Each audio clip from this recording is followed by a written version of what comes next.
As Ijin Yu ponders his future, a whirlwind of thoughts and images swirls in his mind. A montage unfolds, revealing fragments of his inner turmoil as he weighs the pros and cons of various paths. His friend Yeonchin joins him, and together they discuss their aspirations, with Yeonchin confidently declaring their plans to become security guards for SW. Ijin's admiration for those who have found their calling is palpable, but his own uncertainty threatens to consume him.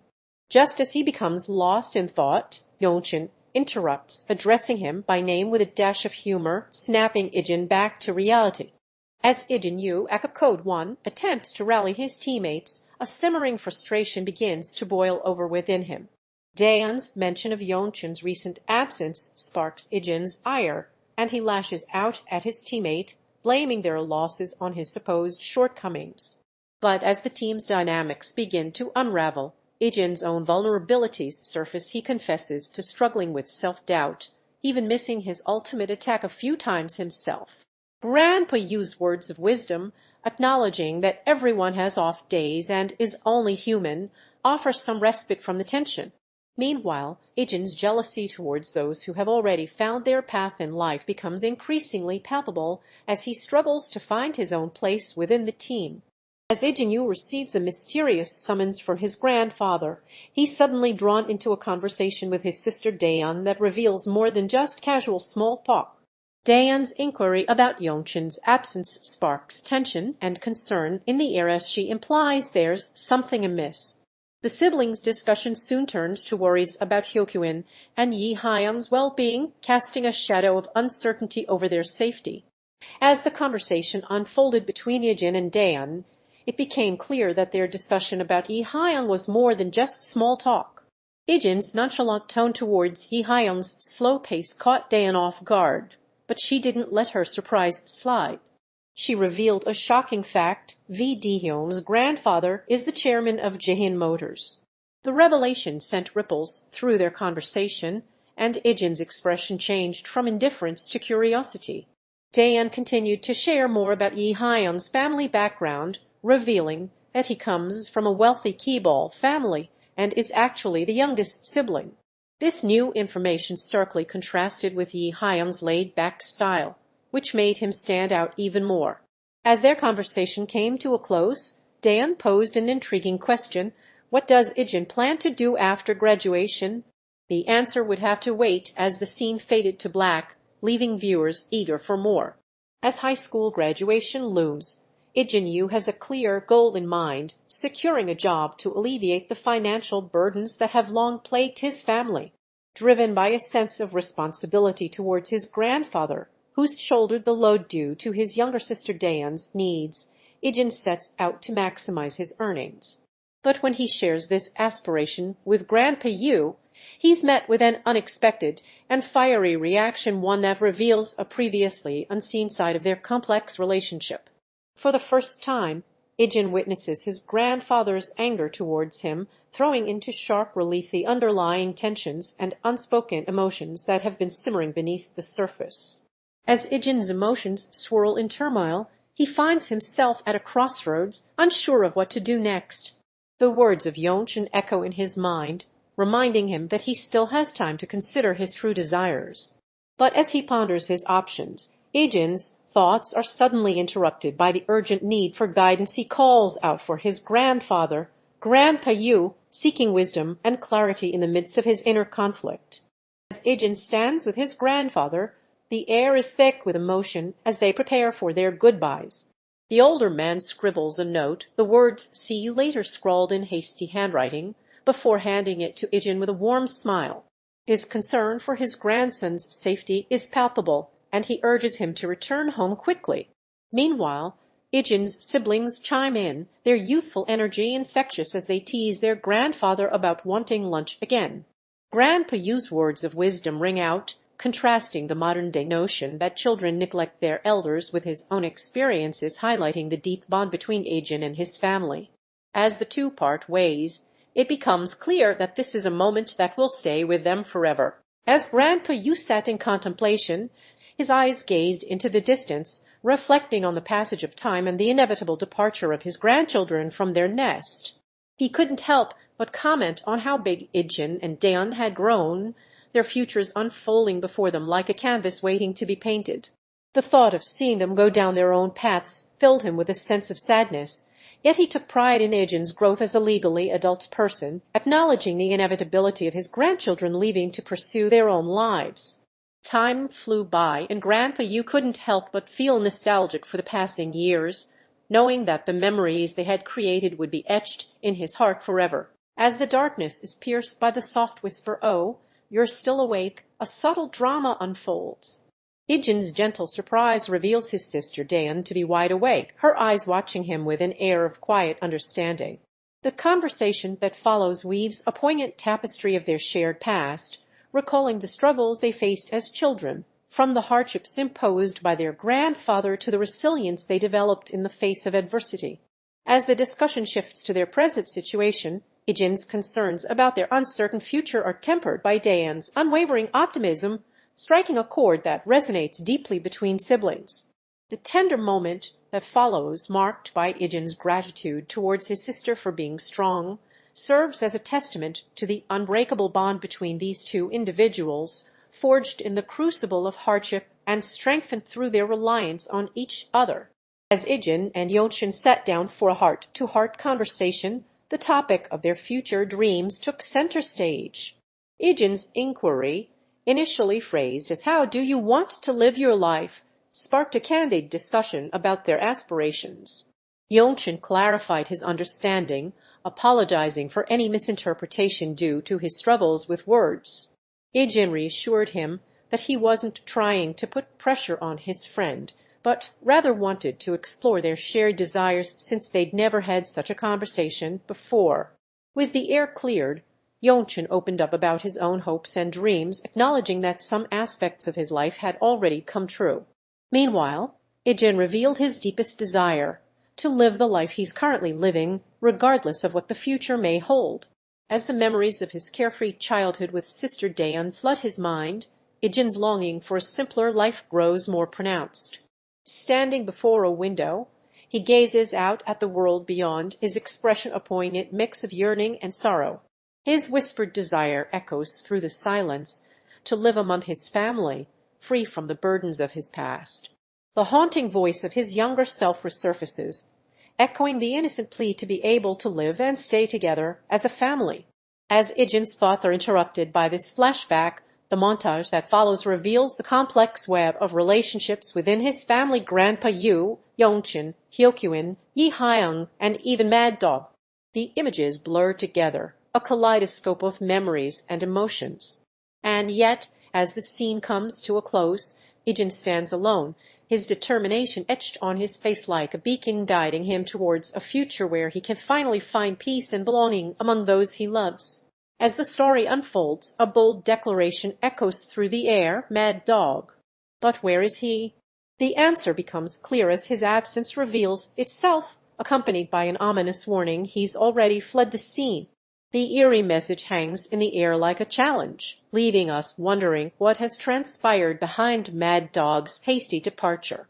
As the dust settles on the battlefield, Ijin Yu stands tall, surveying the aftermath of a brutal conflict. His camp lies in ruins, his enemies vanquished, but it's not victory that occupies his thoughts, it's strategy. He recalls the chaotic brawl with SW Security and the true motives behind Mad Dog's attack. With a wry smile, Ijin mocks his adversary's failed attempt to eliminate him, noting the irony of being bitten by one's own followers. Meanwhile, Five whispers a crucial piece of information to those who would seek revenge against Mad Dog. Satisfied with the day's work, Ijin congratulates himself on a job well done, cautioning others not to underestimate his cunning until the time is right. As the weight of his mercenary life settles upon him, Ijin Yu's thoughts begin to wander. He flips through the pages of a worn comic book, a single phrase catching his attention: "Let's save ourselves the headache of possible failure." The words echo through his mind as he flashes back to his teenage years, when the allure of adventure and excitement led him down the path of mercenary work. Now, as Mercenary 122, Ijin has honed his skills into a precision machine, completing mission after mission with ease. But the toll it takes is beginning to show. the montage of his exploits played out like a highlight reel, each success a reminder of the risks and failures that lie in wait. As the memories fade, Ijin's gaze drifts away from the comic book, his eyes heavy with exhaustion. He makes the decision to take a break, surrendering to the weariness that has been building within him. The mercenary's mask slips, revealing a glimpse of the man behind it, worn down by the constant struggle for survival. As the dim lights of the convenience store cast an eerie glow, Ijin Yu sat tensely at a table, his thoughts consumed by the weight of his secrets. His younger sister, Dayun, burst into the store, her concern for his well-being radiating from every step. Ijin's initial brush-off only fueled her determination to uncover the truth behind his growing unease. As the conversation unfolded, Ijin's secrets began to spill out, revealing his involvement in the underground resistance movement. Dayun's worry and fear gave way to anger and disappointment as she struggled to comprehend her brother's motivations. The tension culminated in a heated exchange, with Ijin storming out of the store, leaving Dayun shaken and worried for his safety.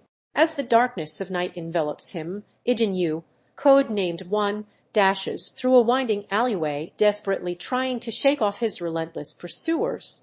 His feet pound the pavement in a frantic bid for freedom, but fate is not on his side. He trips and stumbles, only to quickly regain his footing and press on. Seeking refuge from his pursuers, Ijin bursts into a convenience store, snatching supplies before resuming his breakneck pace. As he runs, his thoughts are consumed by the realization that his pursuers were able to track him down so swiftly, a testament to their superior skills or cunning knowledge. But what's behind this pursuit? Flashbacks of a happier time surface in Ijin's mind, carefree childhood moments with his sister Dayun and Grandpa Yu. The present-day chaos is interrupted by the sudden need for flight, as Ijin leaps over a fence, continuing his perilous escape into the unknown. As Ijin Yu's thoughts unfold, it becomes clear that he's grappling with the harsh reality of his situation. He can hardly believe that he's the one fleeing for survival, forced into a desperate bid to stay alive. His inner turmoil is palpable as he laments the circumstances that have led him to this point. In his mind, blame is squarely placed on Oun, Major Kang Hanchin, whose betrayal has left Ijin and others in this precarious state. The scene ends with Ijin's introspection, his regret hanging heavy in the air like a cloud of uncertainty, foreshadowing the challenges that lie ahead. As Ijin Yu receives a cryptic message on his phone, his expression turns from curiosity to concern.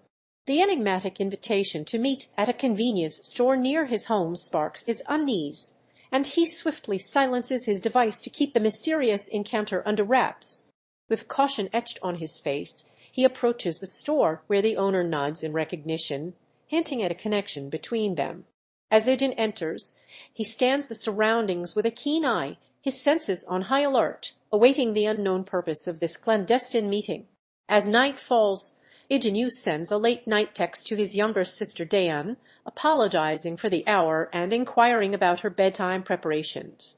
Hours later, he arrives at her location with a thoughtful gesture, a bag filled with snacks and drinks she's fond of, showcasing his caring nature. As they briefly converse, Ijin hints that their reunion is more than just a casual visit, expressing a desire to discuss something further. The weight of this meeting lingers in the air, leaving viewers wondering what secrets lie beneath the surface of their sibling bond. As Ijin Yu, also known as One, confides in his friend about the seemingly endless stress surrounding career paths, he reveals a deeper concern: Yongchun's sudden decision to abandon professional gaming. Shocked by this revelation, Ijin recalls thinking it was just a temporary break due to poor grades. However, Yongchun's confession that he has truly decided to quit takes everyone by surprise, including his sister Dayun. The news is further complicated by the fact that actual pro gamers have suggested Yongchun try out for professional teams due to his exceptional skills, leaving Ijin grappling with the emotional implications of this drastic change in their friendship. As Ijin Yu stands face-to-face with Major Kang Hanchin and the SW security team, the atmosphere is tense and uncertain. The sudden inquiry into his decision to join their force leaves him taken aback, his hesitation palpable as he struggles to respond. But what's behind this sudden confrontation? A flashback reveals a possible miscommunication or misunderstanding between Ijin and Five, leaving us wondering if Ijin has truly made up his mind. Major Kang Hamchin reiterates that the entire force is under the impression that Ijin will join them, further complicating the situation. The scene ends with an air of uncertainty, leaving us on the edge of our seats as we await Ijin's response to this crucial question: what does he really intend to do? As Ijin Yu sits with Yona, the weight of his uncertain future settles upon him like a shroud. Yona's innocent inquiry about his plans sparks a torrent of confusion as Ijin struggles to find direction in a world that seems to be constantly shifting. His thoughts are a jumbled mess of what-ifs and maybes, leaving him feeling lost and adrift. But it is in this moment of clarity that Ijin makes the conscious decision to let go of his anxiety about the future, choosing instead to focus on the present moment. The uncertainty still lingers, but with a newfound sense of acceptance, Ijin seems to find a measure of peace, his gaze finally at ease as he lets the weight of the unknown settle upon him. As Ijin Yu stands at the city's edge, a fleeting glimpse of happiness washes over him, transporting him back to cherished memories with his sister Dayun. The vibrant recollections spill forth in a thought bubble, a nostalgic montage of laughter and joy. But this momentary respite is short-lived, as reality seeps back in. Ijin's gaze drifts outwards, lost in contemplation as he ponders the precarious nature of his life as a spy.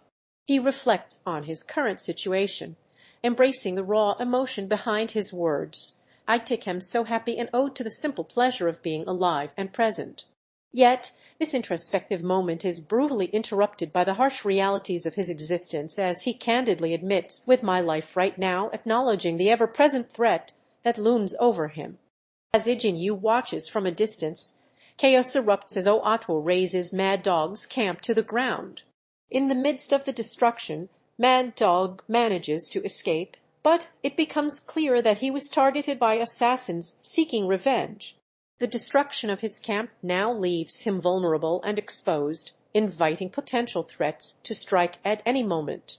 Ijin Yu can only observe with growing concern as the stakes for Mad Dog's safety escalate, setting the stage for a precarious future ahead.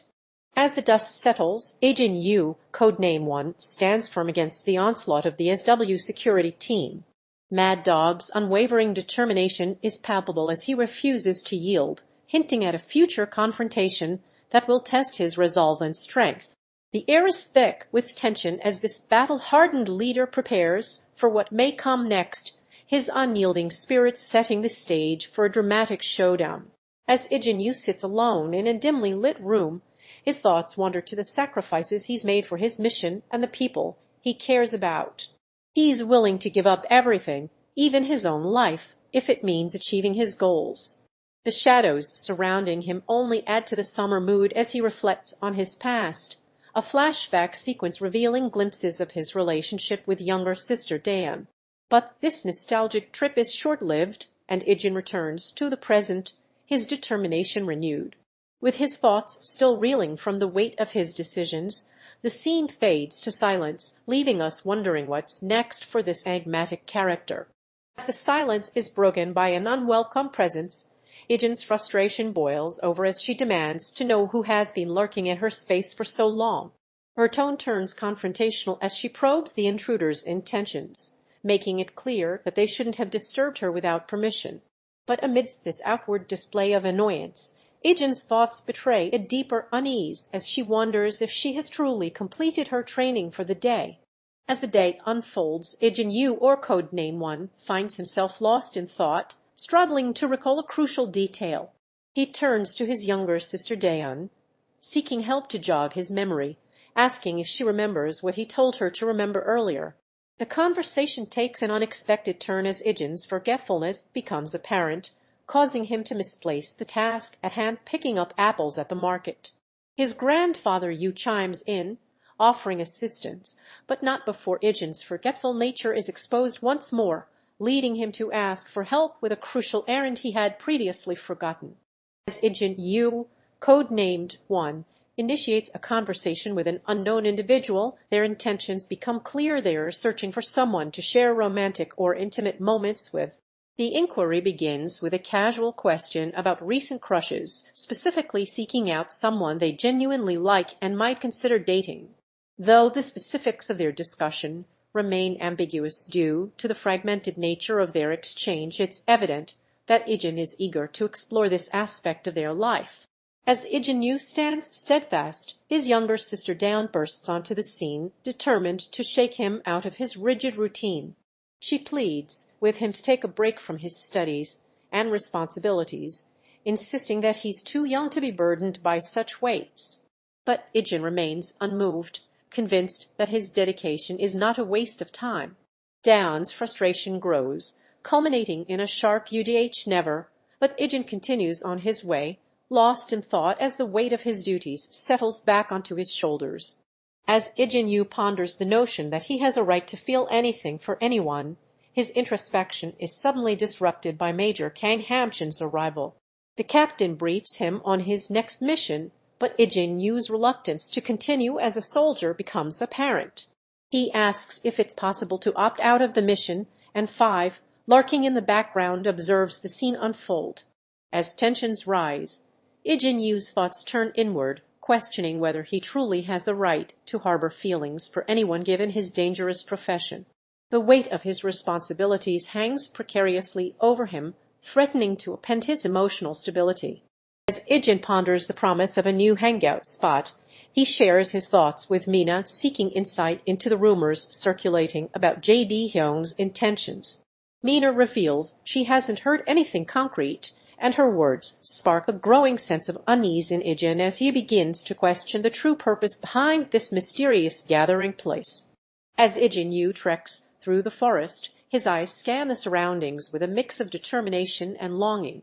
Suddenly, he comes across his sister Dayun, lost in thought by a serene stream. The siblings share a heartwarming reunion, reminiscing about their carefree childhood days spent playing in these very woods.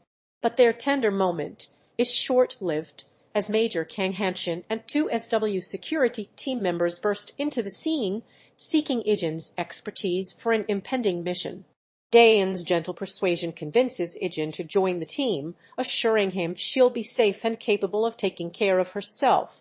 As they prepare to part ways, a mysterious figure lurking in the background catches our attention. Five, the sniper/information gatherer, silently observing the dynamics between these characters. As Ijin Yu arrives at the SW security team's base, she meets Major Kang Hamshin, who briefs her on a crucial message of great importance. With Five's concerns about team safety echoing in her mind, Ijin sets out to deliver the message, but is warned by Jae-hyung that Mad Dog is approaching with hostile intentions. Undeterred, Ijin takes matters into her own hands and prepares to defend herself against any potential threats. As she makes her way to deliver the message, Major Kang's orders weigh heavily on her mind to prioritize getting home safely above all else. As the dimly lit area settles into silence, Ijin Yu and Mina engage in a hushed conversation, their whispers weaving together as they discuss their plan to escape the camp. But just as they are about to finalize their strategy, Mad Dog bursts onto the scene, his persuasive words attempting to sway Ijin and Mina towards a different path. As he leaves, Ijin's doubts resurface, and he confides in Mina that he doesn't trust Mad Dog, fearing exploitation at his hands. Meanwhile, Mina reveals her own apprehensions about escaping, citing the dangers of being caught by the authorities. As Ijin Yu sits before Major Kang Hamshin, his concerns are palpable. The seasoned officer's words cut deep, suggesting that Ijin is taking his mission too lightly. Seeking guidance, Ijin presses for advice, only to be met with cryptic and mysterious responses from the enigmatic Major. Frustration mounts as Ijin's expectations of concrete direction are left unfulfilled, prompting Major Hamshin to remind him of his agency and ability to make decisions. As the past and present collided, Ijin Yu's expression revealed a subtle shift, as if the weight of memories was lifting from his shoulders. The familiar gaze he once possessed had returned, sparking curiosity in an old acquaintance who had previously questioned whether their initial encounter was genuine. This time around, however, The acquaintance noticed a marked change in Ijin's demeanor and sensed that something or someone had influenced this transformation. "Is someone your girlfriend or family member?" they asked, probing for answers about Ijin's relationships as the truth began to unfold. As Ijin Yu suddenly freezes in the middle of the crosswalk, an unknown individual appears beside him, exclaiming, "Whoa, what's going on?" The tension is palpable as Mad Dog, the rogue camp leader/recruiter, steps forward, his introduction shrouded in mystery. He warns Ijin about someone following him, uttering a cryptic phrase that sends a chill down Ijin's spine. "Zadik titatum." Ijin's concern and unease are evident as he asks who this stranger is, while Mad Dog notices something hauntingly familiar in his eyes. In a dimly lit room, shrouded in shadows, Ijin Yu sits lost in thought, his mind consumed by the ghosts of his past. Memories of childhood innocence and family warmth flood back, particularly those of his younger sister Dayun, bringing with them a sense of longing and nostalgia. But as his thoughts shift to his time as a soldier, the faces of those he has taken lives haunt him, their deaths weighing heavily on his conscience. The moral implications of his actions as a warrior begin to gnaw at him, leaving Ijin grappling with the very fabric of his duty-bound existence. As the darkness closes in, Ijin's contemplation is filled with uncertainty and doubt, his future hanging precariously in the balance. As Ijin stands amidst the opulent surroundings, a mix of nostalgia and unease creeps into his expression. He reminisces about his friends, Jai-El and the Big Doof, hinting at the connections he's forged in this new life as a teenage mercenary. But beneath the surface, questions linger. How did he stumble upon MEP? And what secrets lie hidden with 6 or 5? Ijin's words to an unknown speaker betray a deeper understanding of his past, fueling his uncertainty about his true identity. He ponders the language he used when first arriving in this country, linking it to his memories and sense of belonging. As he contemplates whether the return of his memories would lead him back home, Ijin's introspective gaze pierces through the luxury, leaving us wondering what secrets lie buried beneath the surface of this enigmatic mercenary's past. As Ijin Yu, code-named One, finally tracks down his long-lost target, Mad Dog, he's consumed by a burning desire for retribution. His eyes blaze with fury as he reveals the extent of his search, fueled by the silly, made-up rule of punishing betrayal that governs his world and his group. Mad Dog, seemingly unfazed by Ijin's wrath, remains silent, prompting Ijin to emphasize the gravity of their rules, which they take with utmost seriousness. The tension between them hangs in the air like a challenge as the scene ends with no resolution in sight, leaving the audience eager for more. As Ijin Yu reflects on the ones who shaped him, a sudden interruption shatters his tranquility. Major Kang Hamchin emerges, vowing to take his life. With a fierce determination, Ijin unleashes a primal cry of P. Ask P, a trigger that sets off a chain reaction of memories and motivations. A flashback sequence unfolds, revealing the complex web of relationships between Ijin, Major Kang Hamchin, and Dayun, the reason for their bitter conflict finally coming to light. The past converges with the present as Ijin prepares for a confrontation that will settle scores once and for all. As Ijin Yu emerges from the shadows, his eyes locked onto Major Kang Hamchin and his team, who are engrossed in a presentation. With calculated precision, he approaches their gathering, his intentions clear. "What do you think you're doing?" he demands, his voice piercing the air. The sudden intrusion catches Five off guard, who appears out of nowhere, seemingly oblivious to the escalating tension. Major Kang Hamchin seizes the opportunity to assert dominance, threatening Ijin with force. But in a bold move, Ijin retorts that if he were to take them down, he would start by eliminating those around him first. The air is electric with anticipation as the standoff reaches its boiling point, leaving the fate of those involved hanging precariously in the balance. Ijin Yu is forced to confront the darkest fears of his loved ones as Mad Dog appears before him, his gruesome wound a stark reminder of the brutality that lies ahead. With a menacing tone, Mad Dog begins to count down from starting with that little girl, revealing Dayun's vulnerability and Ijin's desperation. A series of images flash before his eyes, each marked with a red X symbol, implying an unthinkable fate for those he holds dear. As the reality of the situation sets in, Mad Dog reveals his sinister advantage, boasting access to confidential information about Ijin's family. With his loved ones' lives hanging precariously in the balance, Ijin is pushed to the brink, his motivations to cooperate or escape reaching a fever pitch. As Ijin Yu, codenamed One, leads the charge into the enemy's base, his unique skills prove invaluable in evading detection. With his teammates, Five and Major Kang Hamjin, split up to cover more ground, Ijin takes point, moving with caution through the shadows. As they proceed, he expertly eliminates a few guards, while Five provides overwatch from a distance.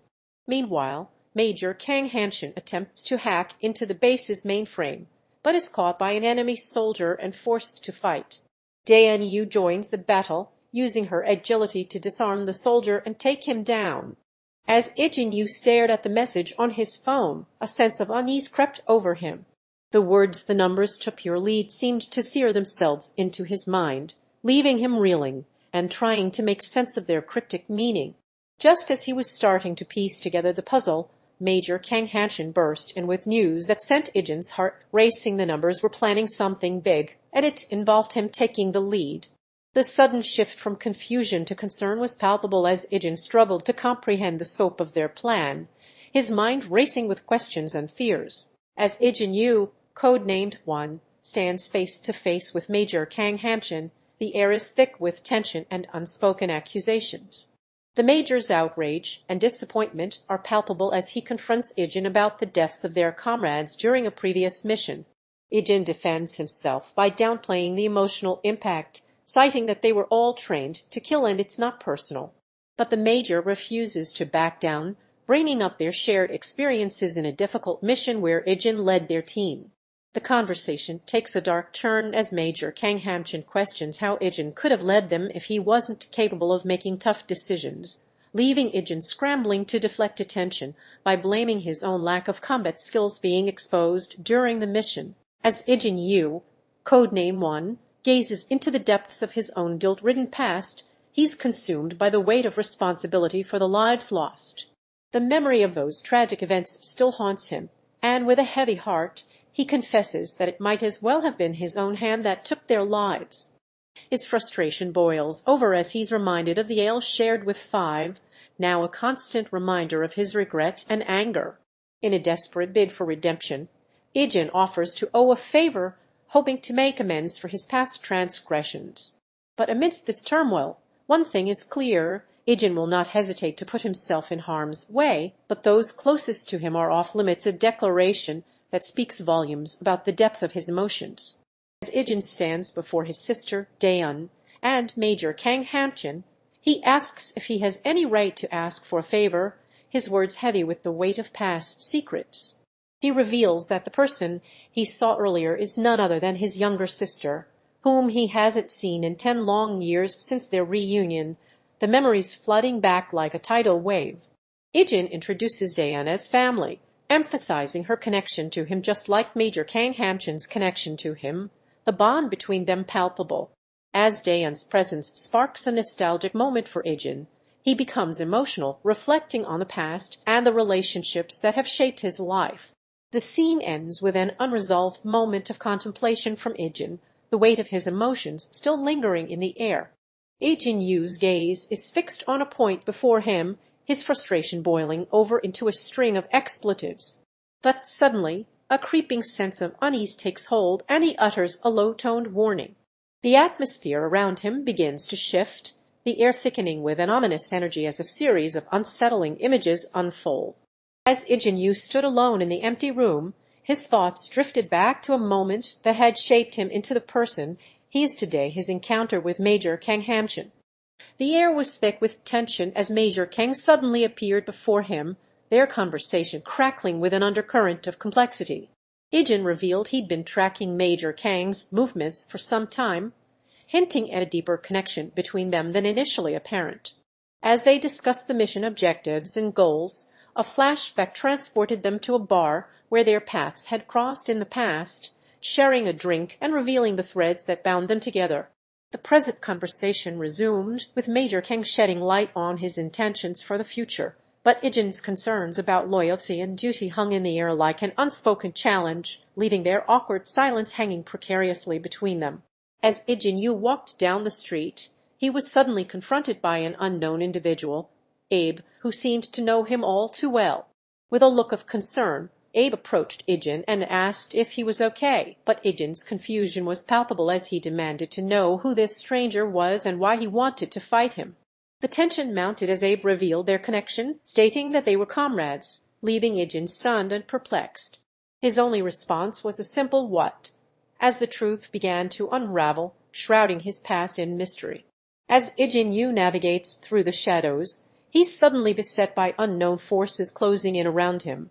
One of these figures, seemingly a former ally, attempts to strike a deadly blow with their blade and gunfire.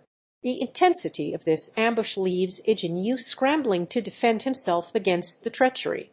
As Ijin Yu's thoughts unravel, a turbulent past comes flooding back, revealing the cracks in his comrade's armor. Memories of Major Kang Hanshin's erratic behavior swirl in his mind, leaving him bewildered and concerned. Could something traumatic have driven his comrade to this state? The present moment hangs precariously as Ijin struggles to make sense of it all, his worry etched across his face like a beacon of uncertainty. Meanwhile, a shadowy figure watches from the periphery, their intentions shrouded in secrecy. As Ijin's thoughts drift back to his family, particularly his younger sister Dayun, a sense of nostalgia washes over him. Flashbacks of his carefree high school days flood his mind, where he was surrounded by loved ones and cherished memories.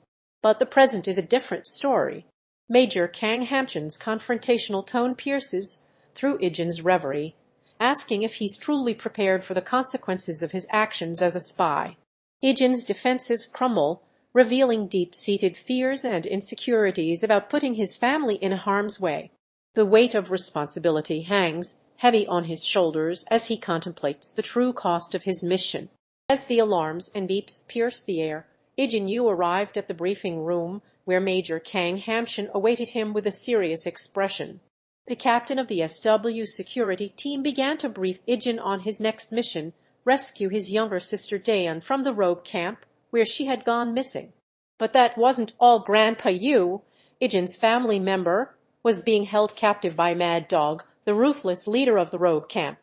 With no backup available due to the sensitive nature of the mission, Ijin was left with a daunting task: infiltrate the enemy camp alone and retrieve his sister and grandfather. The fate of his loved ones hung in the balance as Ijin prepared for his perilous journey ahead. As Ijin Yu returns home, the weight of his traumatic experience is palpable. Bloody wounds scar his body, a grim reminder of the brutal fight he's just endured. His mind reels with doubt, questioning whether it was truly necessary to engage in such a brutal battle. The Sniper 5 approaches him, concern etched on their face, but Ijin pushes them away, unwilling to share the burden of his emotional turmoil. The mention of Yunshin only adds to the unease as Ijin's thoughts are consumed by the uncertainty of what lies ahead. With a heavy heart, he decides to conceal his injuries from Grandpa Yu, not wanting to alarm him further. As Ijin slips into his home, the audience is left with more questions than answers, wondering just how severe his wounds are and what exactly transpired during that fateful fight. As the darkness of his past consumes him, Ijin Yu sits alone in a dimly lit room, lost in thought. The sudden ring of a phone breaks the silence, and he's compelled to visit his estranged sister Dayun at her location. Upon arrival, he finds her waiting, their awkward reunion a poignant reminder of time forgotten. As they converse, Ijin's inner turmoil reveals the painful truth behind their separation, a traumatic event that still lingers like an open wound. With vulnerability, he opens up about his regrets and emotions, only to find Dayun reciprocating with empathy, rekindling the bond between siblings torn apart by pain and neglect. As the conversation between Major Kang Hanshin and his team unfolds, it becomes clear that Mad Dog has vanished from their radar, leaving everyone on edge.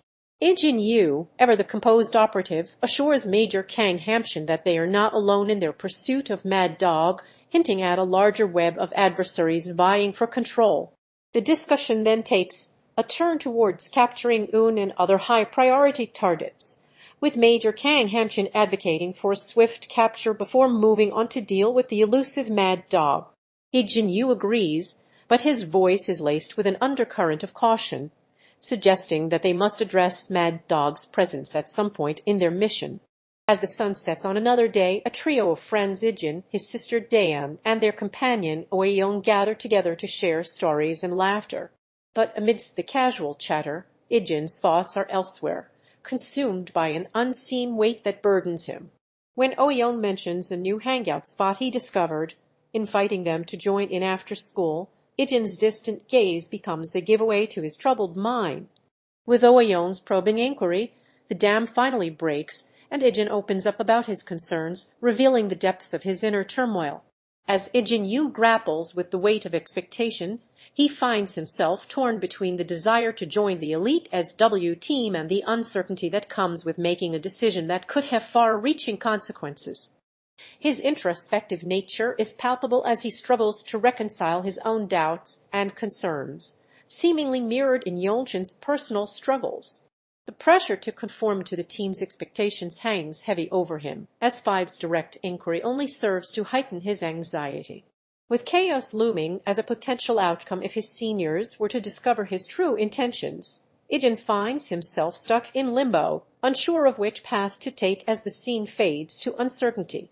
As Ijin Yu, codenamed One, stepped off the school bus, his relief was palpable after school classes had finally come to an end. Yet, as he arrived at this enigmatic destination, doubt crept in. Was this indeed the correct location? Undeterred, Ijin pressed on, driven by a mix of curiosity and trepidation. His friend, whose identity remained shrouded for now, suggested they venture inside, and with a nod, Ijin agreed to explore the unknown together. As Major Kang Hamchin arrives at the designated area, he's greeted by Ijin Yu with a mixture of curiosity and wariness. The captain of the SW security team approaches Ijin with a warm smile, offering him access to state-of-the-art gaming equipment and instructing him to sit anywhere in the front. With a hint of persuasion, Kang Hamchin explains that they won't need to frequent the game room anymore, but in return, he expects the team to contribute to the upkeep by filling up drinks and snacks from time to time. The Major then showcases the newest mechanical keyboards, highlighting their advanced technology, demonstrating his dedication to providing the best tools for his team's success. As Ijin ponders Yeonchin's dreams of becoming a gaming YouTuber, he can't help but seek clarification from Major Kang Hamchin about the peculiar seat set up for him. Approaching the Major with an air of curiosity, Ijin inquires about the equipment, surprised that it didn't break the bank considering its beginner-level quality. The Major's explanation that he chose the best starting gear offers a glimpse into their relationship and Ijin's character, highlighting his attention to detail and desire for understanding in this pivotal moment. As Ijin sends a message to Yi Hyung, a conversation begins that would reveal the true extent of their camaraderie. With Ijin reminiscing about something he'd only briefly mentioned before, Yi Hyung expresses his gratitude and shares valuable tips on starting a YouTube channel, sparking a sense of encouragement from Ijin. The latter continues to urge Yi Hyung to take the leap, vowing to be the first subscriber once the channel is up and running. As their banter takes center stage, Yi Hyung jokingly thanks Ijin for his advice before asking him to pick up sports drinks on their next meeting. As Ijin Yu, codenamed One, turns to address the reader directly, an air of solemnity settles over the group.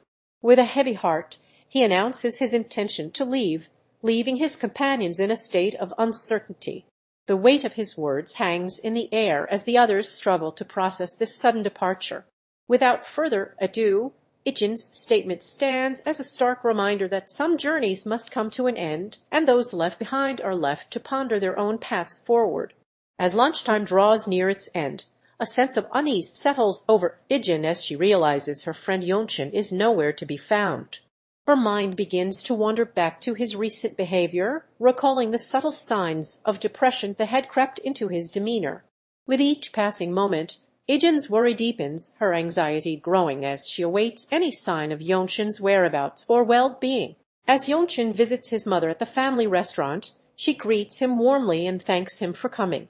But her smile quickly turns to concern as she reveals her worry about his fever and lack of school attendance. Despite his attempts to downplay his illness, saying he's just tired, his mother remains skeptical, sensing that something is amiss. As they delve deeper into the conversation, Yongchen reveals a poignant truth. This is the first time he's ever had to close the restaurant due to his own illness, hinting at the toll his mother's struggles have taken on his health. As Yongchen sits down with his mother at her restaurant, he pours out his struggles with his studies, weighed down by the pressure to succeed. His mother listens attentively, her expression a blend of concern and reassurance as she assures him that she'll cover his tuition fees. But it's not just about the financial burden. Yongchen is also plagued by doubts about his future success. He worries that even if he graduates, he may not find a job that brings fulfillment or financial stability. His mother acknowledges these fears, reminding him that time will pass regardless of his path, and tuition fees will continue to pile up. As they share this moment, Yongchen's inner conflict begins to ease, replaced by a sense of comfort and support, but also the quiet recognition that the road ahead won't be without its challenges. As Yongchen's mind whirls with the weight of his future, he finds himself torn between pursuing his dreams as a gamer and streamer or succumbing to the pressures of society. The expectations of those around him threaten to suffocate him, leaving him feeling lost and uncertain about which path to take. His frustration boils over as he struggles to connect with friends who simply don't understand what he's going through, leading to a conversation that abruptly stalls in mid-air. With his thoughts consumed by the daunting task of turning his passion into a viable career, Yongchen becomes trapped in a cycle of self-doubt and contemplation, forced to confront the very real possibility that his dreams may never come to fruition. As Yongchen stands still on the street, his tranquility is shattered by an aggressive approach from someone who refuses to back down. The stranger's harsh words ignite a defensive response in Yongchen as he tries to explain that he was simply minding his own business. However, the situation escalates further as the aggressor becomes more forceful, leaving Yongchen feeling cornered and on edge. Just when it seems like things can't get any worse, a third party intervenes, calmly telling the aggressive person to ease up and not intimidate Yongchen. The situation eventually de-escalates with a half-hearted apology from the aggressor, but not before revealing Yongchen's deep-seated insecurities and his tendency to prioritize social harmony over honesty. As the conversation begins at the bustling restaurant, Yongchen's concerns are palpable, etched on his worried face. His friends Ijin, Yu, and Yona soon arrive, curiosity getting the better of them as they inquire about the cause of his distress. With a heavy heart, Yongchen opens up about his doubts regarding leaving school to pursue gaming or streaming, feeling guilty for not being able to devote time to his loved ones and more. The group engages in a thoughtful discussion, weighing their plans and futures, with Yongchen's uncertainty about making a living from his passion hanging precariously in the balance. Ijin offers words of reassurance, but Yongchen's doubts linger, leaving him uncertain about the path ahead. As the doors of Yongchen's mom's restaurant swing open, a group of friends, including Ijin, Yu, and Yona, step inside, only to find it unexpectedly closed for the day. Their puzzled expressions give way to surprise and curiosity as they wonder how they knew to visit this specific location on a particular day. It soon becomes clear that they had planned to text Yongchen earlier in the day, but his sudden departure without a word leaves them frustrated and concerned. Ijin's outburst accuses Yongchen of being selfish and not considering others' feelings, revealing the depth of their bond and highlighting the struggles Yongchen faces with assertiveness and communication. As Yi-hyung arrives at Yongchen's mom's restaurant with friends Ijin, Yu, and Yona, the atmosphere is filled with a sense of camaraderie. But beneath the surface, tensions simmer as Yi-hyung confronts Yongchen about his sudden departure the previous day. With a mix of curiosity and concern, he probes for answers, only to find that Yongchen was overwhelmed by thoughts of his future and the pressures of pursuing a career in gaming and streaming. As emotions begin to surface, Yi-hyung apologizes for being too nosy, revealing his genuine concern for his friend's well-being. Yongchen reassures him that everything is fine, but the subtle cracks in his armor suggest otherwise. hinting at a deeper struggle with self-doubt and insecurity. As Yongchen ponders on his recent decisions, a mix of emotions surfaces, revealing the turmoil brewing beneath his surface. He's taken aback when someone shows kindness towards him, but this unexpected gesture only sparks feelings of guilt and inadequacy he can't reciprocate in kind. His concerns about his career path as a streamer intensify, his introverted nature making it difficult to envision a stable future. The weight of supporting his mother also weighs heavily on his mind, fueling his desire for a secure livelihood.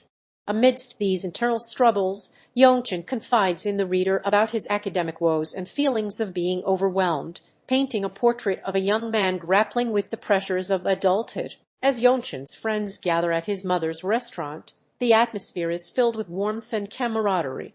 But beneath the surface, Yongchen is grappling with the weight of his sudden departure, causing concern among his companions. Yi Hyun's worried expression is a stark reminder of the impact of Yongchen's abrupt exit. Meanwhile, Yongchen himself is lost in thought, replaying memories of his gaming and streaming endeavors and lamenting the time he didn't spend with those closest to him. The arrival of Ijin, Seokju, and Yona brings a sense of normalcy, but even their presence can't dispel the lingering doubts that plague Yongchen's mind. His mother's strict words about no time off for personal reasons only add fuel to his inner turmoil. Amidst this emotional maelstrom, Yongchen catches glimpses of his friends, now perceived as models due to their striking features, and is struck by a pang of insecurity. The revelation that they've heard he's skilled at games serves only to deepen his unease, leaving him to grapple with the complexities of his own identity. As Yongchen navigates the gaming world, he's suddenly thrust into a new spotlight when pro gamers recognize his exceptional skills and invite him to try out for their teams. But just as this exciting opportunity arises, Yongchen's mother drops a bombshell she's been secretly planning to pursue a career in streaming herself. This revelation sparks a heart-to-heart conversation between them, with his mom expressing her concerns about his future and the sacrifices he may need to make. Yongchen, in turn, opens up about his own worries, confessing feelings of guilt for leaving his friends behind as he chases his dreams. Amidst this candid discussion, Yongchen's mom reassures him that she understands his struggles and is fully supportive of whatever path he chooses, revealing the deep emotional bond between them. As Yongchen's mother shares a poignant phrase from her own past, her words strike a chord within him. She imparts wisdom, encouraging him to seize the day and chase his passions, no matter what others may think. But when Yongchen reveals he's already living his dreams, his mother's perspective shifts, revealing that her true dream was to raise him to be the best version of himself, now replaced by watching him pursue his own aspirations. With a newfound sense of determination, she gives Yongchen permission to go for it, and in a moment of quiet understanding, he nods in acceptance, emboldened by her unwavering support. In a sudden turn of events, Ijin Yu stunned everyone with his unexpected decision to forego joining the SW's security force. The scene unfolded with an unassuming conversation between Oyeon and Ijin, where he casually revealed his change of heart, leaving those around him in shock. Major Kang Hamchin and other senior officers were visibly disappointed by this news, while Ijin himself seemed taken aback, implying that even he wasn't aware of the depths of his own conviction. As Ijin stands at a crossroads, his mind is flooded with doubts and uncertainties about his future.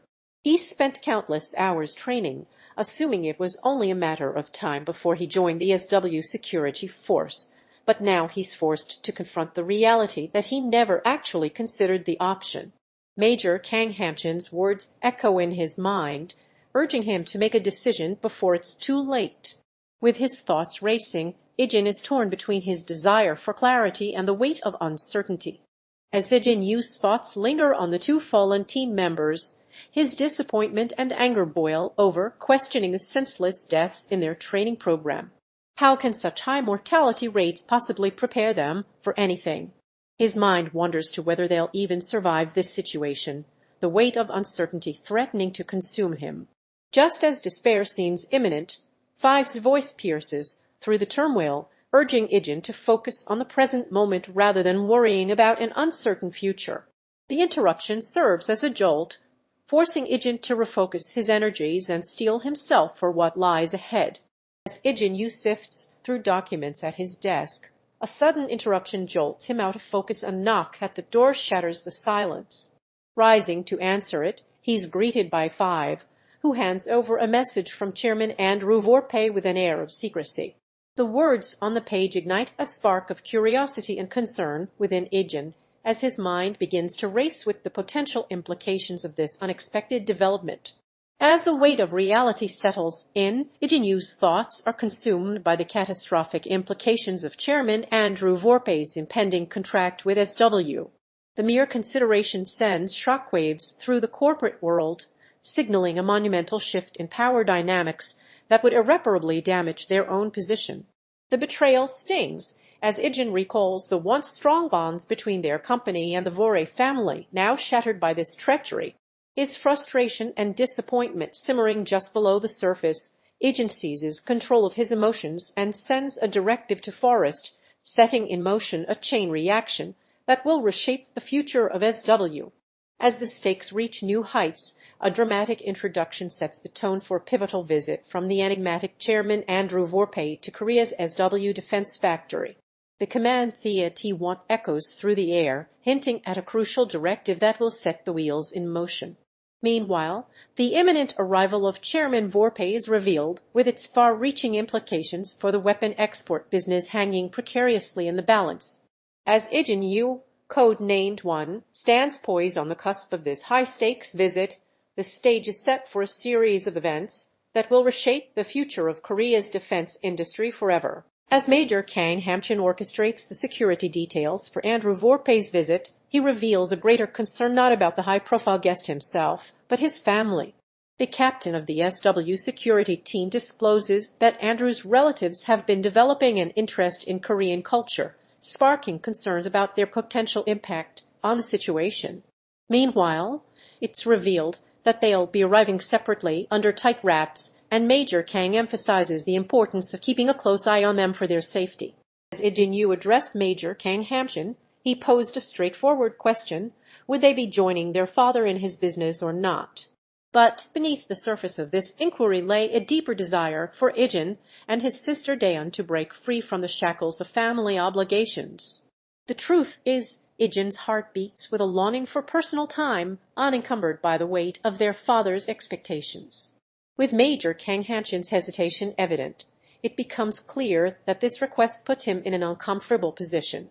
Yet, Ijin persists, driven by his sister's pleas to grant her a childhood dream to tour the country peacefully. As he reiterates his plea, the sincerity of his words hangs in the air, leaving Major Kang Hamchin with an unenviable decision. Will he yield to Ijin's request or uphold their father's wishes? As Ijin Yu, codename One, sat down with Mad Dog to discuss their plan, concerns began to surface. Initially, Ijin proposed using a guide to show them the desired locations, alleviating any worries about protection since they already had their own bodyguards in tow. But Mad Dog was unmoved by this reasoning, his dissent palpable as he countered Ijin's suggestion. Ijin attempted to reason with him, pointing out that it would be futile to try and coerce Major Kang Hamchin into accompanying them, given the Major's previous statements on the matter. The conversation ended with a palpable undercurrent of tension between the two characters, hinting at a power struggle or conflicting interests brewing beneath the surface.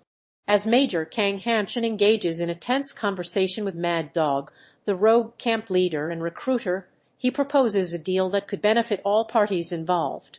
Mad Dog suggests taking in Dayun Yu's bodyguard instead of assigning their own men to watch over them, but when Major Kang Hamchin asks about pardoning the guard, Mad Dog presses for clarification. The captain's expression betrays his understanding of Dayun Yu's motivations, and he agrees to let her and her bodyguard join their camp, reasoning that it's better than having none of their own men watching over them.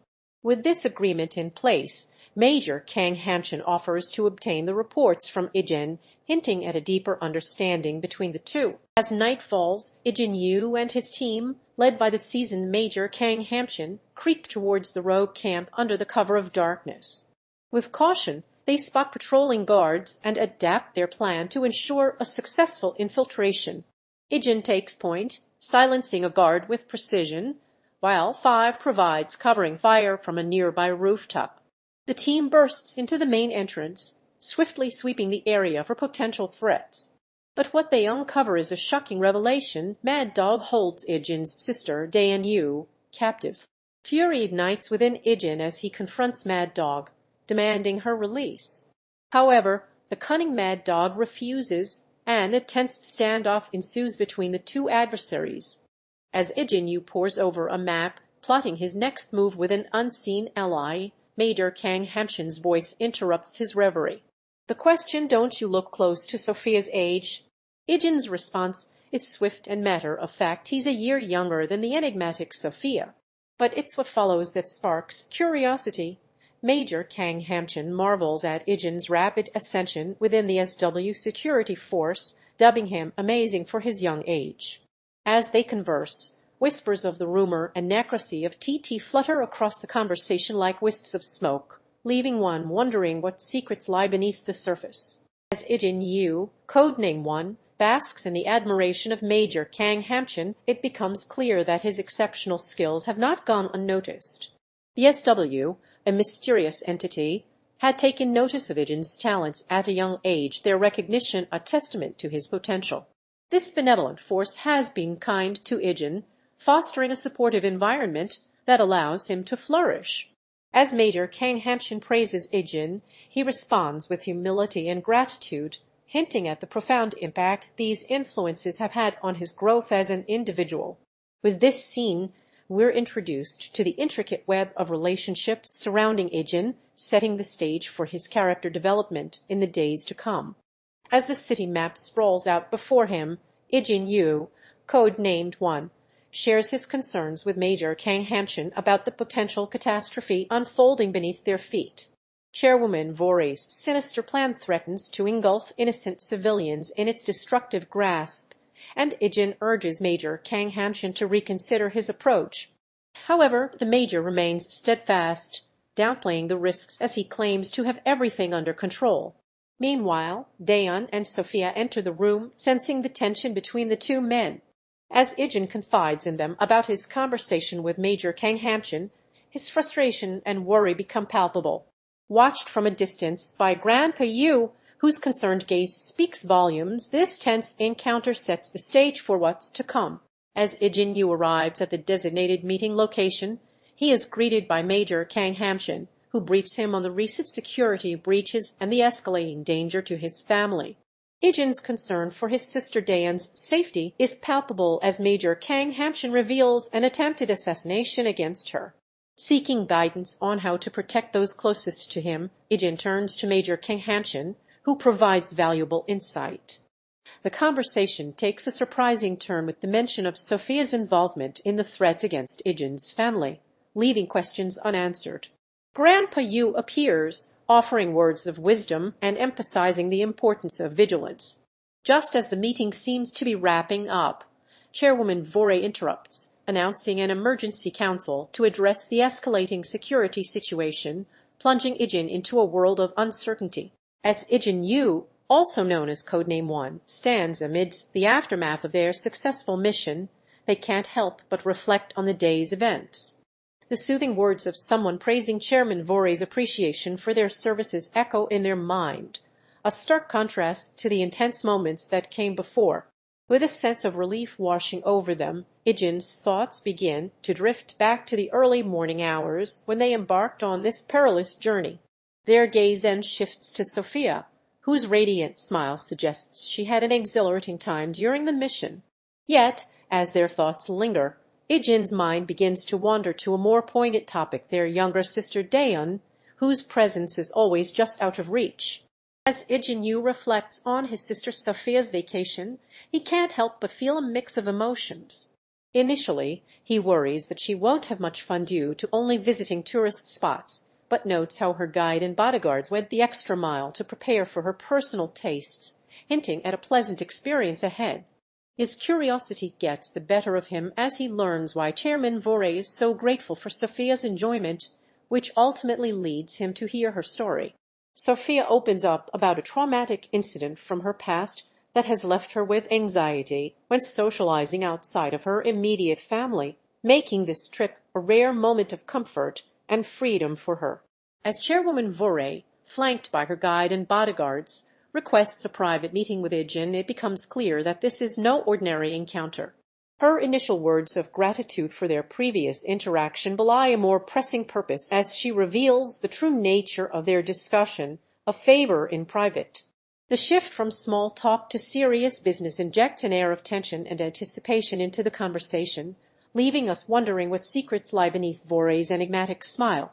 As Ijin Yu, codename 1, is tasked with handling his responsibilities, he finds it difficult to relax due to the weight of his job. Meanwhile, Major Kang Hamchin approaches him with a peculiar request: be friendly towards Sophia, who has taken an unusual interest in him. The conversation takes a somber turn as they discuss Sophia's traumatic past experience of kidnapping, which left her with deep emotional scars. It is revealed that during the 2-week search period after her disappearance, no traces of Sophia were found, leaving those involved in a state of uncertainty and distress. As Ijin Yu's thoughts drift back to a previous encounter with Sophia, he can't help but notice the unusual ease she exuded in their conversation. He's still haunted by the memory of her relaxed demeanor, a stark contrast to his own rigid determination. His regret is palpable as he acknowledges that he was unable to change course, his answer remaining steadfast despite the turmoil brewing within him. Ijin justifies his actions, citing his unwavering commitment to fulfilling his duties, yet Sophia's acceptance of his apology seems to be rooted in a deeper understanding. As she reassures him with a gentle "I'm fine with you being the same as you were today," it becomes clear that their connection runs far deeper than mere words. Ijin's introspection is interrupted by an unsettling realization. He has no recollection of how much time has passed, his mind lost in thought until he suddenly asks when he fell asleep. As the day breaks, Ijin Yu is startled awake by his younger sister, Dayun, who queries what he's doing, still half asleep. Apologetic and contrite, Ijin promises to hasten his preparations, knowing that every minute counts. But as he quickly gets dressed, his thoughts betray him. Sophia's delay has also been pushed back, a circumstance that weighs heavily on his mind. Meanwhile, Dayun reveals the reason for their tardiness. Ijin's own oversleeping has caused their departure time to be delayed, leaving them in an uncertain and precarious position. As the sun rises, Ijin Yu wakes up feeling refreshed and free from the shackles of nightmares that had haunted him for so long. He can't help but think back to Sophia's words about always having those dreaded dreams when sleeping away from home. And yet, this time he finds himself waking up without a single nightmare to mar his slumber. As the darkness of his nightmare slowly dissipates, Ijin Yu awakens, his mind still reeling from the haunting visions that lingered in his subconscious. But just as anxiety threatens to consume him, Major Kang Hamchin's reassuring presence brings a sense of calm, like a gentle breeze on a summer day. The weight of uncertainty lifts from Ijin's shoulders as he exhales a sigh of relief, finally convinced that he made the right decision in coming to Korea. The conversation turns to small talk, with Major Kang Hamchin inquiring about Ijin's family size, but beneath the surface lies a deeper understanding between the two men, one that transcends mere acquaintances and speaks to the very heart of Ijin's inner turmoil. As Ijin's thoughts wander, he finds himself reflecting on the intricate web of relationships that surround him. He recalls living with his family members' grandfather, younger sister Dayun, and others whose constant care and attention have shaped his life. His gratitude towards Dayun is palpable as he describes her as always taking care of me, a sentiment echoed in his perception of Sophia's role in his life. When asked about the nature of Sophia's care, Ijin reveals that it mirrors the tender nurturing he receives from his sister, suggesting a profound emotional bond between them. As the scene comes to a close, Ijin reiterates the extent to which Sophia has taken him under her wing, underscoring the significance of these relationships in his life. As Ijin Yu, codename 1, crouches in an abandoned building, he's forced to confront his arch-nemesis Major Kang Hamchin and his team. The latter reveals he's been tracking Ijin for a while now, knowing about his ties to Chairwoman Vore. Ijin tries to reason with Major Kang Hamchin, explaining that he's not the enemy and is only fighting to protect Sophia. But the tension between them escalates as they engage in a heated argument, with Major Kang Hamchin refusing to listen to Ijin's pleas. Meanwhile, Ijin's younger sister Dayun lies helpless in a hospital bed, her life hanging by a thread due to an unknown illness. The weight of responsibility crushes Ijin as he contemplates his sister's fate, and the burden of protecting her falls solely on him. As Ijin Yu sat staring at the computer screen, a cryptic message from an unknown sender had set him on a course of action that would alter his future forever. The enigmatic words sparked a fire within him, and despite Sophia's concerns about his emotional state, he was determined to unravel the mystery. With her encouragement, Ijin made the bold decision to take action, embarking on a new path that could have far-reaching consequences. As he did so, Chairwoman Vore emerged from the shadows, hinting at her involvement in Ijin's plans, while Sophia watched over him with an air of concern. The stage was set for a dramatic shift in Ijin's life, one that would challenge everything he thought he knew about himself and those around him. As Ijin Yu enters the hospital room, he's met with a somber reality. His sister Dayun's condition has taken a devastating turn for the worse. Major Kang Hamchin, captain of the SW security team, stands by, his expression grave. Sophia arrives, bearing news that Chairwoman Vore has refused further assistance or treatment for Dayun, citing concerns over cost. Ijin's despair deepens as Grandpa Yu enters, consumed by anguish, vowing to do whatever it takes to save his granddaughter's life. With the weight of these harsh realities bearing down on him, Ijin is left staring into an uncertain future, forced to confront the dire consequences of Dayun's illness and the seemingly insurmountable obstacles standing in their way. As the message "IT has begun" echoes through the air, Ijin Yu receives intel that Forrest, the rogue camp leader, has unleashed a highly skilled operative on their first official assignment. Briefed by Major Kang Hamchin, Ijin is met with skepticism about the credibility of this lone wolf, given Forrest's notorious reputation for sending unreliable mercenaries. But as a series of flashbacks showcase the teenager's impressive skills and potential, Ijin's doubts begin to waver. Could this mysterious operative be more than just a mere mercenary? The stage is set for Ijin's mission to assess their credibility and uncover Forrest's true intentions. As the city lights twinkle below, Ijin Yu sits on a rooftop, his expression a complex blend of emotions. Flashbacks to his carefree youth surface, showcasing moments with his sister Dayun and their grandfather, a stark contrast to the turmoil that now plagues him.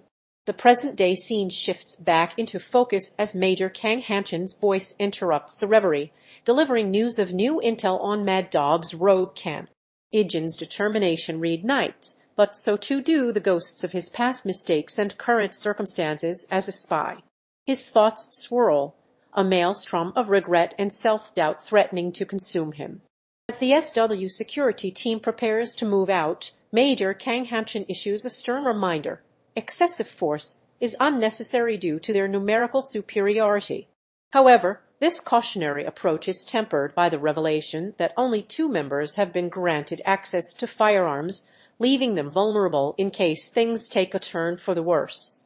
As they hit the road, it becomes apparent that one of these armed team members is driving ahead, leaving just 1 member with a weapon.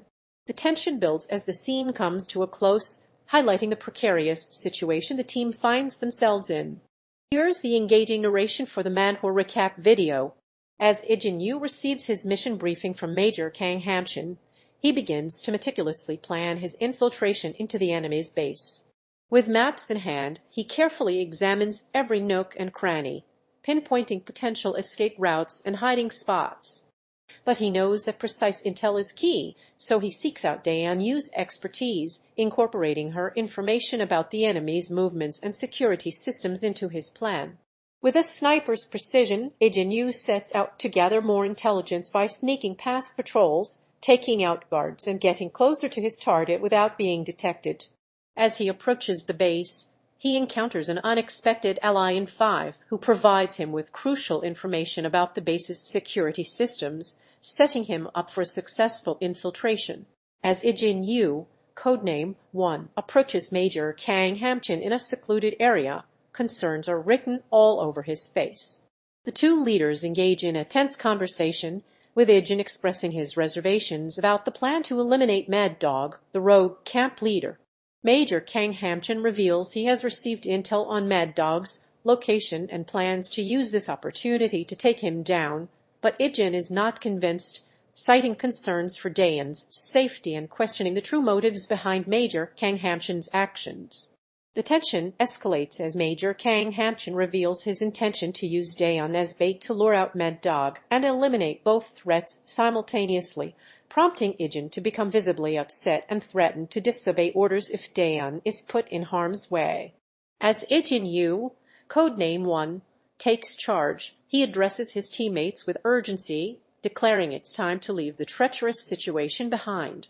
Major Kang Hamchin voices concerns about the danger they are in, emphasizing that it's not safe for them to linger. The stakes escalate as Dayun Yu and Grandpa Yu appear, their presence underscoring the gravity of their predicament. Meanwhile, 5 provides crucial intel on their surroundings, highlighting the risks involved.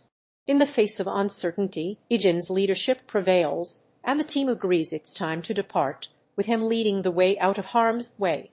As Ijin Yu, codename 1, carried out his duty with a hint of reluctance, Sophia's voice pierced through the air, demanding his attention. He responded with an urgent tone, urging her to hasten their pace. But as they moved forward, Ijin's expression turned grave, his eyes locked onto Sophia with a mix of concern and caution. He warned her about the people trying to protect them, emphasizing the importance of being careful. The air was thick with tension as Ijin's words hung heavy between them, foreshadowing an uncertain future. With that sense of urgency hanging in the balance, their journey continued, marked by the weight of secrets and hidden dangers. As Ijin Yu walked into the room, he was met with the cold gaze of Major Kang Hamchin, his sister Dayun's disappearance hanging in the air like a challenge. The tension was palpable as their heated argument erupted, with Ijin Yu demanding answers and Major Kang Hamchin refusing to provide them. But before their confrontation could escalate further, the SW security team burst into the room, surrounding Ijin Yu with intent to capture or kill him. With his life on the line, Ijin Yu unleashed his combat skills, taking down several members of the team with ease. Just as it seemed like he would emerge victorious, Mad Dog appeared out of nowhere, impressed by Ijin Yu's prowess in battle. As the fight reached its climax, Ijin Yu clashed with Major Kang Hamchin in a fierce hand-to-hand combat, ultimately emerging victorious, but gravely injured. As Ijin Yu, codename 1, receives a critical message from Sophia, his world is turned upside down. With every passing moment, his concern for his younger sister Dayun's safety grows, fueling his determination to rescue her. Without hesitation, he sets out on a mission to track down the location where Sophia claims Dayun is being held.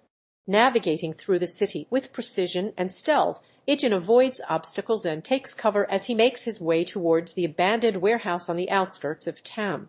As he cautiously enters the dimly lit building, every fiber of his being is focused on finding any signs of his sister or danger lurking in the shadows. The air is thick with tension as Ijin moves forward, ready to face whatever challenges lie ahead in his quest to rescue Dayun and bring her home safely. As Ijin Yu, codename 1, received a crucial message from Major Kang Hamchin, his mission became crystal clear: capture the rogue camp leader, Mad Dog. The order was straightforward: take down Mad Dog and leave 5 behind, a sniper with unparalleled skills.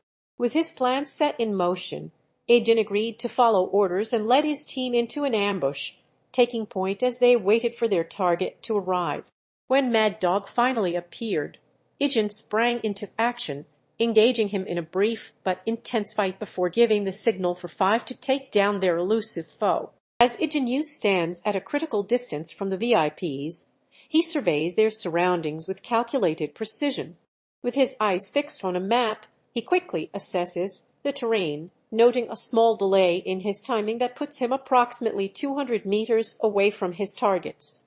The weight of responsibility settles upon him as he thinks through potential threats and obstacles they might face during extraction.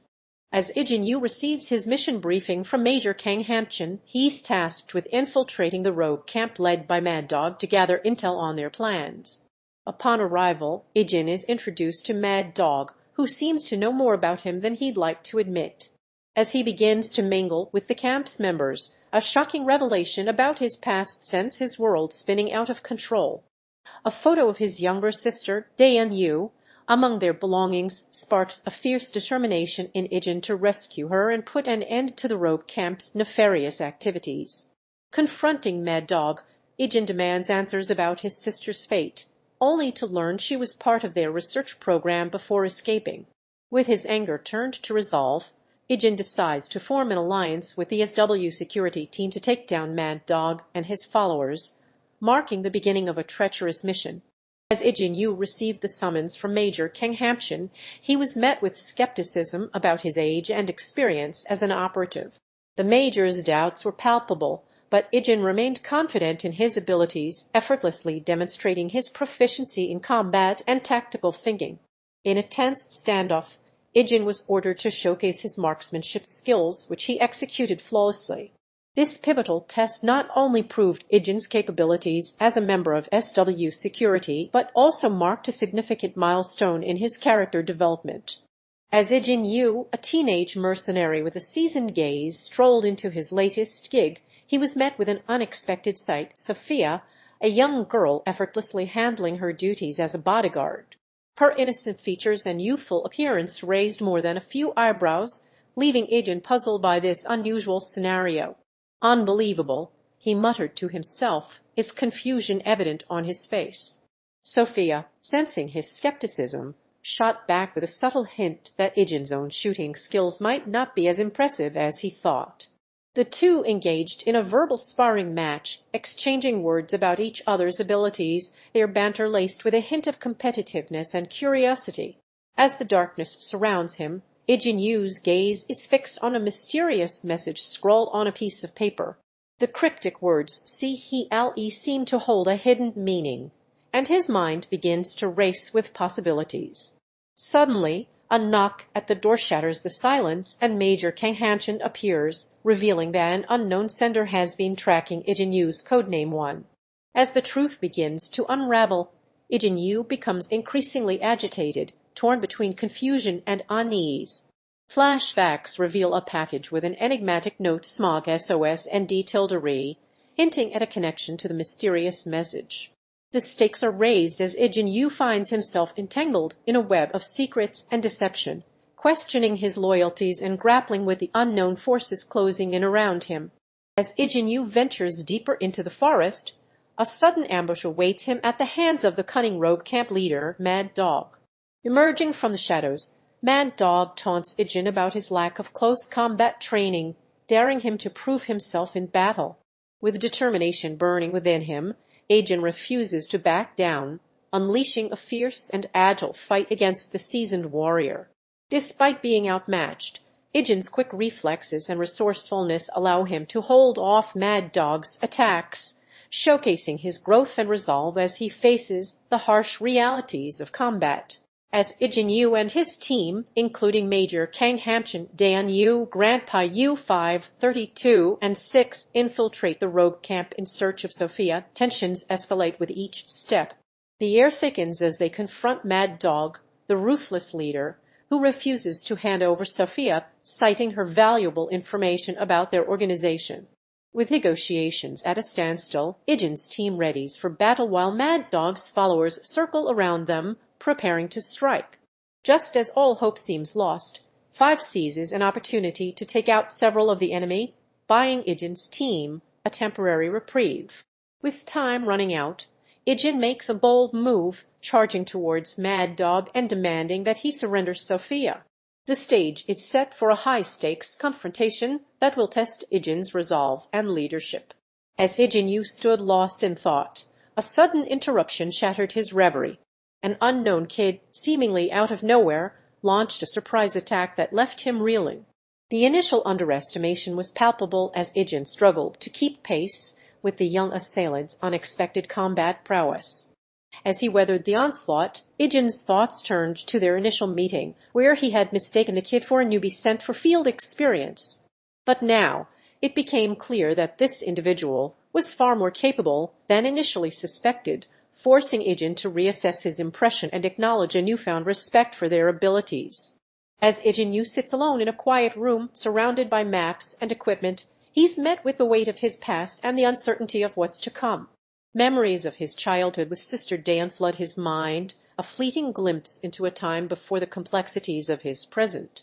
But these nostalgic thoughts are quickly interrupted by the sound of footsteps outside, signaling the arrival of Major Kang Hamshin. As Ijin waits for orders, his mind drifts back to a fateful encounter with Sniper/Information Gatherer 5, a traumatic event that still resonates in his consciousness. Just as he's lost in thought, the door bursts open and Major Kang Hamshin enters, bearing news of their next mission.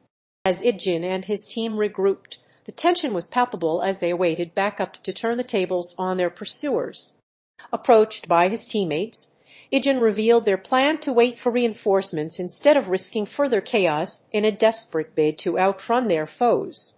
Miss Sophia's candid assessment, "We can't run any further," struck a chord with the team leader, who concurred that patience was the best strategy in this high-stakes game of cat and mouse. With backup on its way, Ijin praised his teammates for evading capture, while 5, the Sniper/Information Gatherer, ominously warned that their adversaries were highly trained professionals, making every second count. As Ijin Yu's frustration reaches a boiling point, she reveals the shocking truth to Major Kang Hamshin that their hired guide is actually a major threat. Her earlier ambush at the hands of an unknown group still fresh in her mind, Ijin emphasizes the importance of thorough background checks, only to share that despite such diligence from their security team, things have gone awry. It becomes clear that they've been walking alongside a sinister force this entire time, leaving Major Kang Hamshin to ponder the true intentions behind the ambush and the guide's seemingly stalled attempts to eliminate Ijin. As the conversation concludes, an ominous sense of foreboding lingers, hinting at further danger lurking on the horizon. As Ijin Yu ponders his chances of survival, memories of past close calls come flooding back. He recalls how Sophia, his opponent, had the opportunity to eliminate him multiple times during a tour, but chose not to. This thought is followed by the recollection of a harrowing ambush and shootout, where he managed to analyze the situation and stay alive against all odds. As he contemplates the timing of backup arrival, someone informs him that it's approximately 20 minutes away. With this information, Ijin's thoughts fixate on a specific location as if mentally preparing himself for what's to come, his mind whispering, "There you are." As Ijin Yu's senses remained on high alert, the sound of clack and CLC echoed through the room, signaling his cautious stance. Suddenly, a figure emerged from the shadows, and Ijin's wary gaze met the unexpected ally, 5, the Sniper/Information Gatherer. With a sarcastic comment, 5 revealed their complicated past with Ijin, sparking a tense conversation that threatened to unravel the threads of their shared history. As Ijin struggled to process his emotions, 5 dropped bombshells about their intertwined fates, leaving the room thick with tension and foreboding. As Ijin Yu sits alone in his room, a haunting gaze fixates on the photo of his younger sister Dayun, the weight of his past mistakes bearing down upon him. Major Kang Hamshin's voice pierces the silence, urging him to prioritize the mission over moral dilemmas. But Ijin's mind is torn between duty and guilt as it flashes back to a previous operation where he was forced to take an innocent life. The memory haunts him still: the failed extraction, the ambush, and his own hesitation to pull the trigger on an innocent bystander. As the flashback fades, Ijin remains lost in thought, his gaze drifting out the window as he grapples with the burden of his responsibilities as a soldier. As Ijin Yu, codename 1, crouched in the alley, his eyes darted back and forth, scanning for any sign of danger. But before he could even process his surroundings, Major Kang Hamshin appeared, his authoritative tone cutting through the air as he demanded to know what Ijin was doing there. Ijin's defensiveness flared, and he shot back at the Major, accusing him of bringing the enemy right to their doorstep.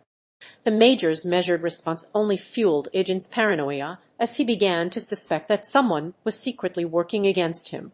His agitation grew, and he launched a scathing attack on the Major's competence, questioning how anyone could fail to check for potential threats before allowing him to hide. As Ijin Yu's gaze drifts into the distance, his thoughts begin to unravel a tangled web of past regrets and future uncertainties. He ponders what choices he would have made if he were in someone else's shoes, his mind still reeling from the weight of responsibility that rests on his shoulders. The memories of a crucial event or decision linger, haunting him as he tries to make sense of it all. But as his contemplation turns towards the present and future, Ijin's thoughts start to coalesce into a clearer vision for himself, his motivations and plans slowly taking shape in his mind like a puzzle being solved. As tensions rise, Ijin Yu stands accused by MEP of being a traitor, his reasoning questioned with increasing skepticism. In his defense, Ijin attempts to set the record straight, explaining that his colleague Gilbert has been a trusted bodyguard for 3 long years. But despite his efforts, MEP remains unconvinced, demanding justification for why he believes Gilbert is innocent. The conversation takes an enigmatic turn as cryptic messages and symbols flash before their eyes, leaving the true meaning of these mysterious clues shrouded in uncertainty. As the scene comes to a close, Ijin's frustration grows as he continues to struggle to clear up the misunderstanding about Gilbert's loyalty, his words falling on deaf ears amidst the mounting distrust. As chaos erupts around him, Ijin Yu is brutally criticized by Major Kang Hanshin for his inability to secure a gun amidst the commotion. The Major's harsh words cut deep, implying that Ijin's incompetence has put them in this precarious situation. But it's not just Ijin's lack of firepower that raises questions. His very purpose as their bodyguard is called into question. Major Kang Hanshin's biting remarks also hint at Ijin's sole focus on money, further eroding the agent's confidence. Amidst the turmoil, one thing becomes clear: Ijin Yu's reputation hangs precariously in the balance. Here is the transformed narration for the MANHWA recap video. As Ijin Yu lies on his hospital bed, 3 years of lost time come flooding back to him in a rush of memories. He's haunted by the struggles of his past, trying to piece together what happened before he fell into a coma.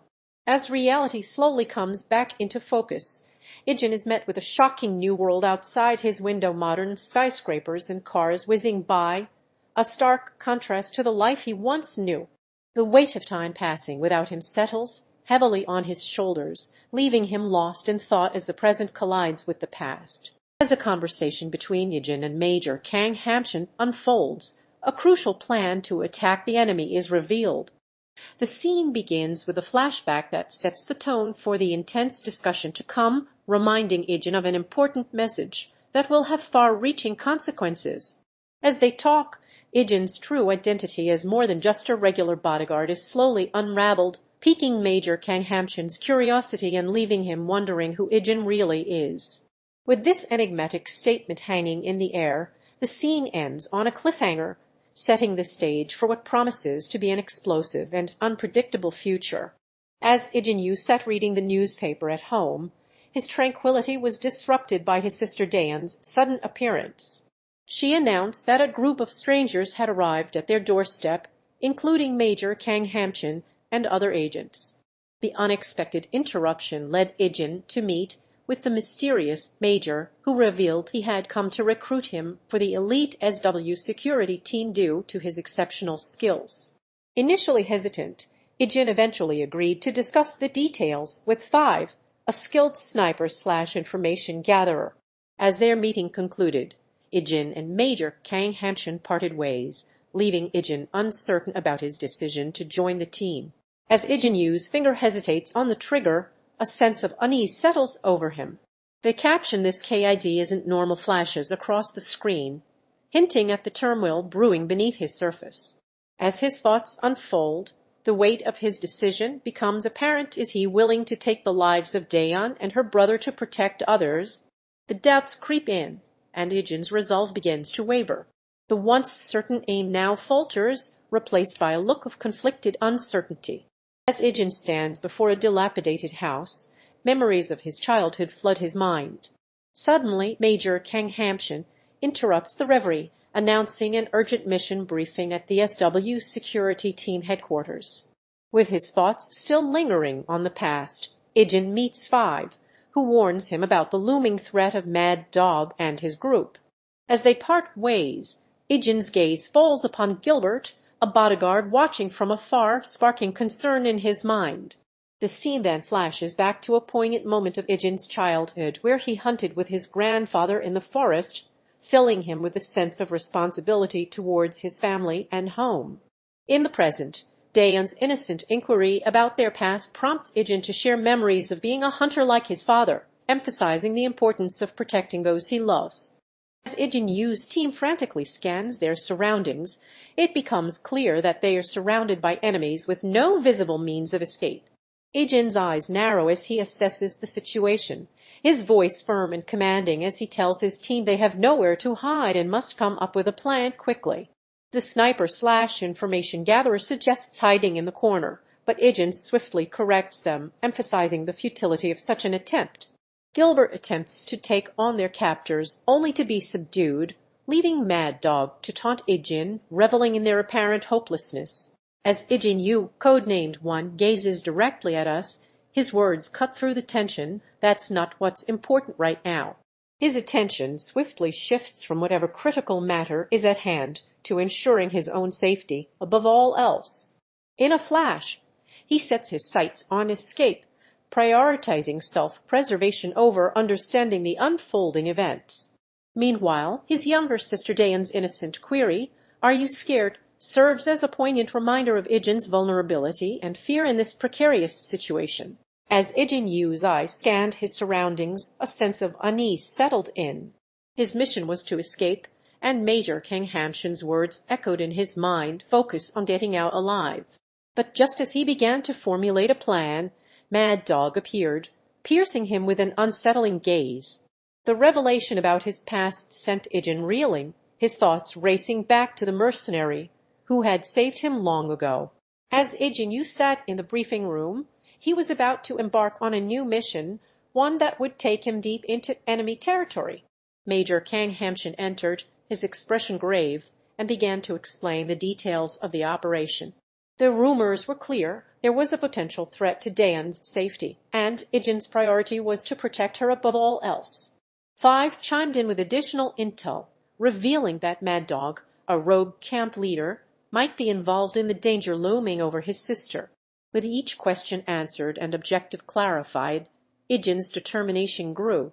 Major Kang Hamshin's emphasis on caution only reinforced the gravity of the situation.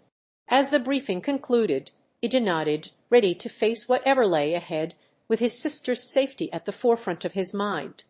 As Ijin Yu's team cautiously navigates the deserted alleyway, he remains ever vigilant, scanning their surroundings for any signs of danger.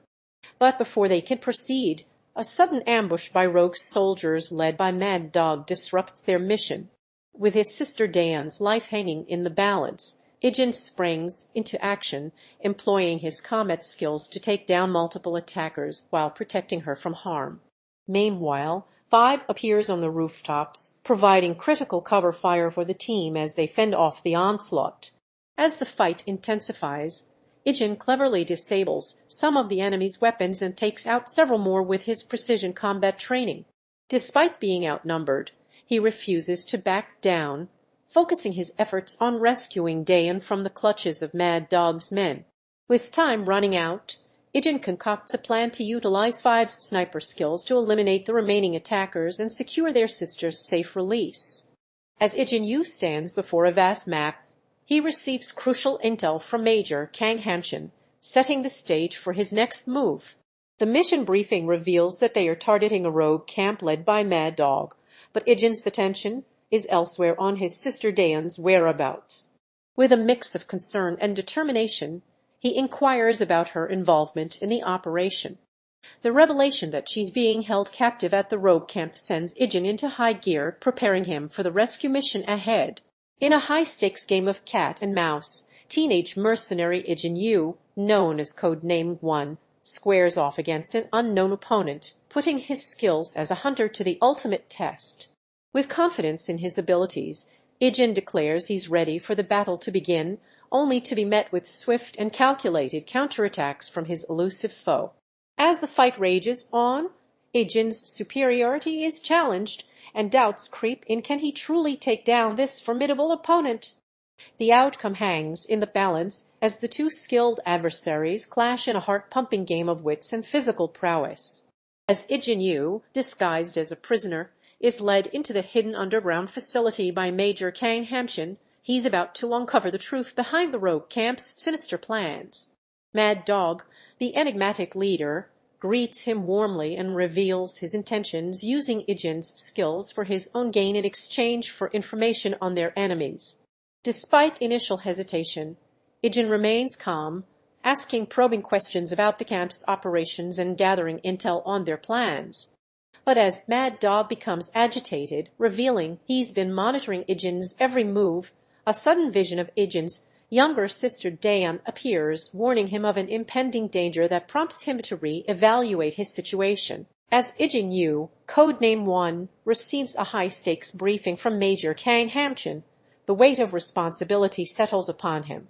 His mind racing with strategy and concern for his sister Dayun's safety, he sets out on a perilous mission to infiltrate an enemy camp and gather crucial intel. With additional guidance from the enigmatic Five, Ijin executes a flawless infiltration, moving undetected through the shadows like a ghost. As he clears the way, taking out soldiers one by one with his impressive combat skills, the tension builds towards a face-to-face confrontation with the cunning Mad Dog, who holds secrets about Dayun's whereabouts and toys with Ijin's emotions in a game of psychological cat and mouse. As Ijin, codename 1, arrives at the rogue camp with his allies, a plan unfolds to rescue his sister Dayun from the clutches of Mad Dog, the ruthless leader. But as they breach the camp's perimeter, Ijin's concerns for her safety escalate, and he begins to question everything. Major Kang Hamchin, tracking Dayun's movements, reveals the extent of her involvement with Mad Dog, and Ijin's accusatory tone is met with Dayun's defensive retorts.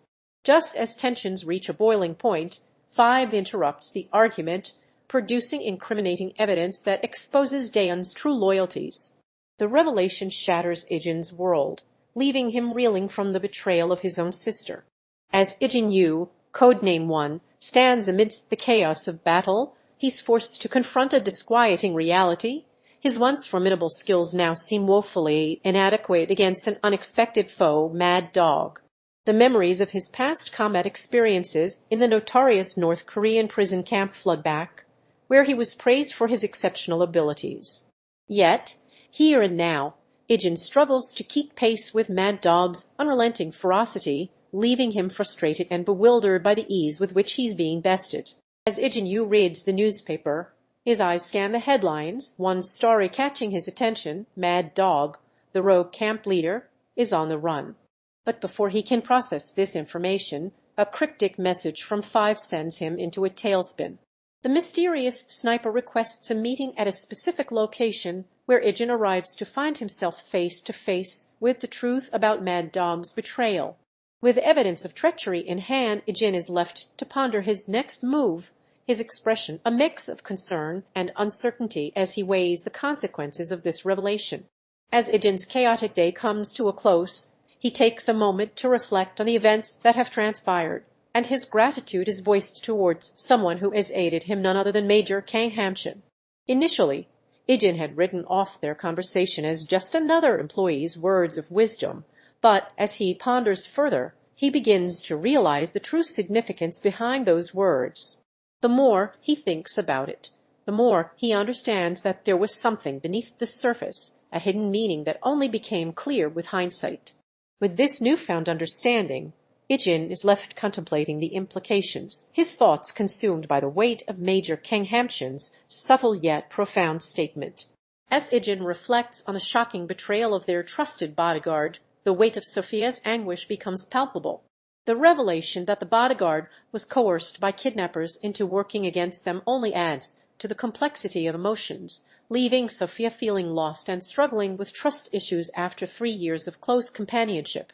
Ijin empathizes with her pain, acknowledging the depth of her distress as they grapple with the consequences of this treachery together. The team's hasty decision to return home early, once eagerly anticipated, now feels like a bitter reminder of the fragility of trust and the harsh realities of their world. As Ijin Yu ponders the incredible news that Sophia was rescued by a single individual, his mind struggles to comprehend the impossibility of it all. He recalls the countless hours they spent searching for leads on this enigmatic figure, only to come up empty-handed. The more he thinks about it, the more frustrated and confused he becomes, his determination to uncover the truth growing with each passing moment. As the group gathers together, their collective gratitude towards SW is palpable, evident in the handmade signs and heartfelt thank-you notes they've prepared to express their appreciation for his kindness during their trip. Ijin Yu's warm smile radiates as he gazes at his companions, his expression filled with a deep sense of thanks. Meanwhile, Dayun presents her brother with a thoughtful gift, a small but meaningful gesture that speaks volumes about the bond between siblings. Grandpa Yu adds a touch of poignancy to the scene, holding a bouquet of flowers that symbolizes the group's gratitude for SW's thoughtfulness. The sniper/information gatherer and other camp members observe the moment in quiet reverence, their solemn demeanor serving as a poignant reminder of the struggles they've faced and overcome together. Ijin Yu's footsteps echo through the empty corridor as he makes his way towards the main building, his mind consumed by the weight of his past and present missions. Suddenly, Major Kang Hanshin appears before him, his concern etched on his face.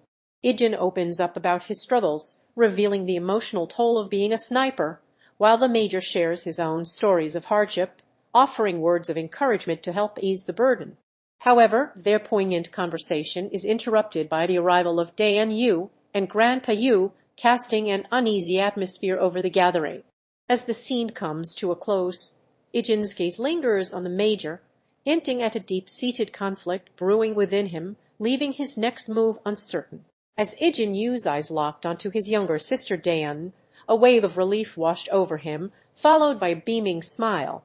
Dayun, still cautious, slowly began to open up, her initial hesitation giving way to a torrent of emotions as she revealed the scars of their troubled past. Ijin listened intently, his expression softening with empathy as he acknowledged the weight of guilt and responsibility that had been crushing her.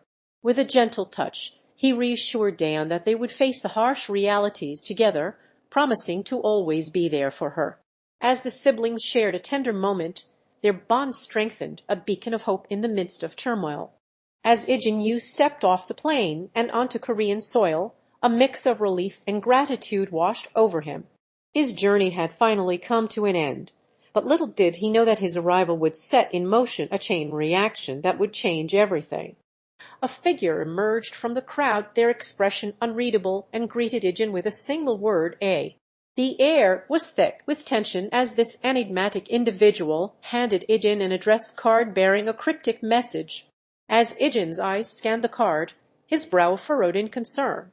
The mysterious figure vanished into thin air, leaving behind only questions and a sense of foreboding that hung heavy over him like a storm cloud on the horizon.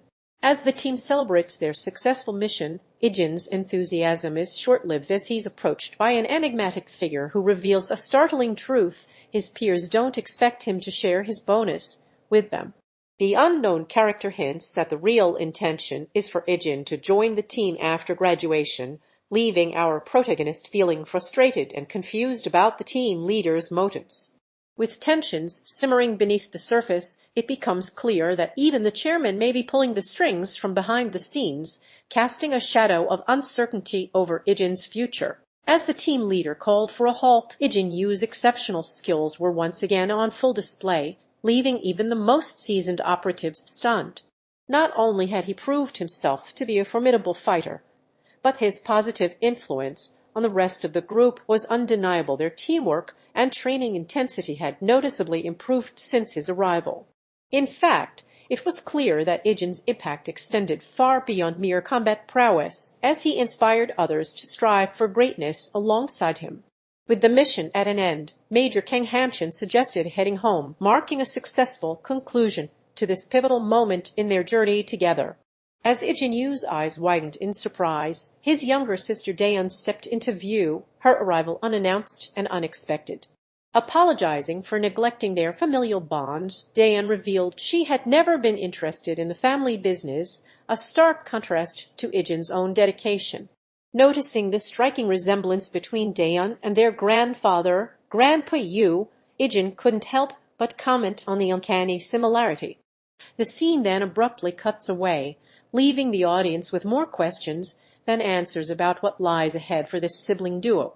As Ijin Yu stands at the kitchen counter, his uncertainty is palpable as he's approached by Major Kang Hanchin with a request to cook for everyone. The hesitation is rooted in his desire to be accepted and appreciated, a longing fostered by his childhood experiences with Grandpa Yu, who raised him. However, instead of fully committing to cooking for others, Ijin decides to take a different route, proclaiming "I'll do the cooking with determination," yet still exuding uncertainty. The scene concludes with Ijin's resolve on full display, leaving the audience wondering what lies ahead for this complex character. As Ijin's thoughts wander back to the past, memories of cooking with his grandfather begin to surface. He remembers the countless times he struggled to prepare a decent meal, only to be met with disappointment and frustration. Yet, despite the imperfections, Grandpa would still manage to crack a smile, finding joy in the effort rather than the result. It's the small victory that strikes Ijin as significant, the realization that even his smallest contributions can bring happiness to those he cares about. As Ijin Yu, also known as Codename 1, sits down with Author32 to discuss the search efforts for Mad Dog, it becomes apparent that their investigation has hit a brick wall. Despite the extensive searches conducted by others, no signs of Mad Dog have been found since his trail went cold. Ijin reveals that even he hasn't been able to make any progress in tracking him down, leaving them both at a loss for what to do next. In a tacit understanding, they agree to keep each other informed if any new information comes to light, hoping against hope that the elusive Mad Dog will eventually be found. As Ijin Yu, codenamed 1, stood before his superior, Major Kang Hanchin, a tense confrontation unfolded. Refusing to back down, Ijin revealed that civilians were present at the target location, a discovery that had altered his course of action and led him to prioritize securing goods over killing innocents. Enraged by this betrayal, Major Hanchin ordered Ijin to shut up, reiterating his original orders to eliminate everyone at the site. But Ijin stood firm, refusing to obey the command, knowing full well that disobedience would result in swift punishment, perhaps even a bullet to the head. As Ijin Yu holds out a handful of fruit to an unknown individual, a sense of innocence and playfulness radiates from him. His smile grows wider as the person accepts the offering, and for a moment it seems like he's relishing in the joy of sharing. But this tranquility is short-lived, as his expression morphs into one of shock and terror as he realizes who the person really is. "Eek!" he exclaims, his voice trembling with fear as the camera zooms in on his terrified face. As Ijin Yu's eyes scan the computer screen, a jumble of images and data swirls before him, threatening to overwhelm his senses. But he presses on, driven by an insatiable curiosity to unravel the mystery unfolding around him. Suddenly, Dayun bursts onto the scene, her expression a mask of urgent concern. Ijin's query is met with a cryptic "WH what?" and she dives headlong into a flurry of papers and files, leaving him scrambling to keep pace.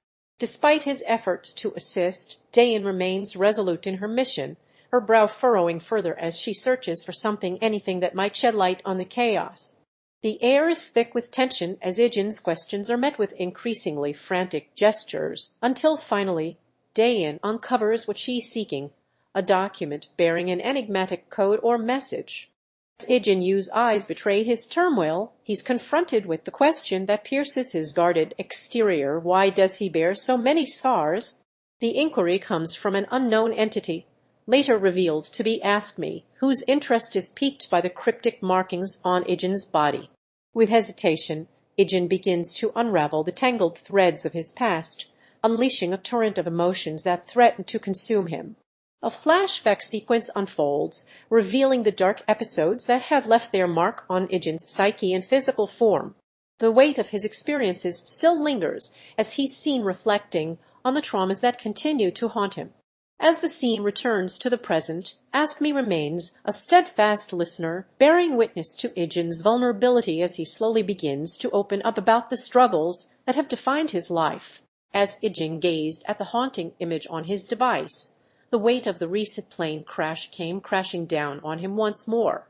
His younger sister Dayun's gentle inquiry, "Are you okay?" was met with a torrent of emotional pain as he struggled to come to terms with the suffering others may have endured. Dayun's attempts to console him only served to further stir his emotions. Her words, "I can't even begin to imagine the pain you went through," striking a chord within him. Ijin's response was a mix of anguish and acceptance, acknowledging that his own pain still lingered, an open wound refusing to heal. As Ijin Yu, codenamed One, lay in bed, his grandfather's concerns for his well-being were met with a mixture of apprehension and determination. Grandpa Yu attempted to reassure his grandson that he was fine, but Ijin's response belied any notion of recovery, his words heavy with the weight of his physical and emotional struggles. The conversation became increasingly emotional as Grandpa Yu's worry for Ijin's injuries mounted, and the toll they might take on his body became a stark reality. Amidst this somber atmosphere, Ijin reassured his grandfather that he would be okay, his gratitude evident in his words. With a sense of resolution, but also subtle hints at the ongoing challenges ahead, the scene came to a close, leaving the viewer with a poignant reminder of the complexities faced by our protagonist. As Ijin Yu stands face to face with the rogue camp leader, Mad Dog, in an abandoned building, a tense standoff unfolds. Mad Dog reveals his true intentions, using Ijin as bait to lure other recruits into his camp, but she refuses to cooperate, instead making a bold move to escape. The sudden turn of events prompts Mad Dog to attack her, and the two engage in a fierce fight. With cunning and skill, Ijin gains the upper hand, pinning Mad Dog to the ground. In a chilling warning, she vows that if their paths ever cross again, she will not hesitate to take his life. As Ijin trains in the designated area, his younger sister Dayun suddenly appears, attempting to persuade him to take a break and indulge in some gaming fun at her hideout instead. Her enthusiasm is met with a brief interruption by Ha, who can't resist making a snide comment about Ijin's supposed lack of personality, claiming it hinders his chances of success as a gamer. Undeterred, Ijin clarifies that his primary focus lies in honing his gaming skills rather than showcasing his personality. Grandpa Yu then enters the conversation, offering words of wisdom, urging Ijin not to confine himself to a single path and instead explore other aspects of content creation. As Dayun Yu strolls over to Yi Hyung, she launches into a casual conversation, proposing they have some fun watching him dominate on Seo while playing with Yona. She winks at the possibility of showcasing her friend's exceptional gaming skills, claiming she could even introduce them to a real troll in action. The suggestion of joining forces with Ijin Yu and his friends from the SW family sends ripples of excitement through Yi Hyung as he considers the prospect of observing their expert gameplay. As Ijin Yu and Dayun pondered the perfect birthday gift for their ailing grandfather, Grandpa Yu, they hastened to make the most of this special day. Upon arriving at his residence, they were greeted by an unexpected visitor, Major Kang Hamchun, captain of the SW security team. His solemn demeanor hinted that something was amiss, and Ijin and Dayun's excitement quickly gave way to disappointment as they learned Grandpa Yu was too unwell to receive visitors. Yet, refusing to be deterred, they decided to wait a while, hoping against hope for a glimpse of their beloved grandfather. Meanwhile, the arrival of Yi Hyung and Yona added an air of intrigue, as whispers of potential gifts or offerings for Grandpa Yu's special day began to circulate. As the scene drew to a close, Ijin and Dayun remained steadfast in their determination, poised on the cusp of uncertainty, with only time holding the key to reuniting them with their grandfather. As Ijin and his sister Dayun arrived at their grandparents' home, they were met with a warm welcome by Grandpa Yu. But Dayun's intentions weren't purely social. She revealed that she had been thinking of leaving the training academy behind to start anew with their grandmother. Ijin was hesitant, torn between his loyalty to his family and his duties as a trainee. Just as it seemed like he would have to make a decision, Major Kang Hamchin burst onto the scene, bearing an urgent message from the SW security team that required Ijin's immediate attention. As Dayun pleaded with her brother to join her in abandoning their training, Ijin found himself caught between his sense of duty and his love for his sister, leaving him uncertain about what lay ahead. As Ijin Yu, code-named One, sits down to enjoy a rare dinner brought by his granddaughters, he's suddenly interrupted by an unexpected visit from his younger sister Dayun. Her playful teasing reveals a sibling relationship filled with banter and playfulness. As they discuss school life, Dayun's inquiry about any romantic interests sparks curiosity, leaving the audience wondering if Ijin might be developing feelings for someone. The scene ends with a subtle hint that Ijin's personal life is slowly unfolding. As Captain Major Kang Hamchin engages in a hushed conversation with an unnamed instructor, the air is thick with concern for Ijin Yu's mental state. The instructor reveals that whispers have circulated about Ijin barely holding on by a thread, piquing Major Kang's interest. With a hint of amusement, he expresses his thoughts on Ijin's ability to maintain the intense training regimen, warning that exhaustion or stress could prove fatal. Other instructors, too, seem troubled by this recurring concern for Ijin's well-being, suggesting this is not an isolated instance of worry. As the spotlight shines on Ijin Yu, a transformation unfolds before our eyes. We revisit his humble beginnings among his peers, only to be transported to the present where he's now at the forefront of attention. The instructors' subtle nods and whispers hint at their growing recognition of Ijin's leadership potential. His fellow trainees, including Dayun, Ijin, and Yona, seem drawn to his magnetic presence, following his lead with a mix of admiration and curiosity. The air is thick with anticipation as the dynamics among them shift, foreshadowing a new era of influence for Ijin Yu. As the truth begins to unravel, Ijin Yu finds himself face to face with a mysterious figure who whispers a haunting message: "You were the perfect soldier." The cryptic words stir emotions long buried within him, and before he can process the revelation, Major Kang Hamchin appears, his eyes blazing with an unsettling intensity. With a cruel smirk, the Major reveals the dark secrets of Ijin's past, exposing the extent of his emotional damage. "But now you're completely broken." The once impenetrable facade begins to crumble as Major Kang Hamchin toys with Ijin, hinting at a torment that will unleash unimaginable pain. As the confrontation reaches its climax, an ominous tone settles over the scene, leaving the reader wondering what horrors lie in store for Ijin. As Ijin Yu anxiously waits for her grandfather to arrive home, her thoughts are consumed by the weight of responsibility that comes with cooking for him. She reveals her concern about his whereabouts, and as she begins to cook, her enthusiasm is palpable, driven by the joy it brings to her grandfather's face. However, this sense of duty soon gives way to worries about the burden of always having to prepare meals, with Ijin questioning whether she can truly shoulder this responsibility. As she rationalizes her situation, some pressure is alleviated, but her concerns for her grandfather's late arrival only intensify, leaving her wondering if he might be meeting friends instead of coming home as planned. As Ijin Yu, code-named One, reflects on his complicated past with Sister Dayun, a distant memory stirs within him, prompting an unexpected decision. He chooses to reconnect with her. Meanwhile, the team uncovers a trail of clues across Asia, revealing Mad Dog's recent activities in various locations. Major Kang Hamchin and the team convene to discuss their discovery, pointing out that Mad Dog's presence has been felt throughout the continent. The air is thick with tension as Ijin's emotional turmoil converges with the growing threat of Mad Dog's movements, setting the stage for a thrilling adventure to come. As Ijin Yu, code-named One, shares his growing unease with his sister Dayun about their grandfather's disappearance, a sense of foreboding settles over the situation. Despite acknowledging the possibility that he might be overreacting, Ijin can't shake off the feeling that something is amiss. He cautions Dayun to exercise caution, hinting at the possibility that their grandfather might have run off to some unknown destination.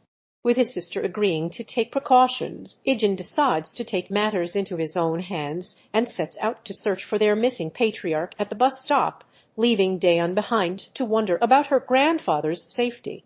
As Ijin Yu, or codename 1, reaches out to his grandfather with a text message, he's met with an unsettling silence. The lack of response sends him scrambling for alternative methods, and he tries contacting Grandpa Yu again through phone calls and messaging apps, but still receives no answer. Meanwhile, Dayun, Ijin's younger sister, is instructed to stay home, unaware of the growing unease in her brother's mind. The weight of his grandfather's silence hangs heavy over Ijin as he continues to try and reach out, leaving him with more questions than answers. As Ijin Yu stands frozen, his mind reeling with the revelation that the voice he thought was his grandfather's is actually Major Kang Hamchin, captain of the SW security team. The truth crashes down on him like a tidal wave, shattering the foundation of his family dynamics. Dayun Yu's correction, "It's not Grandpa Yu," echoes in his mind, leaving Ijin disbelieving and questioning everything he thought he knew about his heritage. Major Kang Hamchin's shocking revelation sends Ijin spiraling into emotional turmoil as he struggles to process the fact that he is not related to him by blood, forcing him to confront a harsh reality that will forever alter the course of his life. As Ijin Yu, codename 1, goes about his daily life, he suddenly finds himself face to face with an individual who claims to have been searching for him. The stranger greets Ijin with a knowing laugh, saying, "Hehe, that's right. It's been a while, Hoop." Ijin's confusion and unease are palpable as he tries to piece together the identity of this mysterious person who seems familiar yet unknown. As their conversation unfolds, the individual reveals a past connection between them, leaving Ijin shocked by the extent of their transformation. The stranger's disappointment in Ijin's ordinary life suggests that they had expected something more from him, leaving the two locked in an emotional reunion that promises to reveal secrets and stir up memories. As Ijin Yu faced a high-pressure situation, his emotional turmoil reached a boiling point. Confronted by an individual who seemed to possess intimate knowledge of his personal connections, Ijin's vulnerability was laid bare when asked if he was desperately praying that the hostage wasn't someone close to him, perhaps even family. The truth hit him like a ton of bricks as the person revealed a phone with my beloved Ijin saved as his contact name, exposing a deeper understanding of Ijin's past and relationships. Shocked and reeling from this revelation, Ijin struggled to process his emotions as the person made a demand that tied their fate directly to Ijin's actions. With his emotional state in disarray, Ijin was forced to grapple with the weight of his decisions, leaving him at a crossroads. Here is the transformed scene analysis report in an engaging narration for a MANHWA recap video. As Ijin Yu receives a mysterious text message, he's suddenly thrust into a precarious situation. The unknown figure on the other end warns him to take orders only from them, threatening harm to his hostage and sister if he dares to contact anyone else for help. With an ominous tone, the figure instructs Ijin to pick up unknown numbers, promising to send their next orders via text message. As the conversation ends abruptly, Ijin is left with a chilling reminder: follow their instructions or risk dire consequences for those under his care. As Ijin Yu sits in the dimly lit room, his gaze is fixed on a phone that holds a mysterious message. The enigmatic text Dayun, accompanied by cryptic symbols, sends him into a state of bewilderment. Suddenly, footsteps echo outside and Major Kang Hamchin enters, his expression stern and serious. Ijin shares the message with him, and together they exchange concerned glances. Meanwhile, Grandpa Yu watches from the shadows, his interest and concern palpable. As the scene comes to a close, Ijin's troubled expression suggests he is unsure of what path to take next, leaving the audience wondering what secrets lie ahead for this enigmatic character. As Ijin Yu, codenamed 1, stood firmly before the makeshift base of the rogue camp, his determination was palpable. The leader, notorious as Mad Dog, emerged with a nonchalant smirk and taunted Ijin about his sister's disappearance, Dayun. Frustration mounted within Ijin as he demanded answers, but Mad Dog's calm demeanor only fueled his agitation. A revelation that the leader knew nothing of Dayun's fate was met with skepticism, leading Ijin to threaten dire consequences if truth wasn't forthcoming. As the scene concluded, Mad Dog's maniacal laughter hinted at hidden knowledge, leaving the outcome uncertain. As Ijin and Seokju confer, the weight of their precarious situation becomes starkly apparent. The revelation that the hostage is dead confirms their worst fears. They are still being tracked by Mad Dog's relentless team. Seokju astutely deduces that a tracking device must be at play, allowing their pursuers to pinpoint their location with ease. Undaunted, the duo ponders their options for escape and concocts a plan to outsmart their captors, driven by desperation and determination. As Ijin Yu stands before the sprawling cityscape, the weight of his past decisions hangs heavy in the air. Memories of his previous life flood back to him, and he's transported to a time when freedom was just a distant dream. Cut to the present, where Mad Dog's camp beckons, and Ijin is introduced to the group with an air of caution. But as he opens up about his past to Mad Dog, the walls begin to crumble, revealing a deep-seated desire for justice and revenge against those who wronged him. With tears welling up in his eyes, Ijin shares his story, and it's there that Mad Dog presents him with an offer: join the rogue camp, and together they can exact their revenge. The weight of this decision settles upon Ijin, but ultimately he chooses to take the leap, marking a pivotal moment in his journey as he forges a new path forward.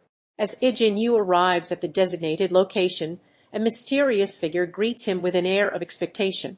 The figure inquires if Ijin has sought help elsewhere, hinting that he may have been led astray before arriving here. With his guards up, Ijin asks about the presence of cameras, demonstrating his awareness and caution.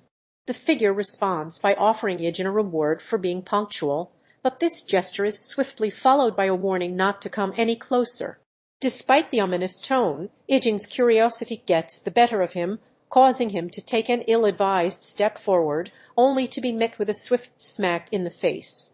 As Ijin Yu, codenamed One, is dragged into a moral dilemma, the camp leader, Mad Dog, berates him for his handling of their hostage, emphasizing the importance of punctuality. Forced to take the captive to the next location, Ijin's discomfort and conflict are palpable, evident in his thought bubbles and troubled expressions. As he's led away, he asks why they are being made to harm their own kind, the weight of his question hanging heavy in the air like a challenge to the morally ambiguous choices he's been forced into. As Grandpa Yu introduces himself, his words are laced with a hint of nostalgia as he reminisces about the past, when he knew Ijin in a different light. The weight of their complex emotional connection hangs heavy in the air, casting a subtle shadow over his present actions. His involvement with Mad Dog is revealed, described as helping the likes of him, but Grandpa Yu's tone betrays a growing frustration and skepticism about the rogue camp leader's usefulness. The lines between loyalty and morality begin to blur, foreshadowing potential conflicts on the horizon. As Ijin Yu is captured by Mad Dog and his cohorts, a series of intense events unfolds. With the revelation that Mad Dog has been searching for him, Ijin is taken to a makeshift prison cell where he meets Seokju, another captive held by Mad Dog's followers. The past comes flooding back as Dayun Yu appears in a flashback sequence, highlighting their emotional bond. Grandpa Yu's voice echoes through Ijin's mind, reminding him of his responsibilities as the leader of the Yu family. Meanwhile, Major Kang Hamchun arrives on the scene, tracking down Mad Dog and seeking to take him down. But just as it seems like the situation can't get more dire, Mad Dog reveals that this is already the 5th attempt on his life, hinting at a history of conflicts with the government. As Ijin Yu, codenamed One, finally arrives at the supposed final destination, he realizes that his journey has been a mere ruse orchestrated by none other than Mad Dog, the enigmatic leader of the rogue camp. Mad Dog's cryptic remarks reveal that his intention was to keep Ijin on the move, exhausting him and preventing any potential help from reaching him. The camp leader's satisfaction with Ijin's punctuality hints at his meticulous tracking of Ijin's every step. As the truth slowly dawns on him, Ijin searches frantically for someone or something, yet Mad Dog's guidance leaves him uncertain about what lies ahead. With this revelation, a sense of unease settles over Ijin, leaving him grappling with the harsh reality that he has been manipulated and misled from the very beginning. As Ijin Yu stands before a whiteboard, the weight of his team's expectations hangs heavy in the air. The message scrolled across the board surpassed the OO of the numbers, serves as a constant reminder of their struggle to outdo their opponents. Just then, Major Kang Hanshin appears, tasking Ijin with recruiting a new member for Forest. With permission from Mad Dog, the rogue camp leader, Ijin sets off on his mission, leaving behind the pressure cooker atmosphere at home. As the operation to eliminate a former number falls through, Ijin Yu finds himself under scrutiny by none other than Major Kang Hanshin. The conversation begins with a sense of surprise and frustration from the unknown individual, while Ijin's calm demeanor slowly gives way to irritation as the minutes tick away. It becomes clear that time is of the essence, and this failed plan sets the stage for a central conflict or plot point in the story. As the dramatic announcement echoes through the air, the target has arrived. Ijin Yu's mission begins in earnest. He receives his instructions from an unseen figure, commanding him to prepare to hunt him down. With his orders clear, Charlie reports back with confirmation using the phonetic alphabet Charlie clear. This S delta. But as Ijin assesses the situation outside, he finds that the guys are unresponsive, hinting at potential danger or enemy presence lurking in the shadows. As the scene concludes, a sense of anticipation and uncertainty hangs in the air, leaving Ijin vigilant and ready to spring into action at a moment's notice. As Mad Dog revels in his triumph, he taunts his opponents with a chilling revelation. He's already outmaneuvered them, and the only way to catch Forrest is by resorting to underhanded tactics like taking hostages. His gloating is short-lived as he swiftly seizes Dayun, Forrest's sister, holding her captive in a cruel game of cat and mouse. With his prize hostage in tow, Mad Dog issues a menacing dare to Forrest, try and catch him if you can, hinting at an impending showdown between the two adversaries. As tensions escalate within the organization, Ijin Yu, codenamed One, receives a cryptic message from Mad Dog, once his ally-turned-rogue leader, ordering Major Kang Hanshin to eliminate him instead of capturing him alive. But Ijin sees this as an opportunity to rise through the ranks, perceiving Forrest's greatest fear lies in his very existence. With this revelation, he begins to ponder Mad Dog's whereabouts. Is he operating beneath the surface or above ground? The scene concludes on a cliffhanger, leaving us wondering what fate awaits One and the organization. As Ijin Yu's isolated surroundings come into focus, a sense of unease settles in. A cryptic message appears, hinting at Forrest's sinister plan to supplant his camp with their own trained operatives, leaving him with no choice but to survive the impending attack. The stakes are raised as an unknown sender reveals they are holding Dayun hostage, threatening her life unless Ijin complies. The chilling reminder that he has no use for Dayun once he's gone only amplifies the gravity of his situation. With no other option than to fight for his survival and escape, Ijin is left to face an uncertain future, his desperation palpable as he struggles to come to terms with the reality that looms before him. As Ijin Yu crouches behind a wall, his eyes scan the surroundings with calculated caution. Major Kang Hanshin's voice echoes through the air, emphasizing the importance of precision and control in this simulated combat scenario. With deliberate movements, Ijin takes aim and fires at targets with pinpoint accuracy, showcasing his exceptional marksmanship skills. The camera zooms out to reveal a hail of successful hits, highlighting Ijin's mastery of strategy and technique. Major Kang Hanshin's praise is palpable as he hints at the potential for future advancement, leaving no doubt that Ijin's training is on track for greatness. As Ijin Yu, a teenage mercenary with a code name of One, sets his sights on infiltrating the ISW security team's headquarters, he must employ his exceptional skills to evade detection. With precision and stealth, he scales the wall using a grappling hook, entering the building through an open window. Once inside, he navigates the darkened corridors with ease, avoiding guards and security cameras as he makes his way deeper into the complex. His hacking skills come into play as he accesses restricted computer terminals, gathering crucial information about the team's operations. However, his progress is soon disrupted by a group of heavily armed soldiers patrolling the hallway. With swift and silent efficiency, Ijin takes them down, showcasing his combat prowess. As he approaches the central command center, He uncovers a plan to launch an attack on a nearby city, but his discovery is short-lived as he is confronted by Major Kang Hamshin, the captain of the SW security team, who puts a stop to his mission before it can get off the ground. In a swift and deadly dance, Ijin Yu, codenamed One, is ambushed by a group of rogue mercenaries while on a mission.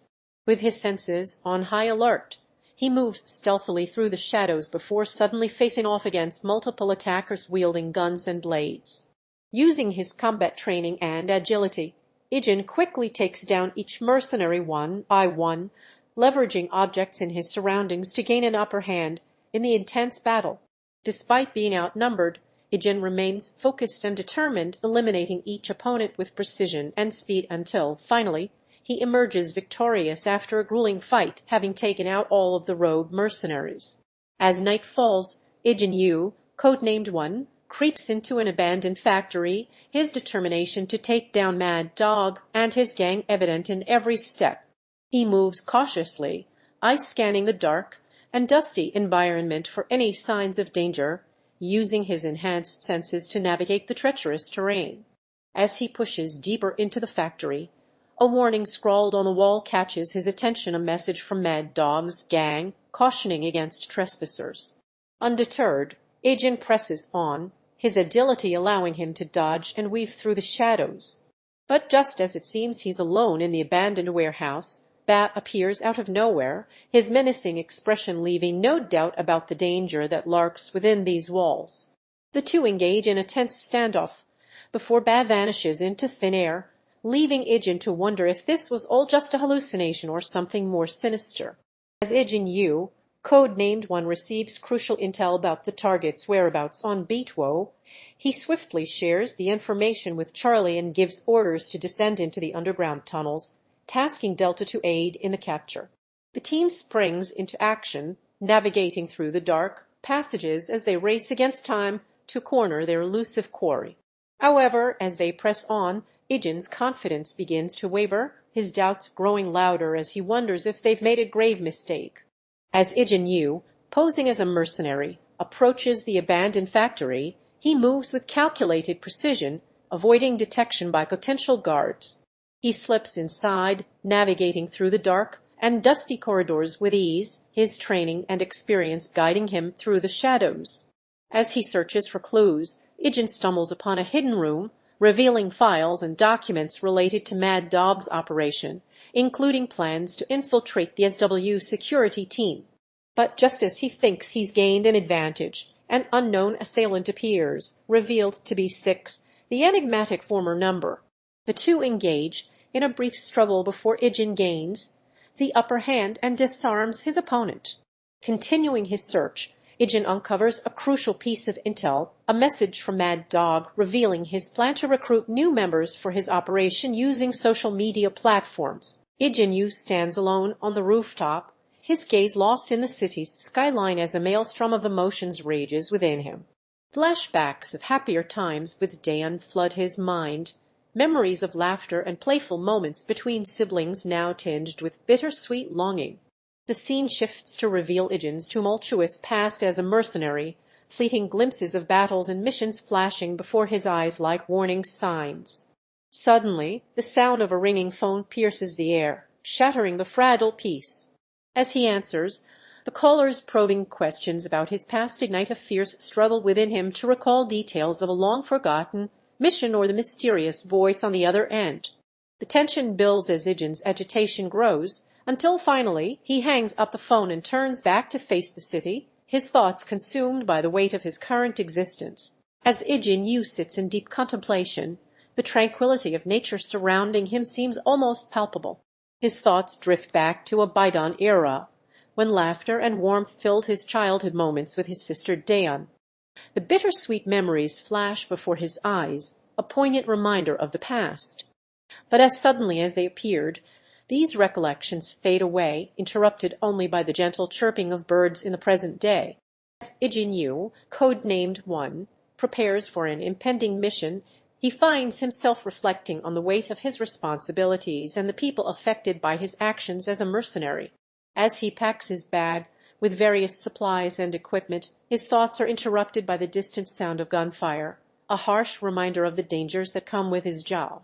With a sense of determination, Ijin dons his side gear, symbolizing his readiness to face whatever challenges lie ahead. As the final preparations are made, Ijin stands confidently, ready to embark on his mission, the culmination of his thoughts and reflections now replaced by a steely resolve. As the darkness envelops him, Ijin Yu's mind is flooded with fragmented memories and images from his troubled past. A photograph of his younger sister Dayun lies before him, a poignant reminder of happier times now lost to the passage of time. As he gazes upon it, flashbacks of his mistakes and regrets begin to unfold, revealing the devastating consequences of his actions as a soldier. The weight of his code name, One, takes on new significance as Ijin comes to understand its connection to his true identity. Amidst this turbulent sea of thoughts, he slowly begins to grasp the extent of his own growth, emerging from his introspection with an air of determination that hints at a newfound sense of purpose. As the silence settles, a sense of unease begins to creep over Ijin Yu, codename One. The weight of his situation bears down upon him, threatening to crush his resolve. In this moment of vulnerability, he questions his abilities, his doubts growing with each passing thought. Fears and uncertainties swirl through his mind like a maelstrom, leaving him feeling lost and uncertain about his mission and future. As the turmoil reaches its peak, Ijin's despair seems insurmountable, but in a sudden flash of determination, he finds the strength to push past his doubts, marking a pivotal turning point in his character development. As Ijin Yu sits alone in his room, lost in thought, the memories of his childhood with Sister Dayun suddenly flood back to him. He recalls the carefree days they spent playing together in the woods, unaware of the dangers that would one day threaten their family's safety. But before he can fully immerse himself in nostalgia, a knock at the door shatters the momentary respite. It is none other than Dayun herself, who has been monitoring the situation and now arrives to warn Ijin of the impending danger. Her words are laced with concern as she reveals her discoveries, prompting Ijin to express his worry for their family's well-being. As Ijin Yu, codename One, infiltrated the rogue camp led by Mad Dog, he was met with an initiation test designed to prove his worthiness to join their ranks. With his true intentions and abilities on full display, Ijin successfully completed the first two challenges, showcasing his combat skills and strategic thinking. But it was the third challenge that revealed his willingness to adapt to any situation and eliminate threats as Mad Dog ordered him to take out 32, a former team member who had gone rogue. As Ijin Yu, codename One, arrives at the training grounds, her determination is palpable. Major Kang Hanshin puts her through a series of physical challenges, testing her strength, agility, and endurance, but despite initial struggles, she perseveres, showing marked improvement with each passing moment. Her peers, 5 and 32, observe from the sidelines, seemingly impressed by Ijin's progress, while Mad Dog appears to discuss strategy with Major Kang Hanshin before departing to scout out the area. Meanwhile, Anna watches over Ijin from a distance, her presence a subtle reminder of the stakes involved. As Ijin continues her training, her resolve only strengthens, driven by an unyielding desire to prove herself and catch up with her peers, setting the stage for future challenges and opportunities for growth within the SW security team. As the anguish of his past consumed him, Ijin's thoughts were torn between memories of happier times with his sister Dayun and the desperate determination to rescue her from captivity. The news arrived like a cold shock. 5, the trusted informant, revealed Dayun's location, igniting a fire within Ijin that burned brighter with every passing moment. With a plan forming in his mind, he worked tirelessly to prepare for the operation, but just as hope seemed to be on the horizon, disaster struck. Charlie was taken out, leaving the rescue mission precariously poised between triumph and tragedy. Here is the narration. As the unexpected announcement echoes through the airwaves, Major Kang Hanshin's frustration grows as he realizes his team has been left at a disadvantage. He hastily calls for Bravo to report in and assess their dire situation, lamenting the loss of not one, but 3 teams already. Ijin Yu, known as One, responds with biting sarcasm, questioning if it was indeed them who boasted about surpassing their camp's numbers. As he provides his expert analysis, it becomes clear that their opponents are not only skilled in assassination, but also well versed in military tactics. With a keen eye for strategy, Ijin reveals that their foes have been training separate forces in different fields, making them a formidable opponent to face. As Ijin Yu's frustration boils over, he lashes out at Mad Dog, questioning his tactics and leadership in a heated argument. It begins with Ijin speaking to someone off-panel, seeking clarity on their words, but his agitation grows as he expresses his discontent with the single-target strategy, calling it reckless and misguided. Mad Dog emerges, dismissing the need for special tactics and implying superiority over Ijin, which only infuriates him further. Accusing Mad Dog of hypocrisy, Ijin demands he step down from his high horse. Just as tensions are about to escalate, Moon intervenes, acknowledging Mad Dog's leadership while also threatening to take matters into his own hands if necessary. With the air thick with tension, Ijin gives orders for standby, hinting at an imminent battle or operation. As Ijin Yu, codenamed One, sits in a meeting with Major Kang Hanshin, the weight of his past and present converges. Flashbacks of a mysterious package from his grandfather as a child flood his mind, a poignant reminder of the path he's been on. But it's not just nostalgia that troubles him. Major Kang's briefing on a new mission has Ijin grappling with the moral implications of his work. The cost to his humanity is becoming increasingly clear, and Five's intel only serves to solidify the gravity of the task ahead. As Ijin ponders the uncertainty, his concerns etch themselves onto his face, leaving him looking troubled and uncertain about what lies in store. As Ijin Yu, codenamed One, sits across from Major Kang Hanshin, their conversation reveals the weight of his deadly skills. A flashback unfolds, showcasing a series of precision shots that have earned him the reputation as the best of the numbers. The present scene sees One recounting past missions and kills with an air of detachment, leaving Major Kang Hanshin to wonder at his exceptional accuracy. When asked about getting a few shots in between missions, One's calm response hints at a ruthless efficiency.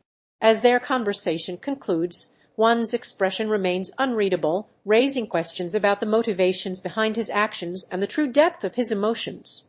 As Anna's true identity as Forrest is revealed, she sets her sights on Ijin, accusing him of being a traitor to his own camp. With a mix of praise and criticism, Forrest commends Ijin's success in building numbers, but also hints at rumors of reckless soldiers who were brought down by them.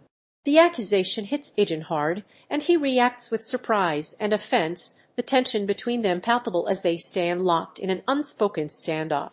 Ijin Yu's world is turned upside down as a cryptic message on his phone unravels the mystery of his past, shattering his understanding of himself and his role in the organization. As he delves deeper into the revelation, his curiosity gives way to shock and confusion, leaving him uncertain about what to do next. The message's words echo in his mind like a ticking time bomb, threatening to upend everything he thought he knew about his identity.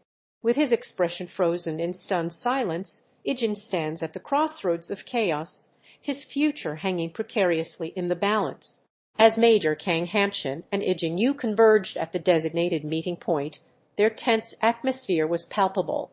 But their discussion was short-lived as Mad Dog suddenly materialized, revealing he had taken Dan hostage in a bid to extract information about Anna's whereabouts. Ijin Yu's demands for his sister's safe return fell on deaf ears, as Mad Dog coldly dismissed his plea, driven by his own ambitions and desire to exploit Anna for his purposes. The situation escalated, with Major Kang Hanshin intervening to mediate the standoff, but the air was thick with tension as the two parties stood firm, each refusing to back down. As Ijin Yu, codenamed One, walks alone in a quiet setting, they are suddenly confronted by Major Kang Hanshin, who challenges their confidence as a bodyguard due to their youth. The Major's words strike a chord, and Ijin becomes defensive, recounting their successes and skills. But the Major doesn't let up, recalling an event from their past that has bearing on the conversation. Ijin's emotions begin to unravel as memories of their younger sister Dayun come flooding back, triggering a traumatic event from their past. The Major tries to calm Ijin down, reminding them of his voice and the importance of trust. As Ijin Yu, codename 1, gazes into the past. Memories of failure and frustration flood his mind. He recounts a previous mission where he was forced to clean up after the notorious Mad Dog's chaos, his anger simmering beneath the surface as he speaks ill of his nemesis. Yet, despite this lingering resentment, Ijin's expression transforms as a new opportunity begins to unfold before him, leaving him energized and eager for redemption. The scene ends with a tantalizing cliffhanger, as we are left wondering what exactly lies ahead for One. As Ijin Yu, codenamed One, stands outside Major Kang's office, determination etches itself onto his face. He bursts into the room, confronting the seasoned commander about his sister Dayun's involvement with Mad Dog's rogue camp. Major Kang, unfazed by Ijin's urgency, reveals he knows nothing of Dayun's activities, but advises Ijin to keep a low profile for her sake. However, Ijin's agitation grows, and he insists on taking matters into his own hands, threatening to investigate further. As tensions rise, Major Kang warns Ijin of the dangers of meddling with Mad Dog's group, urging him instead to focus on his training as a member of SW's security team. As Ijin Yu's gaze is interrupted by his younger sister Dayun's sudden appearance, the weight of his secrets begins to unravel. Dayun's probing questions cut deep, accusing Ijin of hiding and shirking responsibility within their organization. Despite Ijin's attempts to deflect her concerns, Dayun persists, demanding answers about his true intentions. As the confrontation reaches its climax, Ijin's troubled expression reveals a sense of inner turmoil, as if he is grappling with his own doubts and fears. As Ijin Yu sits in the dimly lit room, Major Kang Hamchin approaches him with a folder containing the details of a new mission. The stakes are high as Ijin Yu is tasked with infiltrating a rogue camp led by Mad Dog, a formidable opponent. As he pores over the files, his doubts and concerns begin to surface, weighing heavily on his mind. A photo of his younger sister, Dayun, seems to be etched in his memory, serving as a poignant reminder of the risks involved. With the stakes so high, Ijin Yu's hesitation is understandable, but will he ultimately choose to take on this treacherous mission for the sake of national security? As Ijin Yu stands guard in the woods, his senses on high alert, he spots a group of figures approaching from afar, led by the notorious rogue camp leader, Mad Dog. Recognizing the threat, Ijin's instincts kick in, and he prepares to defend himself if necessary. As Mad Dog demands that Ijin hand over his sister Dayun, who is rumored to be hiding with him, Ijin refuses, adamant that he will never betray his sister or put her in harm's way. The standoff continues, with Mad Dog threatening to attack, but Ijin stands firm, his emotions torn between his duty to protect himself and others and his loyalty to his sister. As the scene unfolds, visions of Dayun flash through Ijin's mind, leaving him grappling with the possibility that she may be involved with Mad Dog and his group, further complicating his already turbulent emotional state. As Ijin Yu, code-named One, stands face to face with a desperate hostage and the ruthless rogue leader Mad Dog, he's forced to confront a moral dilemma that will test his very existence. With emotions swirling within him, Ijin weighs his own life against the innocent life held captive before him as Mad Dog issues an ultimatum, kill or be killed. The air is thick with tension as Ijin proposes a shocking counteroffer: spare his own life and take aim at Mad Dog instead in a last-ditch effort to avoid a catastrophic outcome. As Ijin Yu's eyes gaze out into the darkness, the memories of his past come flooding back like a stormy tide crashing against the shores of his mind. He's transported to a younger version of himself, surrounded by loved ones whose faces now haunt him with bittersweet nostalgia. But this fleeting moment of warmth is brutally shattered by an explosion that seems to shake the very foundations of his existence. The present-day Ijin is left reeling, trapped in a prison of regret and pain as he recalls the haunting words, "No matter what happens. You've lost this one," scrawled on the wall like a cruel epitaph. As the camera pans out, the cryptic message assumes new significance, underscoring Ijin's emotional turmoil and vulnerability. Yet, in this darkest of moments, a glimmer of solace flickers to life as he recalls his sister Dayun's reassuring words, "By me, don't worry," offering a fleeting respite from the anguish that has ravaged him for so long. As Major Kang Hamchin leads step into action, He exudes confidence in their ability to capture Ijin Yu, declaring, as I expected, with an air of certainty. But beneath his commanding exterior, a glimmer of uncertainty flickers as Five reports back with intel on the assassin's whereabouts. The Major's expression shifts, surprise and concern creasing his face as he realizes that even Forrest's Deadliest operatives couldn't take down their target. His tone turns urgent as he queries his team, "Are you ready for this?" As Ijin Yu's anxious voice echoes through the air, he frantically searches for his younger sister Dayun, calling out her name with growing concern. But as minutes tick by without a response, frustration begins to set in, revealing the depth of his worry and anxiety. The weight of his guilt and regret slowly surfaces as he confides that he had taken measures to ensure their safety, relocating the hostage to a different location. With a mix of nostalgia and trepidation, Ijin asks Dayun how long it's been since they last parted ways, only for her biting remark to cut through the tension. Everything he's accomplished amounts to nothing, implying that his actions have had no lasting impact on their lives. As Ijin Yu stands frozen in contemplation, his mind consumed by the betrayal of those he once trusted, a sudden interruption shatters the silence. The hostage-taker, revealed to be someone from Ijin's inner circle, steps forward with a menacing demand, "Release the captive."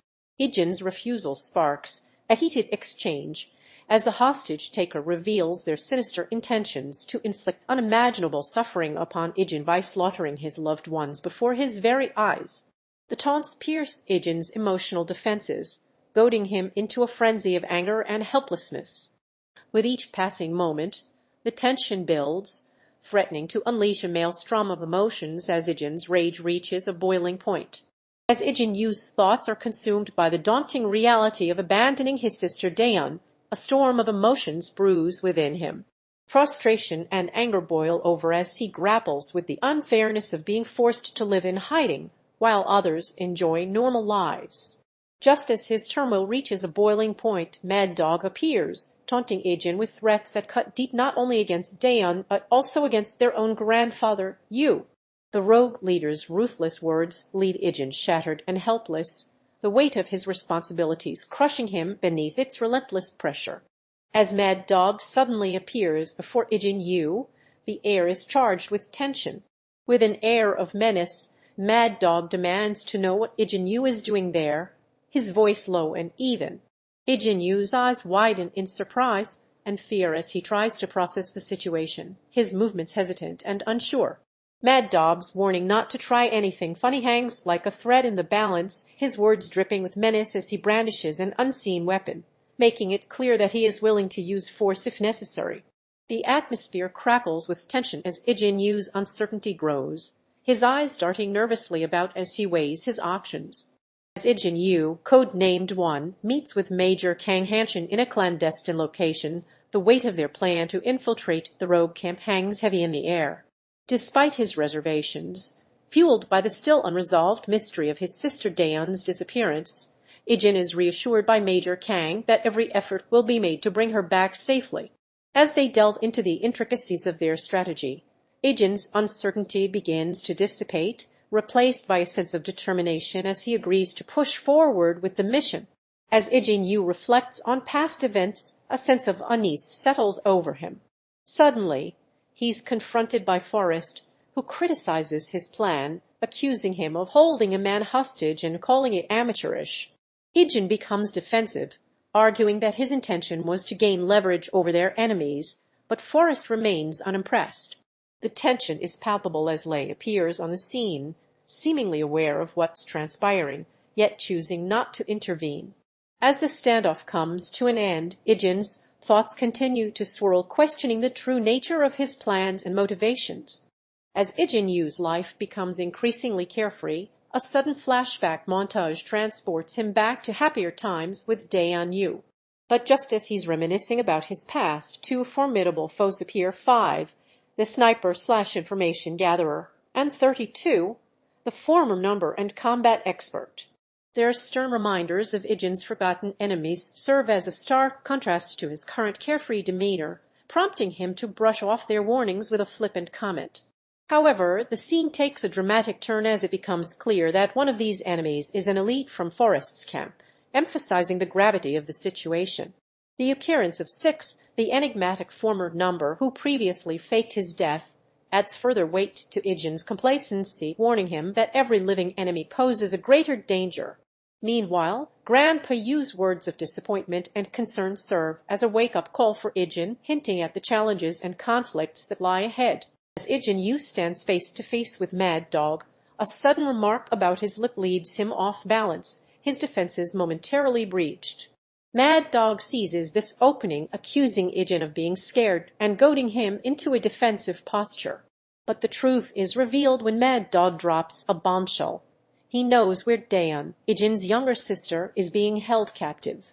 The emotional blow leaves Ijin reeling as Mad Dog continues to taunt him, dangling the possibility of saving his sister before him. A ruthless deal is proposed. Kill your enemies, and Mad Dog will grant you the freedom to rescue Dayun. Now, Ijin must weigh the moral implications of this offer against the desperation to save his sister's life. As Ijin Yu crept through the forest, his trained senses on high alert for any sign of detection, he thought he had finally managed to evade the enemy's watchful eyes. But unbeknownst to him, Major Kang Hemchin and his team were waiting in ambush, their patience rewarded as they closed in on their unsuspecting prey. As Ijin approached a clearing where 5 lay feigning injury, the enemy sprang into action, surrounding him with calculated precision. Caught off guard, Ijin was confronted by Major Kang Hemchin himself, who demanded to know what had brought him to this forsaken place. The air was thick with tension as Ijin's resourcefulness and stealth skills were put to the ultimate test, but it seemed even his greatest abilities couldn't prepare him for the unexpected turn of events that now unfolded. As Ijin Yu faces off against the hostage-taker, holding his sister Dayun captive, he tries to negotiate with the desperate man, warning him that her life hangs in the balance and attempting to establish a connection. The tense standoff is marked by the taunts of the hostage-taker, who shows no remorse for Dayun's fate, but Ijin refuses to back down, appealing to his adversaries' emotions by mentioning their past interactions and commenting on his own changed behavior since they last met. However, just as it seems like a breakthrough might be possible, the hostage-taker reveals a chilling ultimatum. If he doesn't make contact with the other side, another hostage will meet a deadly fate. The stakes are raised even further when he threatens that anyone who was ordered to kill Dayun is already dead, leaving Ijin with little room for maneuver. As Ijin Yu, codenamed One, converses with his allies, the enigma surrounding their unknown enemies begins to unravel. The conversation starts with a discussion about 3 unnamed combatants who are not part of Forrest's group, and Ijin's curiosity is piqued as he asks if there were only 3 of them. Suddenly, a flashback transports us to Ijin's past, where we see him with his younger sister Dayun and their grandfather Grandpa Yu. But this nostalgic moment is short-lived as Major Kang Hemchin, captain of the SW security team, interrupts the reverie with a warning about an unknown threat. Back in the present, 5 and 32 observe the situation from a distance, while Ijin's thoughts wander back to his past, hinting at a connection to Forrest and Lay that remains shrouded in mystery for now. As Ijin Yu receives a chilling message scrawled in blood on the wall, his expression contorts with growing unease. The words themselves are cryptic, but their sinister tone and mention of his younger sister Dayun's presence at a location linked to Mad Dog's past send a shiver down his spine. Flashbacks reveal the close bond between Ijin and Dayun, emphasizing the gravity of her potential danger. As the message reappears on screen, Ijin's determination to rescue his sister is palpable, his resolve strengthened by the darkness that looms ahead. With every passing moment, the urgency of the situation intensifies, driving Ijin forward in a desperate bid to save the one person who matters most to him. As Ijin Yu and his team arrive at the designated location, they are met with an eerie silence.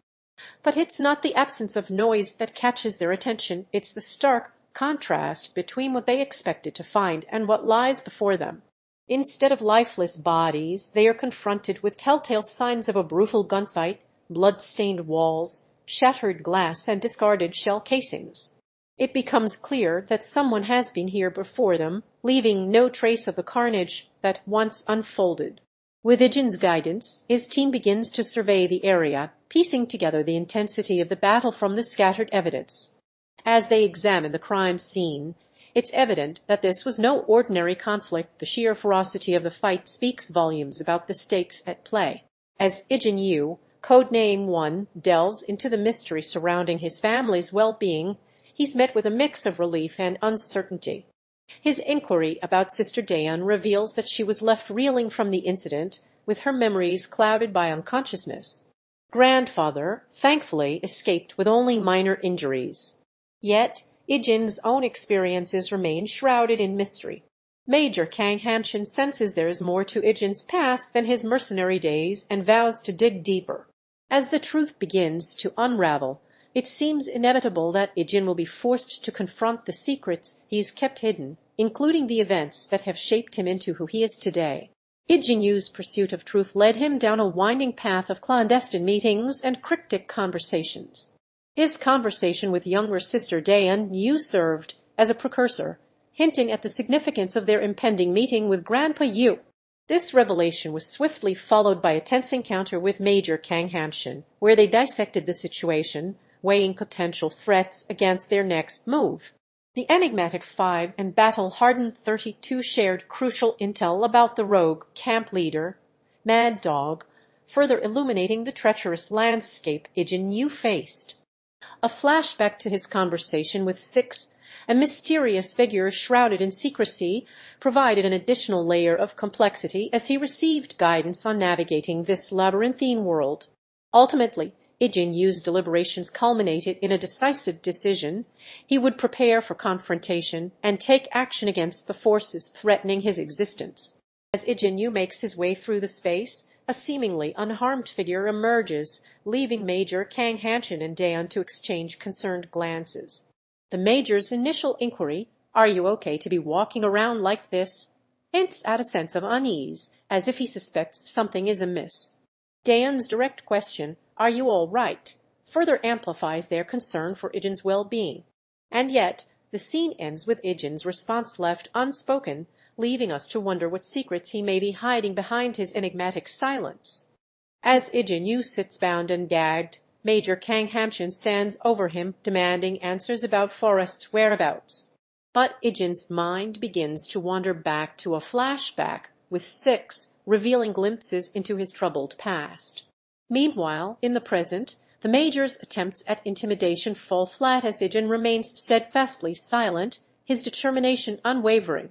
As the interrogation continues, Ijin's thoughts drift back to his sister Dayun and their shared memories of their grandfather and their childhood together.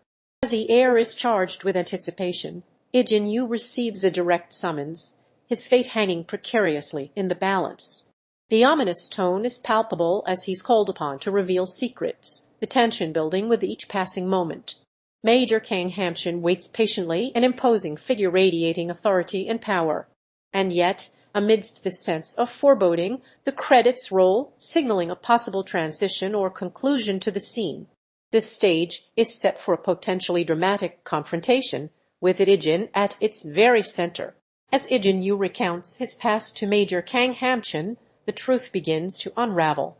He reveals that after a devastating plane crash when he was just 9 years old, he was forced into a life of mercenary work, with his memories remaining elusive until much later. With each passing year, he worked alongside comrades from the same era, earning their trust and loyalty. However, Ijin senses that someone has been plotting against him since those early days, fueled by ill feelings towards him. He apologizes for putting his allies in harm's way, a testament to the weight of his past carrying into the present. As Major Kang Hamshin delves deeper into Ijin's troubled past, the mercenary's emotional defenses begin to crumble. In a moment of vulnerability, Ijin hesitates before recounting a traumatic experience from his childhood, its scars still evident on his weathered face. Gratitude shines in his eyes as he thanks the Major for listening, a weight lifted from his shoulders. But this newfound openness is soon interrupted by a haunting flashback, revealing the devastating impact that event had on Ijin's psyche. As the memories fade, Ijin's new title Teenage Mercenary and his age 140 serve as a brutal reminder of the harsh realities he faces in his mercenary life, a constant battle to survive. As Ijin Yu stands before Major Kang Hanshin, his world crumbles as he's delivered the harsh news of his discharge from military service today. Disappointment and frustration writhe across his face like a stormy sea, threatening to engulf him whole. The weight of his unfulfilled ambitions bears down upon him, making it difficult for him to breathe. Seeking solace in conversation with his comrade 5, Ijin's unease simmers just below the surface as he questions the true nature of their recent mission. His gaze lingers on 5, sensing there's more to the story than what meets the eye, and he implores his friend to reveal the truth. As Ijin Yu, codename 1, confides in Sin about his past as a mercenary, the complexities of his life begin to unravel. With a hint of vulnerability, he reveals that he only shared his experiences with others, carefully guarding secrets from those closest to him, including his family. Sin's surprise suggests he was unaware of the full extent of Ijin's mercenary past before joining forces. The subtle tension builds as Ijin asks if Sin would reveal his own secrets if pressed, leaving room for speculation about the mysteries he keeps hidden. As the scene fades to black, Ijin is left lost in thought, his introspective gaze a testament to the weight of his past and present loyalties. As Ijin and his team struggled to extract information from the tight-lipped Mad Dog, they realized that a more direct approach was needed. Major Kang Hanshin proposed infiltrating Mad Dog's hideout, a plan that seemed daunting but potentially fruitful. It emerged that Mad Dog had once led the camp, but even extreme measures couldn't crack his silence. Meanwhile, an enigmatic message flashed on screen, cryptically referencing UIP, and leaving viewers wondering about its significance to the unfolding plot. With the stakes heightened, Ijin's team geared up for a clandestine operation at Mad Dog's hideout, poised to uncover secrets that could change everything. As Ijin Yu, codenamed 1, faces off against the cunning Mad Dog, a chilling threat hangs in the air. Get rid of them, Mad Dog demands, his words piercing through the tense atmosphere like a cold blade. Ijin's instincts scream warning, but he hesitates, unsure if Mad Dog was merely posturing or genuinely planning to strike at any moment. Anna intervenes, her urgent warning sending a shiver down their spines. If you don't make contact with the other side, one of them will die. The group is torn between trusting Mad Dog's intentions and taking drastic action to ensure their survival. As Ijin Yu, codename 1, engages in a tense conversation with Mad Dog, the air is thick with uncertainty. If Owen saw us as enemies, Mad Dog says, they would have taken action immediately. Ijin's eyes narrow, his mind racing with potential consequences from this revelation. The thought bubble above his head reveals his inner turmoil, as he wonders what Mad Dog might be thinking, but remains silent. Mad Dog reassures him that their decision will be made after completing their current task, leaving Ijin to ponder the implications of their words. With the weight of uncertainty settling in, Ijin's future course of action hangs precariously in balance. As Ijin Yu, codenamed 1, receives word of his friend's disappearance, concern etches its way across his face.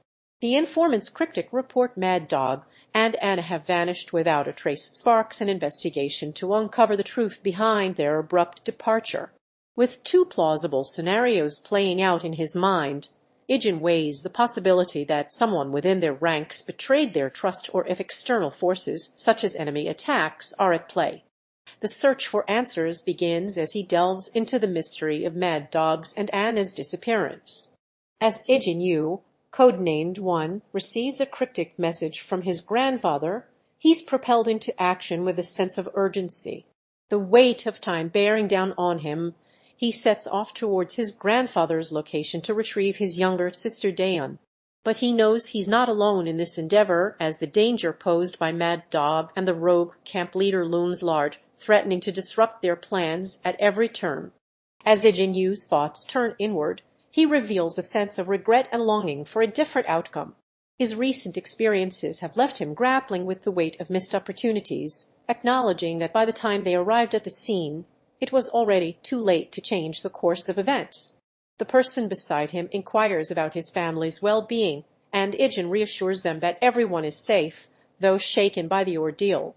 His expression turns contemplative as he discloses receiving assistance from an unknown entity or individual, codenamed Oatwo, whose identity remains shrouded in mystery.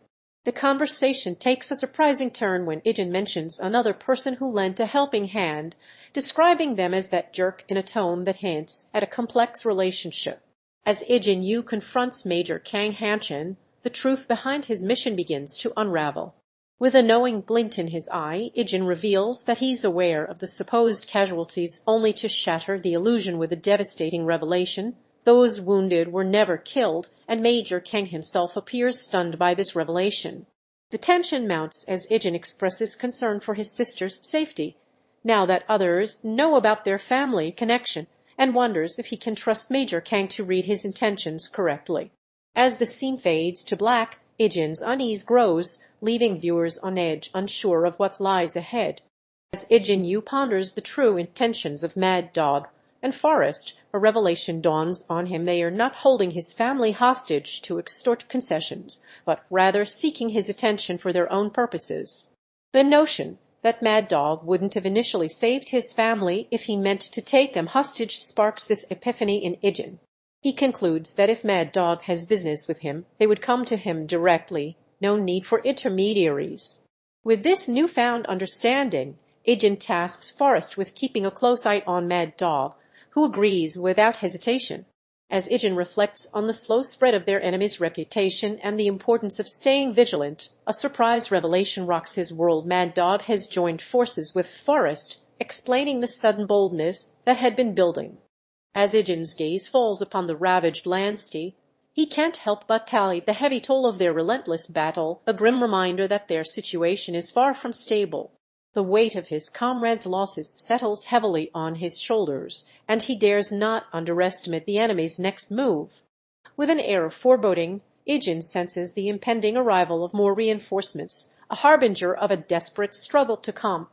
In a heartwarming display of camaraderie, Ijin Yu, the teenage mercenary known by his codename One, donned his chef's hat to whip up a meal for his teammates.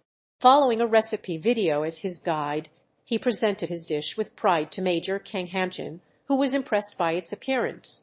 Despite Ijin's uncertainty about the taste, Major offered a glowing review, praising the aroma and presentation of the dish.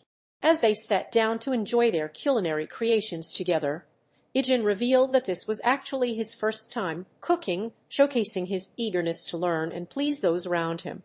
As the warmth of their bond fills the air, Ijin and Grandpa Yu engage in a heartwarming conversation over a delectable meal. Ijin's eyes light up as he enthusiastically exclaims how exceptional the food is, impressing his grandfather with his culinary connoisseurship. Grandpa Yu, sensing Ijin's fatigue from their morning cooking endeavors, inquires about his well-being, and Ijin candidly admits to being exhausted.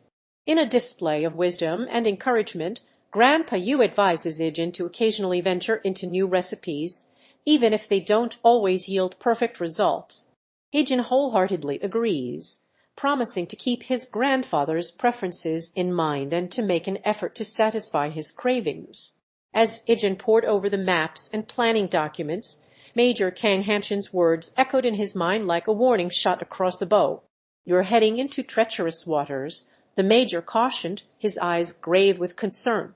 With each passing battle, they'd lost good men, and the trend showed no signs of reversing. The Major's stark message hung in the air like a specter. Their life on this mission would only grow harder from now on.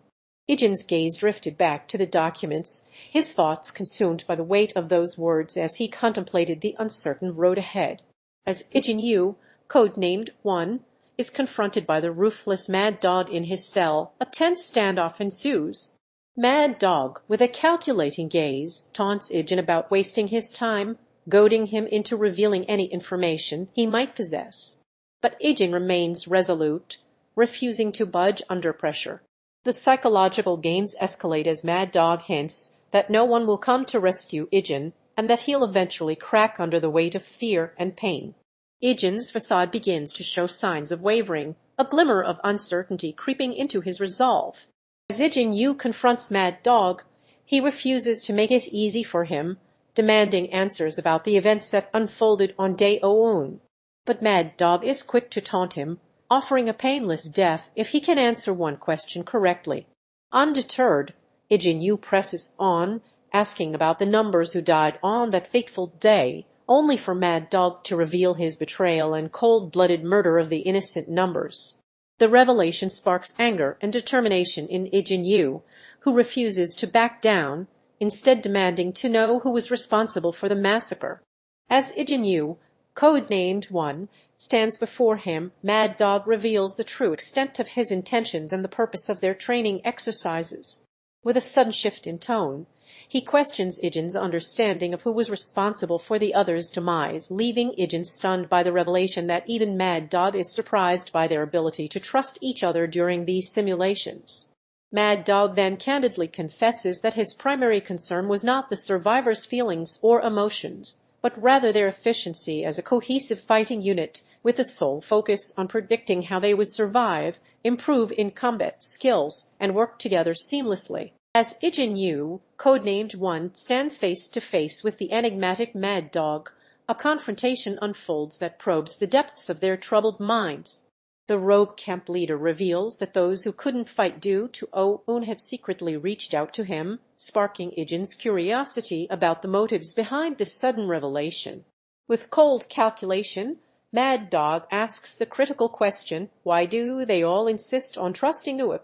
Ijin retorts, pointing out the irony in Mad Dog's words, implying a hypocritical stance. Mad Dog counters, suggesting that their own flaws and imperfections make them vulnerable to blindly following someone or something without truly understanding its intentions. As the tension mounts, Ijin appears to nod in agreement with this bleak assessment, hinting at his growing awareness of the group's intricate web of complexities and fallacies. As Ijin Yu, codenamed One, stood outside the rogue camp, his determination and anger simmered just beneath the surface. The flashback of Mad Dog's recruitment drive only fueled his resolve, leading him to storm into the camp and confront its leader. "Did you kill anyone?" he demanded, his words laced with a mix of accusation and desperation. Mad Dog, ever the enigmatic figure, sneered at Ijin, taunting him that he could have given him more information before taking his life. But Ijin's focus remained fixed on one question: did Mad Dog provide any insight to his sister Dayun about their grandfather's mysterious past? The answers, however, were shrouded in mystery, as Mad Dog revealed nothing, but hinted at someone else's involvement. Left feeling frustrated and uncertain, Ijin was forced to re-evaluate his next move, the weight of his sister's fate hanging precariously in the balance. Ijin Yu's ordinary life hangs precariously in the balance as a sudden visit from Mad Dog sets off a chain of events that shatters his tranquility. The enigmatic leader appears out of nowhere, revealing to Ijin the devastating truth: Forrest's betrayal has put his loved ones at risk of exposure. As Ijin struggles to comprehend the gravity of the situation, Mad Dog calmly explains that the organization will likely investigate the recent loss of manpower, threatening to unravel Ijin's carefully crafted cover and leave his family vulnerable. Confronted with this harsh reality, Ijin's frustration boils over as he demands answers from Mad Dog, only to be met with a scathing reminder that his decision to abandon their cause has made him an outcast among the organization. The conversation concludes on a tense note, leaving Ijin to grapple with the uncertainty of his future and the precarious safety of those he holds dear. As the flashback sequence unfolds, we see Major Kang Hanshin's selfless actions take center stage. In a moment that defies protocol, he risks his own life to ensure his comrades survive, even when it means going against the rules. Reflecting on this pivotal moment, Ijin Yu recalls how Major Hanshin didn't hesitate to lend a hand, knowing full well that he could have been eliminated for breaking camp regulations. The scene shifts to reveal how Major Hanshin arrived alone at the scene of his comrades' predicament, surrounded by enemies and with limited options. He chose to prioritize their safety over completing their mission, opting instead to carry an injured comrade to safety as they made a hasty retreat. As the sequence comes full circle, we're left with a haunting reminder of Major Hanshin's unwavering dedication to those under his command. As Yu stands at his final moments, Ano ensures he can depart in peace, revealing their deep bond. Earlier, Yu had risked everything to stay by the side of his comrades as they took their last breaths, showcasing his unwavering loyalty and bravery. Despite being punished by those above for making reckless decisions, he continued to put others first, driven by a sense of duty and responsibility. But now, with memories of his grandfather and sister flooding back, Yu is finally able to reconnect with his family and experience the joy of a normal life. His comrades, witnessing this transformation, can't help but believe that Yu deserves to live a life free from the burdens he's shouldered for so long. As the battle plan is laid out, Major Kang Hamchin reveals their strategy to strike all of Forrest's bases simultaneously, assigning Ijin the crucial task of leading 3 separate teams into action. With cautionary words ringing in his ears, Ijin assures Major Kang Hamchin that he will not only follow orders but lead by example, showcasing his unwavering enthusiasm for the mission. As the teams gear up for combat, Ijin is shown at the forefront, rallying his troops with a fierce determination in his eyes. As Ijin Yu, codename 1, stood face to face with the rogue camp leader, Mad Dog, he was met with a chilling revelation. His former allies' global bases were on the brink of destruction.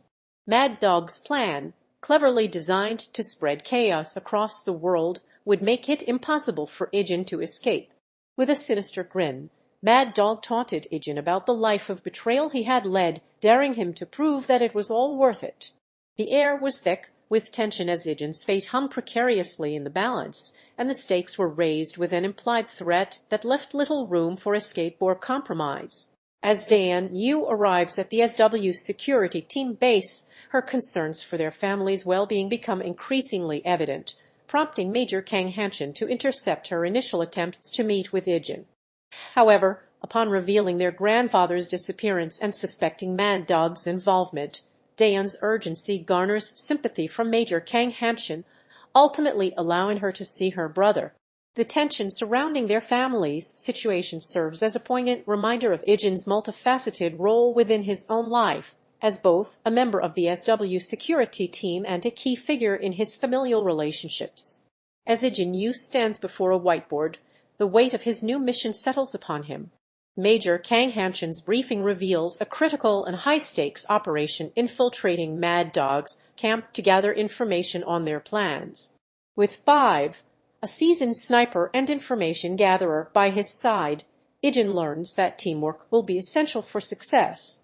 His concerns for his sister Dayun, who is also involved in the mission, are alleviated as Major Kang Hamchin reassures him of her safety under his supervision. With the mission details in hand, Ijin prepares to face the challenges ahead, setting the stage for a tense and thrilling operation. As Ijin Yu's unexpected visitor arrives at the door, a sense of unease settles over him. His younger sister Dan stands before him, her worried expression a stark contrast to the bouquet of flowers clutched tightly in her hand. With an air of urgency, she reveals that their grandfather has taken a turn for the worse and implores Ijin to listen to the message carefully. The usually stoic Ijin's demeanor falters as he absorbs this news, his expression shifting from surprise to concern as the gravity of the situation sets in. As Ijin's gaze drifts away from the present, his mind wanders back to the past, reliving memories of those who saved him. He recalls the terror he felt as a blindfolded teenager, helpless and trapped, with only the sound of distant voices echoing in his mind. The flashback sequence unfolds like a fragile thread, weaving together moments of desperation and resilience as Ijin's younger self attempts to break free from the clutches of Anna. As Ijin's restraints are finally loosened, she senses the presence of an unknown individual who swiftly and silently frees her from captivity. With a single enigmatic phrase, the rescuer urges Ijin to follow them, leading her away with caution and care. As they navigate through the space, Ijin is aware of the rescuer's deliberate efforts to ensure her comfort despite her blindfolded state. Eventually, they arrive at a vehicle where the rescuer's gentle touch guides Ijin into the passenger seat, their silence speaking volumes about the gravity of their situation. As Ijin Yu sits in contemplation, a flood of memories from his past comes rushing back. Flashbacks of his childhood and cherished moments with loved ones, including Mad Dog and Five, fill his mind's eye. In the present, he confides in an unknown figure, recalling the significance these individuals hold in his life, likening them to family members who have shaped him into the person he is today. With a sense of gratitude welling up within him, Ijin asks this person to extend his thanks to those who have mattered most to him, a testament to the deep impact they've had on his journey. As coordinated attacks ravaged 3 bases across the globe, whispers of a sinister plot begin to spread like wildfire. It becomes clear that these strikes were no mere coincidence, leaving Ijin Yu and Major Kang Hamchin to ponder the unthinkable. Could the enigmatic numbers be behind this chaos? The memory of Mad Dog's ill-fated mission to take down the numbers lingers, with speculation mounting that he may have met his maker at their hands.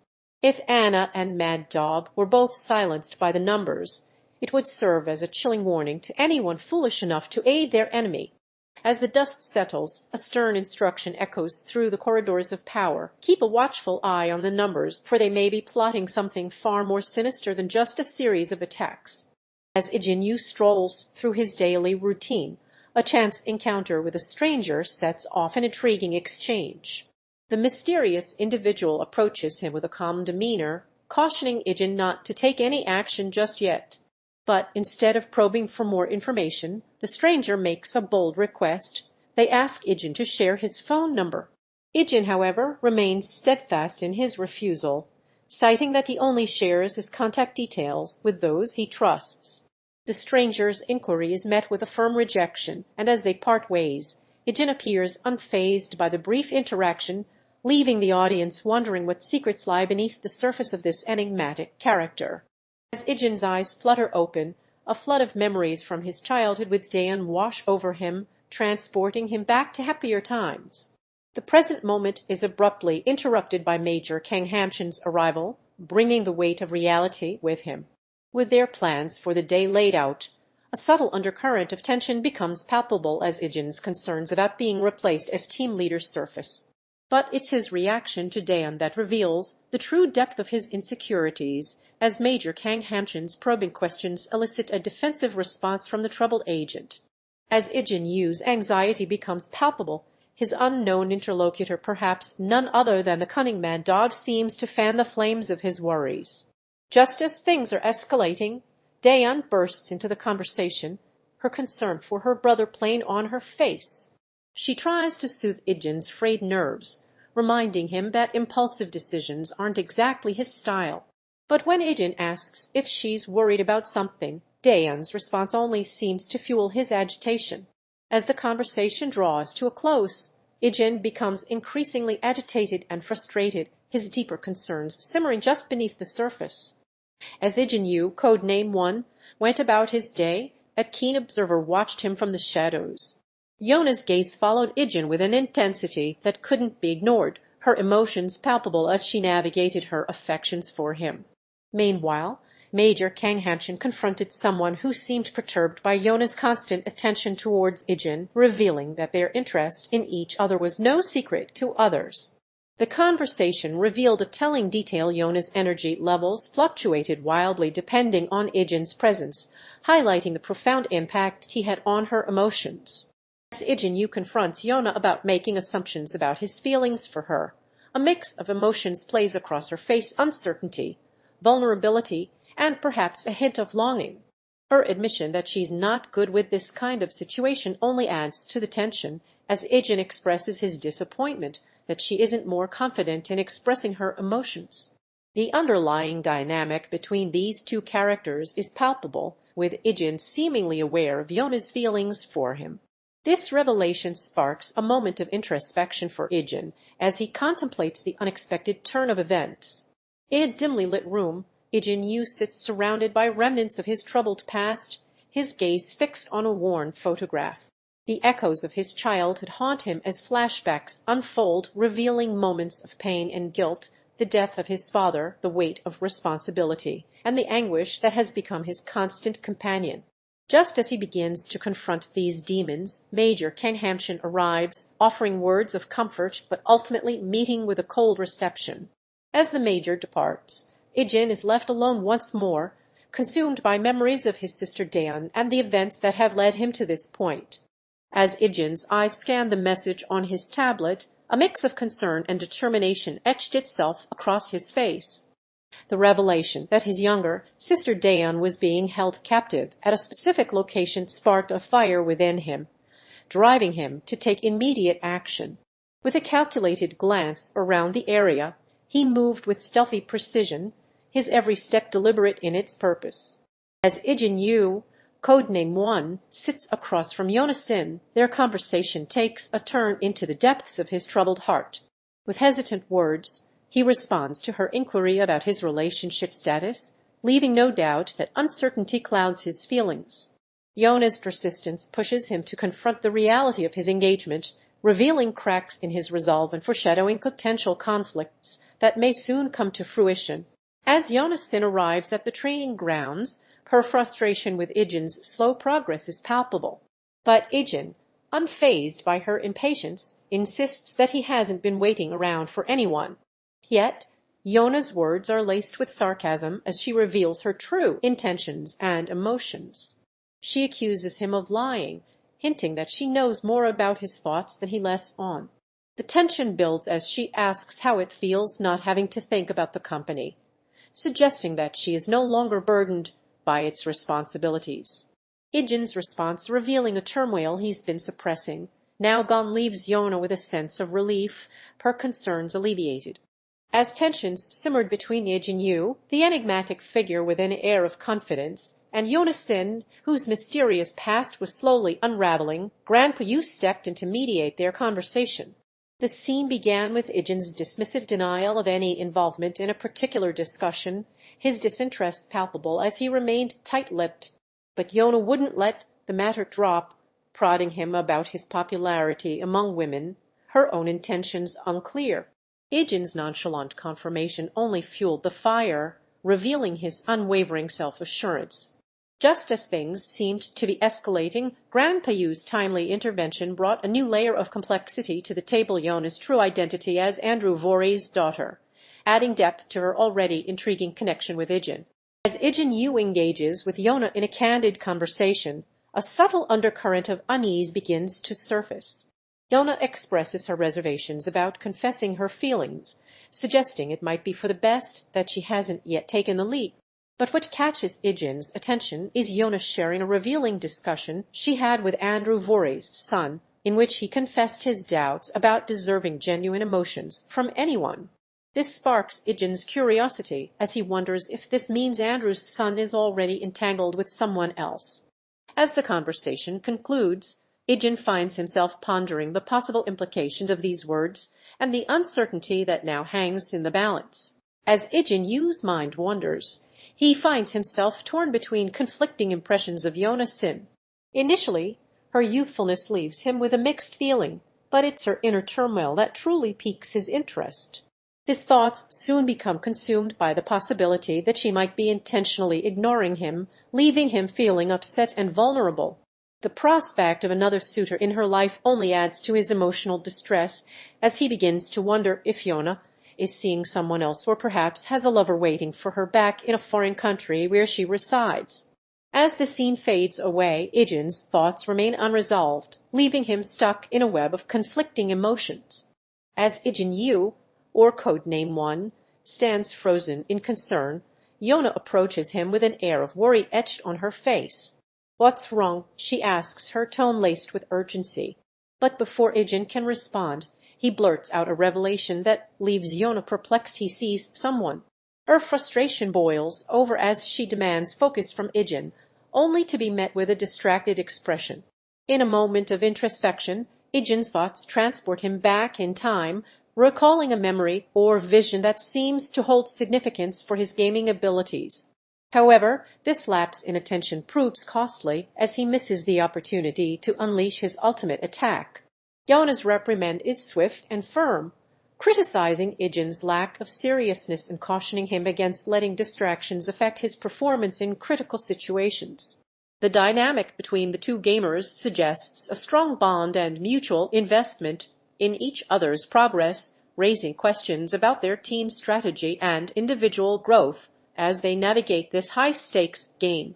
As Ijin Yu approaches Yona, he senses that something is amiss, and his inquiry only meets with silence. Frustration mounts as Yona continues to ignore him, a stark contrast to their usual dynamic.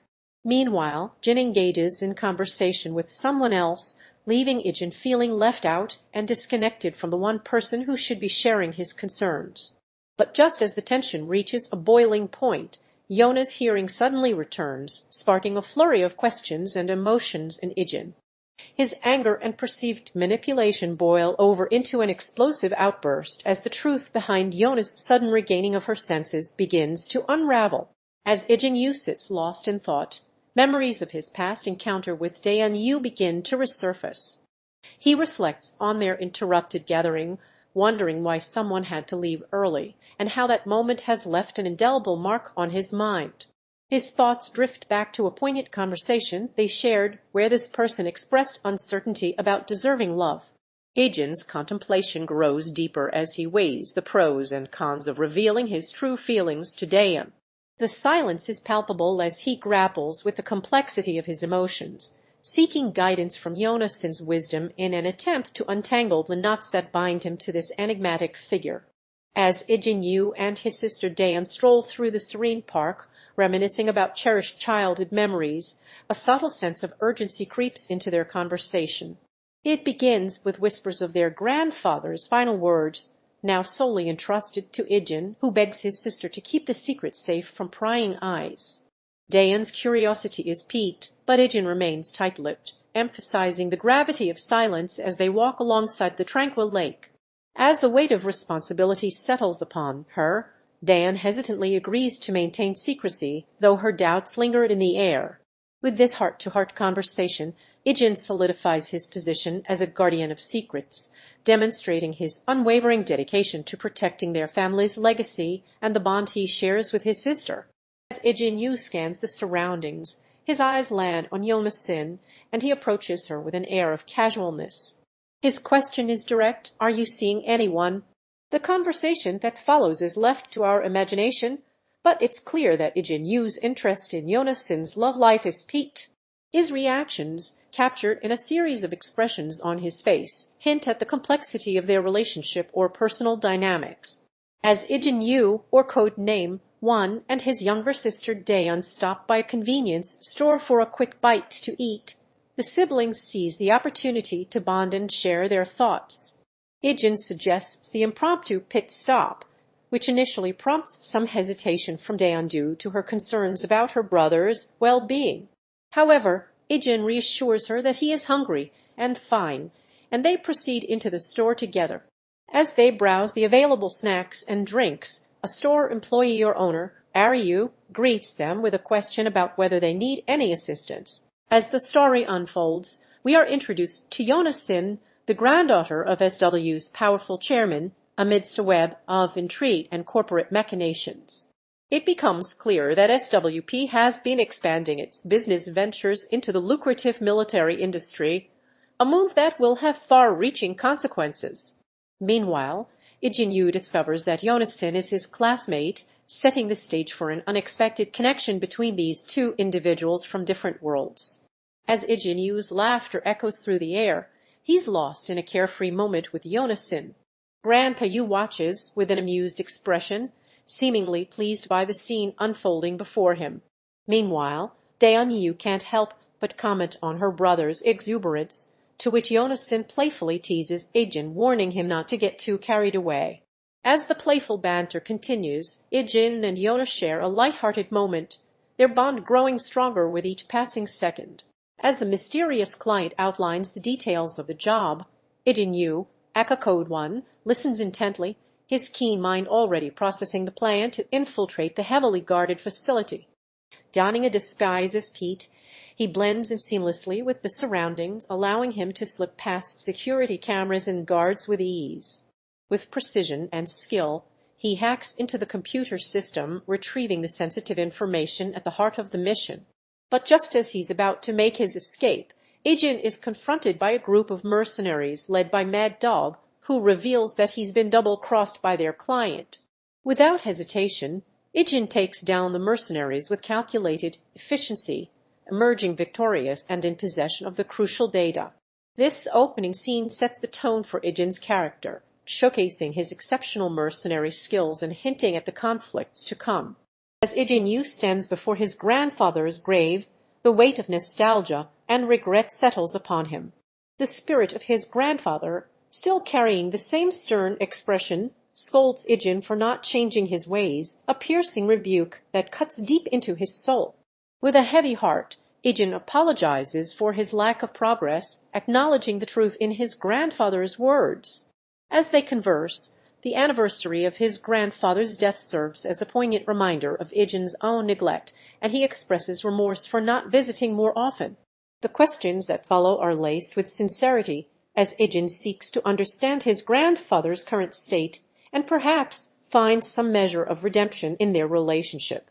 In this somber yet introspective moment, Ijin is forced to confront the reality of his stagnation and the importance of honoring those who have come before him. As Ijin speaks, his casual tone belies a hint of unease as he recounts his recent routine. His thoughts quickly turn to his brother Hyunsup, whose absence has become all too familiar. He's been busy with work, Ijin says matter-of-factly, but beneath the surface lies a lingering doubt. Would Hyunsup even bother showing up if given the chance?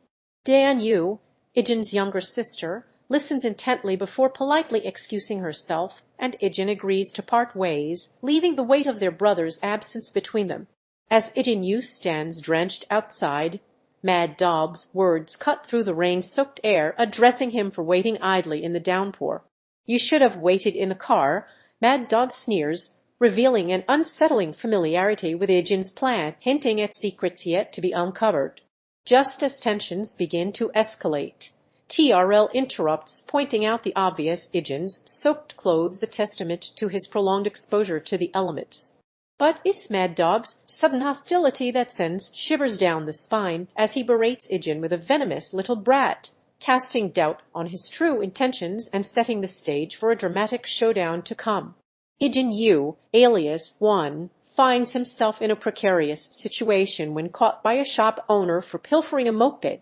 The owner's stern rebuke cuts deep as he laments Ijin's lack of parental guidance, leaving him to ponder the consequences of his actions.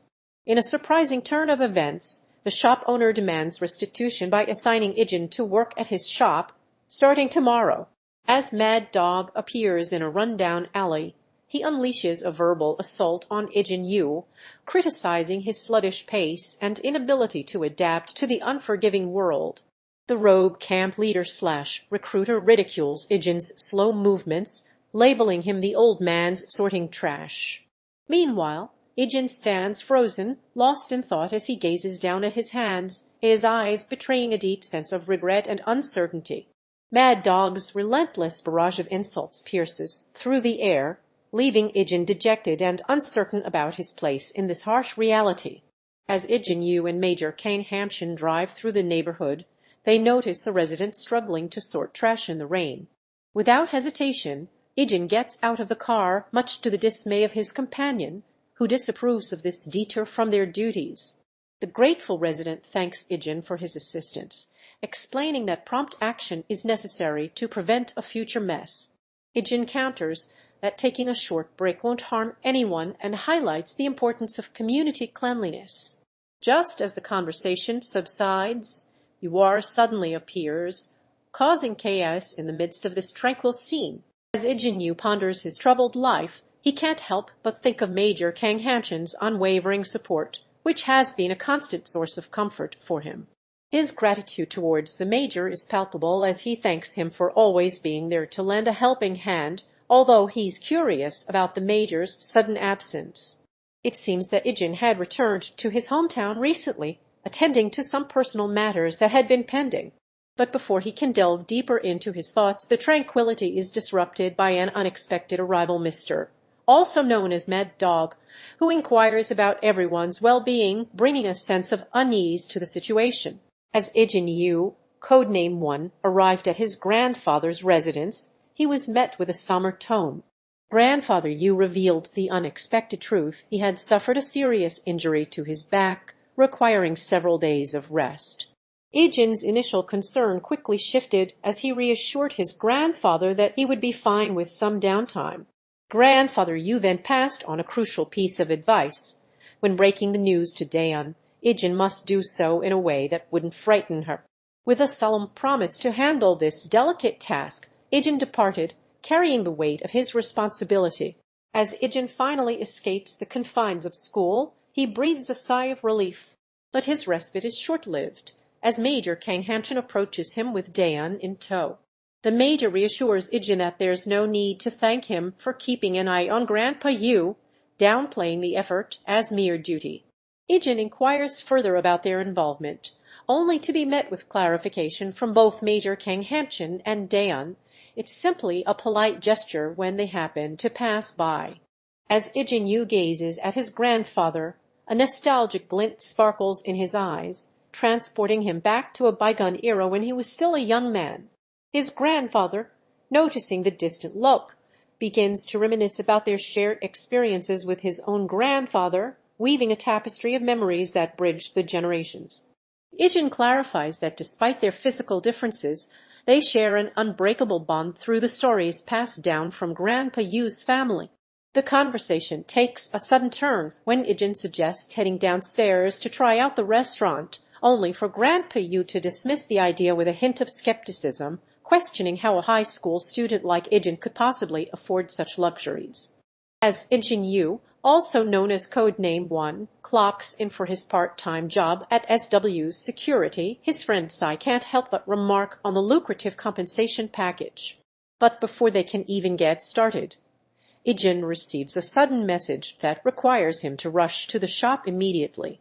The unexpected summons sends Sai into a state of surprise, wondering why they haven't even opened for business yet, only to reveal that Hyun-suk has already arrived at the shop ahead of time, leaving Ijin with more questions than answers. As Ijin Yu stands in the shop, his dissatisfaction is palpable as he gazes at the drink that's failed to meet his expectations. He approaches the shop owner with a stern tone, declaring the beverage cheap crap and inquiring about its intended recipient.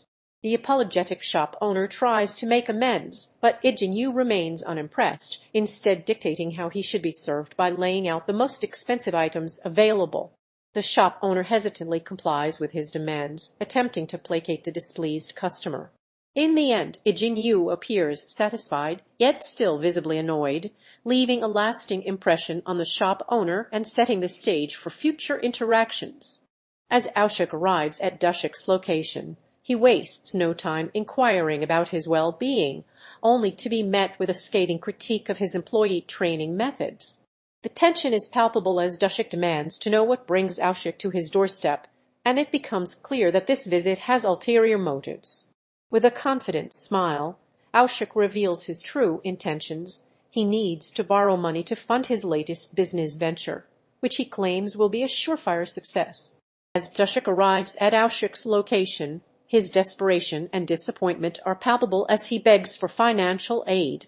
But instead of offering help, Aushik refuses, prompting a heated exchange between the two brothers. Dushik recalls their grandfather's values of mutual support, emphasizing the times he has helped Aushik financially in the past, only to be met with Aushik's admission that his own businesses are struggling due to slow revenue. The tension builds as Dushik accuses Aushik of lying about having enough money, revealing a complex web of expectations and responsibilities between the two brothers. As Dushik takes a moment to reflect on his relationship with Aushik, he can't help but think about the loyalty and dedication of their employees, leading him to a deeper understanding of his own sense of responsibility. He begins by acknowledging that while he barely lifts a finger, it's his subordinates who do all the hard work, leaving him feeling guilty for not taking better care of them. This sparks a confrontation with himself about how he treats those below him in the hierarchy, and he can't help but wonder if Aushik has set up a system where loyalty is rewarded and dedication is expected. But when Dushik turns to Aushik for help, he's met with resistance, being told that he's beneath them in the pecking order. As this revelation settles in, Dushik takes a step back to re-evaluate his relationship with Aushik, recalling their long-standing loyalty and dedication to each other since day one. He starts to think about how far he'd go to help those loyal employees set up businesses after they retire, even if it meant going into debt. But just as this introspection takes hold, Dashik is reminded of the way Aushik treated him, taking him in and showing him kindness, something his own grandson couldn't do. As Dashik proudly holds up his first paycheck, a beaming smile spreads across his face, filled with excitement and a sense of accomplishment at having earned it all on his own. But just as he's basking in the glow of his hard-won success, Aushik bursts into the moment, asking what's wrong. Dashik's pride gives way to a heavy heart as he confesses that he still owes for the moped he stole, the weight of which has been plaguing him. Meanwhile, Aushik takes notice of Dashik's distress and teases him about being evil enough to make a kid do free labor for MEP, further highlighting the moral dilemma that Dashik faces as he navigates his complicated past. As the worn-out Aushik struggles to make ends meet, Dashik arrives with an offer of financial support, promising to send some cash to help him get back on his feet. But instead of gratitude, Aushik's exhaustion gets the better of him, and he bluntly asks Dashik to leave. Dashik, understanding Aushik's fatigue, agrees to depart, ending their conversation with a sense of resignation. As Aushik's gaze fell upon the newcomer, Trimetamenitar Macman, he couldn't help but simmer with resentment towards his grandfather for bestowing attention on this stranger. The weight of being displaced from his own place in the household bore down on him like a crushing burden, fueling his anger and frustration towards the newcomer whom he deemed ungrateful and good for nothing. With a growl, Aushik issued a stern warning to the newcomer, demanding they clear a path and watch their step, as if daring them to challenge his dominance over this territory that was once rightfully his. As Dashik bursts into the room, their anger boils over as they demand an answer from Aushik, his voice laced with hostility and frustration. The conversation quickly turns confrontational, with Dashik's words dripping with venom as he seeks to provoke a response from the other party. Aushik tries to calm the situation, but Dashik will not be swayed, their ire only growing as they insist on an explanation. The tension escalates further still, culminating in a dramatic ultimatum. Aushik must leave the area before things get out of hand. As tensions simmer between them, Dashik unleashes his frustration and disappointment at a past situation, only to be met with confusion from Aushik, who had thought they were going somewhere expensive based on their previous conversation. The air is thick with unease as Dashik questions Aushik's presence, implying he doesn't belong. But Aushik reveals his true intentions, sparking a new idea in Dashik's mind, opening an average-sized fried chicken joint. As they discuss the costs involved, Aushik drops a hint that this venture might be for someone else, piquing Dashik's curiosity about who or what lies behind this potential business opportunity. As Aushik's frustration boils over, his disappointment with Dashik's lack of seriousness about running a business becomes palpable. Dashik's sudden abandonment of their plans leaves Aushik feeling betrayed, and he confronts his former partner, expressing his bitter disappointment at being taken for granted multiple times. The weight of wasted potential hangs heavy in the air as Aushik calculates that with the money Dashik has squandered, he could have opened numerous restaurants and bars around the city.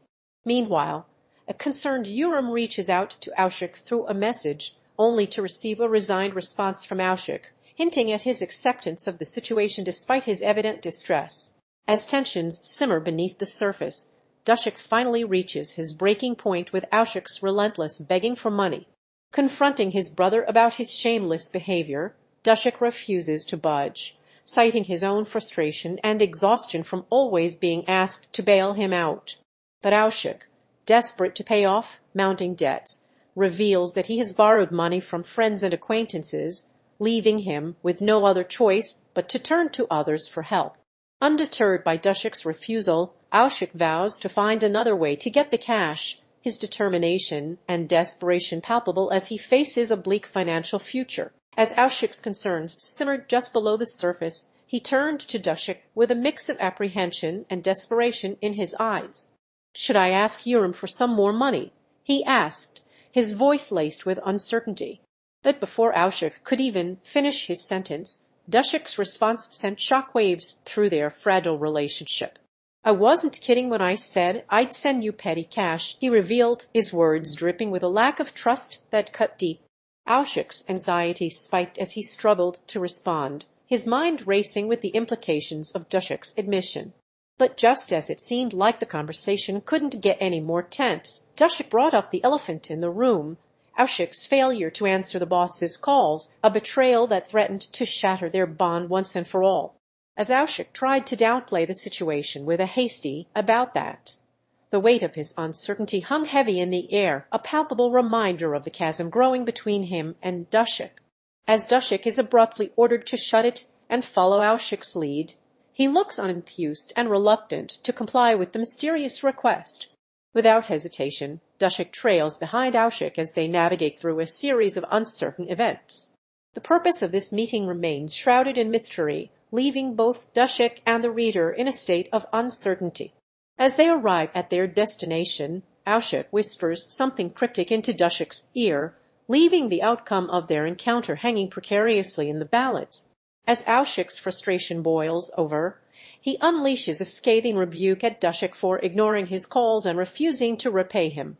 With biting words, he demands to know where Dushik's manners have gone, implying that he had been forced to beg Dushik for help in the past.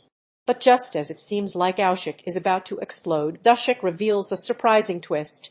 He was in Seoul all along, scrambling to gather enough cash to settle his debt with Aushik. The air is thick with tension as Aushik's anger slowly gives way to a sheepish apology, leaving the two former allies suspended in an awkward silence that belies the deep-seated emotions simmering beneath the surface. As Grandpa sits down with Hyun-soo, a weighty conversation unfolds, weighing heavily on his mind. With retirement looming, he's forced to confront the uncertain future of his beloved shop and the person he's considering leaving it to Dushik. Hyun-soo expresses interest in helping his grandson take over, but Grandpa is hesitant, citing past mistakes that have left him with doubts about Dushik's maturity and responsibility. The conversation turns to Hyun-soo's own motives for taking control of the pub, prompting Grandpa to worry that he may not be the right person for the job. As the tension builds, Grandpa struggles to share his true feelings about Dushik, ultimately confiding in Hyun-soo about his deepest concerns. As Grandpa's words pierced the air, Dushik felt the weight of his disappointing lifestyle choices bearing down upon him. His attempts at justification fell flat as Grandpa's stern gaze laid bare his own age, a stark reminder that time was rapidly slipping away. The old man's words cut deep, revealing the harsh reality the shop would not be given away for free, and Dushik would need to take on the responsibility of supporting Yuri and Hyun-soo with their living expenses in exchange for using the shop as his own. And yet, Grandpa's parting words offered a glimmer of hope. He had saved enough money to afford a care home, freeing him from the burden of caring for his beloved grandfather. As Dushik strolled through the bustling streets, he was suddenly approached by a mysterious figure named Hyun-soo, who extended an unexpected invitation to attend the opening of his new business. Intrigued, Dushik inquired about the nature of this new venture, only to be surprised by Hyun-soo's revelation that he had taken over a friend's pub and was reopening it. The story unfolded as Hyun-soo explained that his friend had been forced to relocate to another city, leaving the pub behind, and he managed to secure a favorable deal on the property.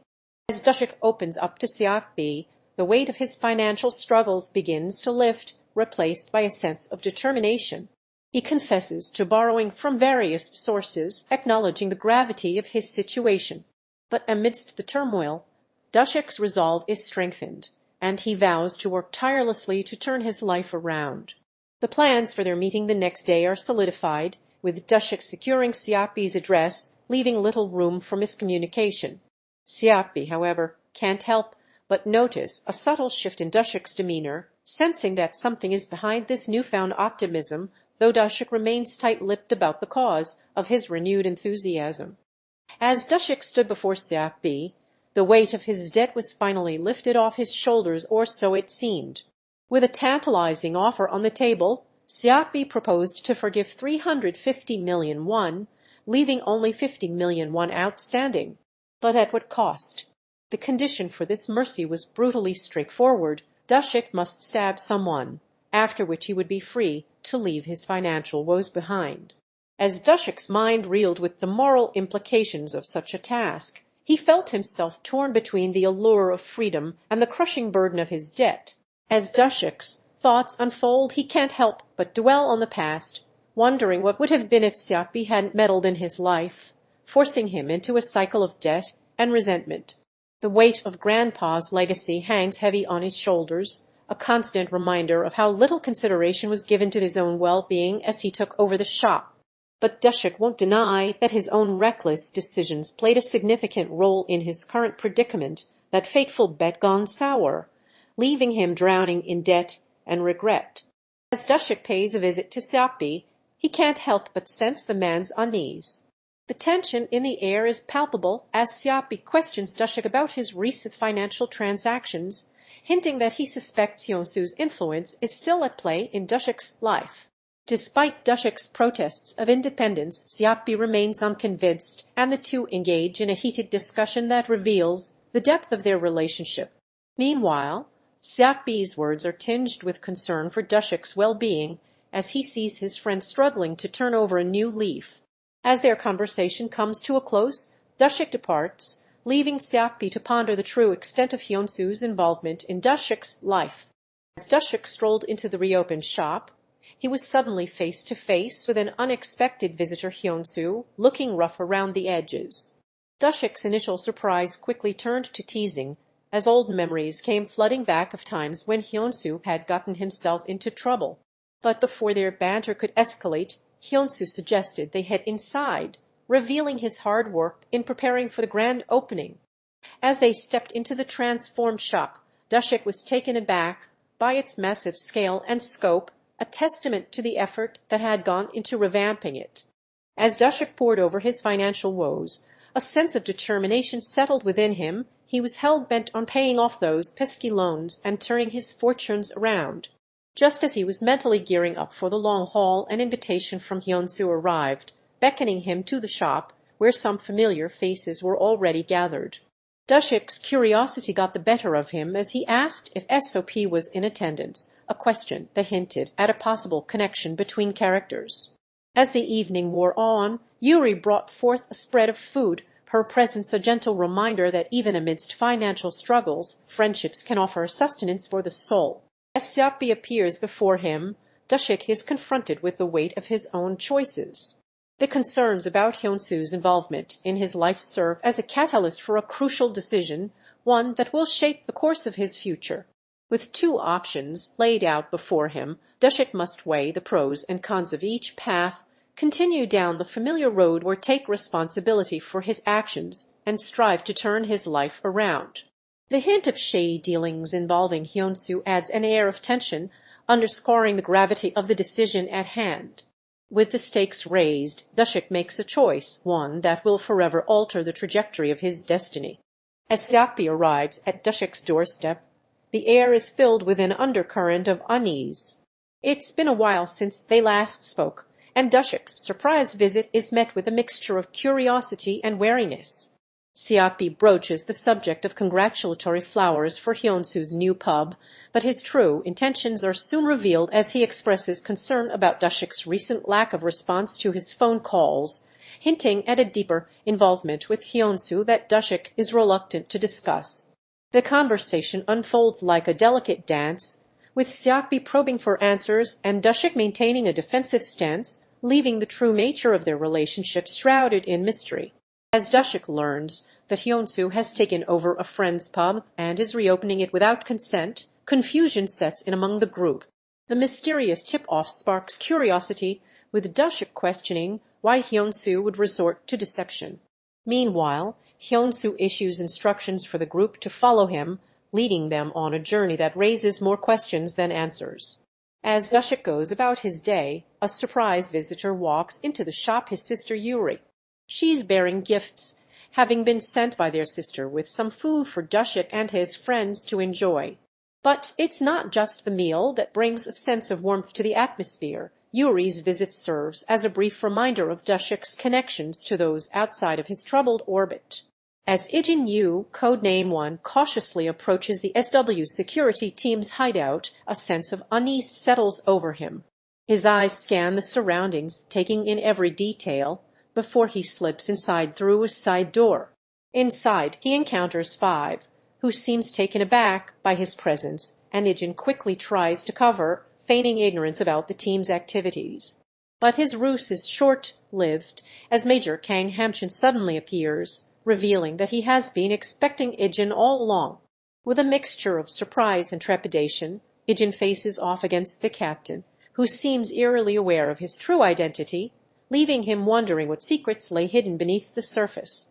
As the weight of his financial struggles settles in, Ijin Yu is met with a familiar face, who extends an olive branch, offering a helping hand if needed. But Ijin's mind is elsewhere, consumed by thoughts of Xiaobi and the debts that still linger. He confides in someone, likely Major Kang Hamchin, about his reliance on private loans to cover the aftermath of Hyunsu's misadventures, only to be met with the harsh reality of sky-high interest rates. As the truth sets in, Ijin is left reeling, grappling with the consequences of his own decisions and the uncertainty that lies ahead.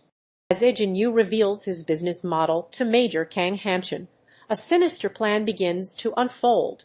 He explains that employees will intentionally provoke fights, extracting payment from victims as collateral for private loans, generating profits through settlements and interest payments.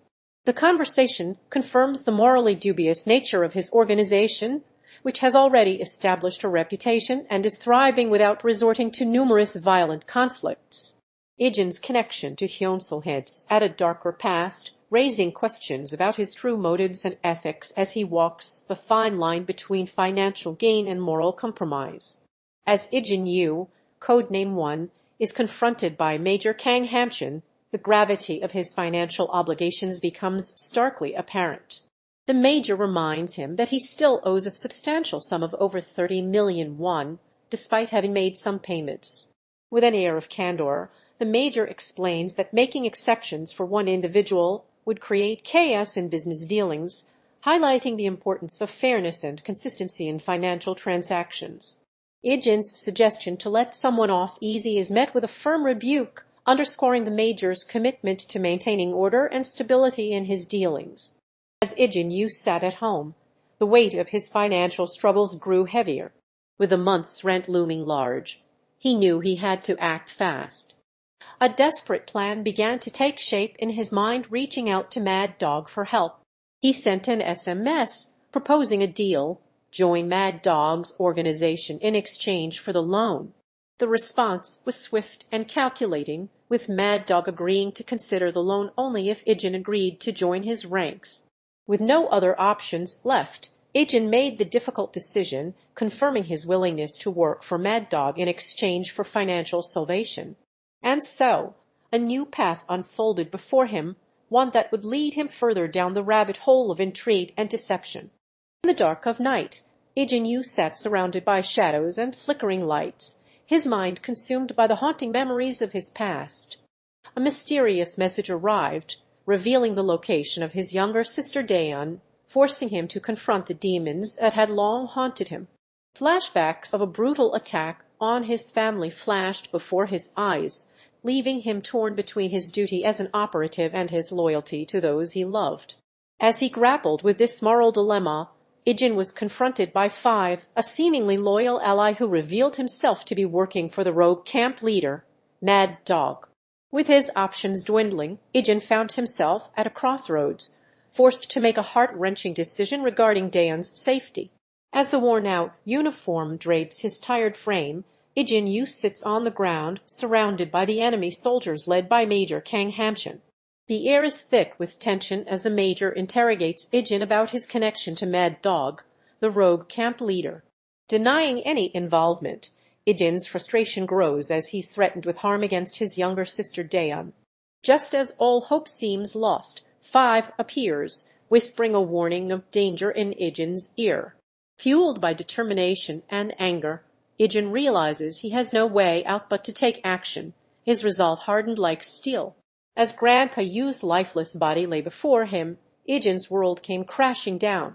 The sudden fainting episode sent shockwaves through the room, and doctors were hastily summoned to investigate. Their grim prognosis left Ijin reeling, begging for answers about his father's condition. But it was No. 7 who revealed a dark truth. Grandpa Yu's devastating loss of his shop due to an unpaid loan had taken a toll on his health. As the family gathered around him, Dushik himself denied taking out another loan, sparking suspicion that he may have been trying to cope with the financial burden in silence. The room was heavy with unspoken words and unresolved emotions, as Ijin's eyes locked onto his grandfather's still form, desperate for a glimmer of hope.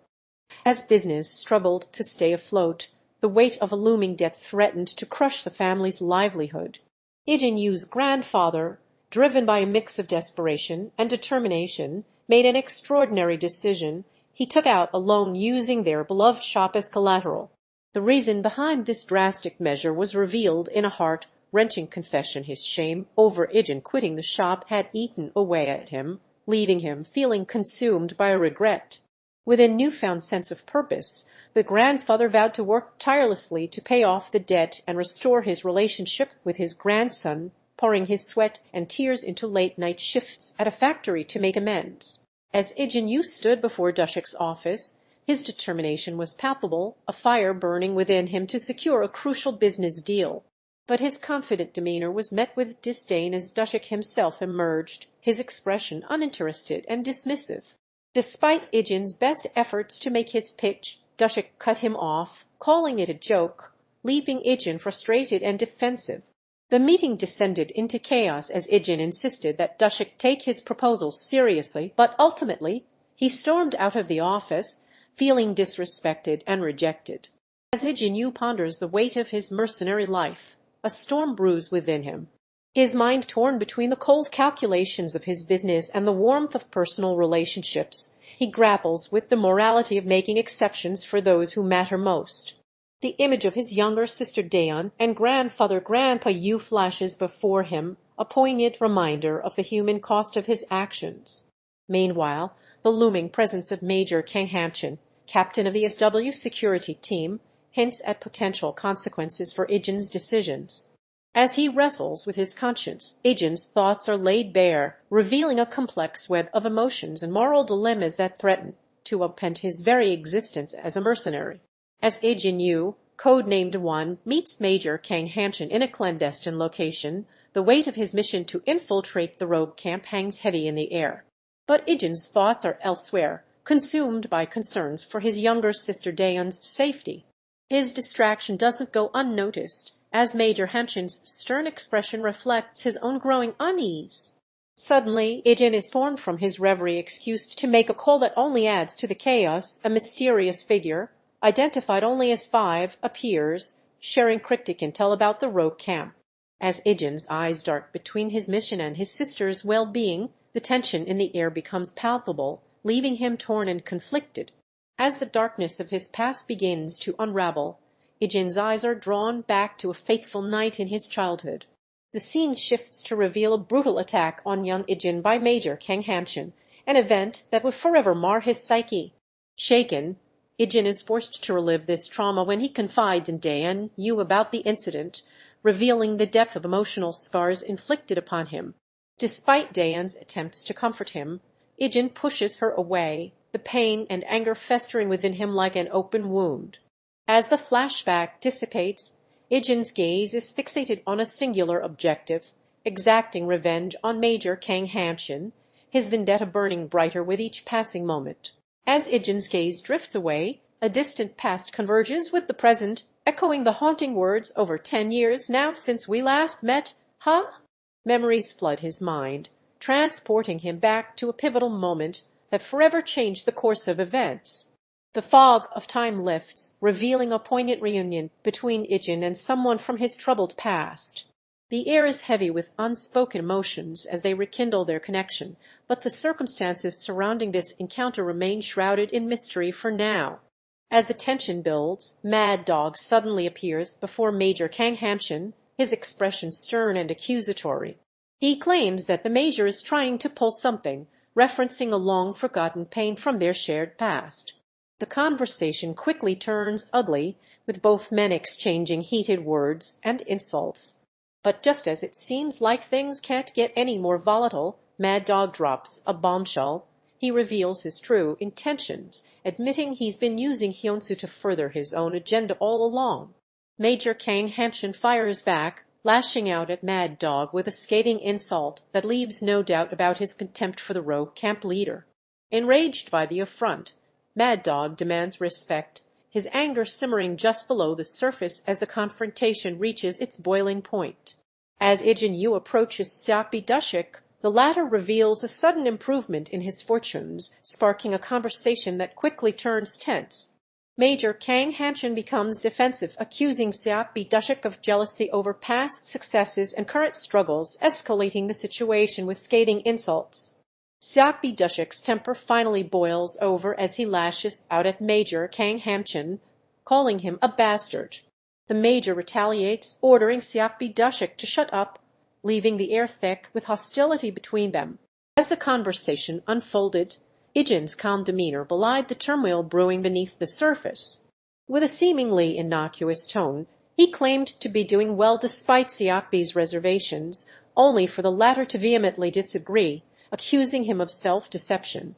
But it was what came next that sent shockwaves through the air. Ijin revealed his true motivations and intentions, marking a turning point in their confrontation.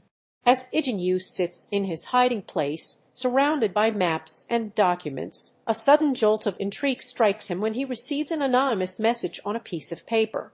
The cryptic words hint at the existence of a traitor within Rogue Camp, sparking Ijin's curiosity and determination to uncover the truth.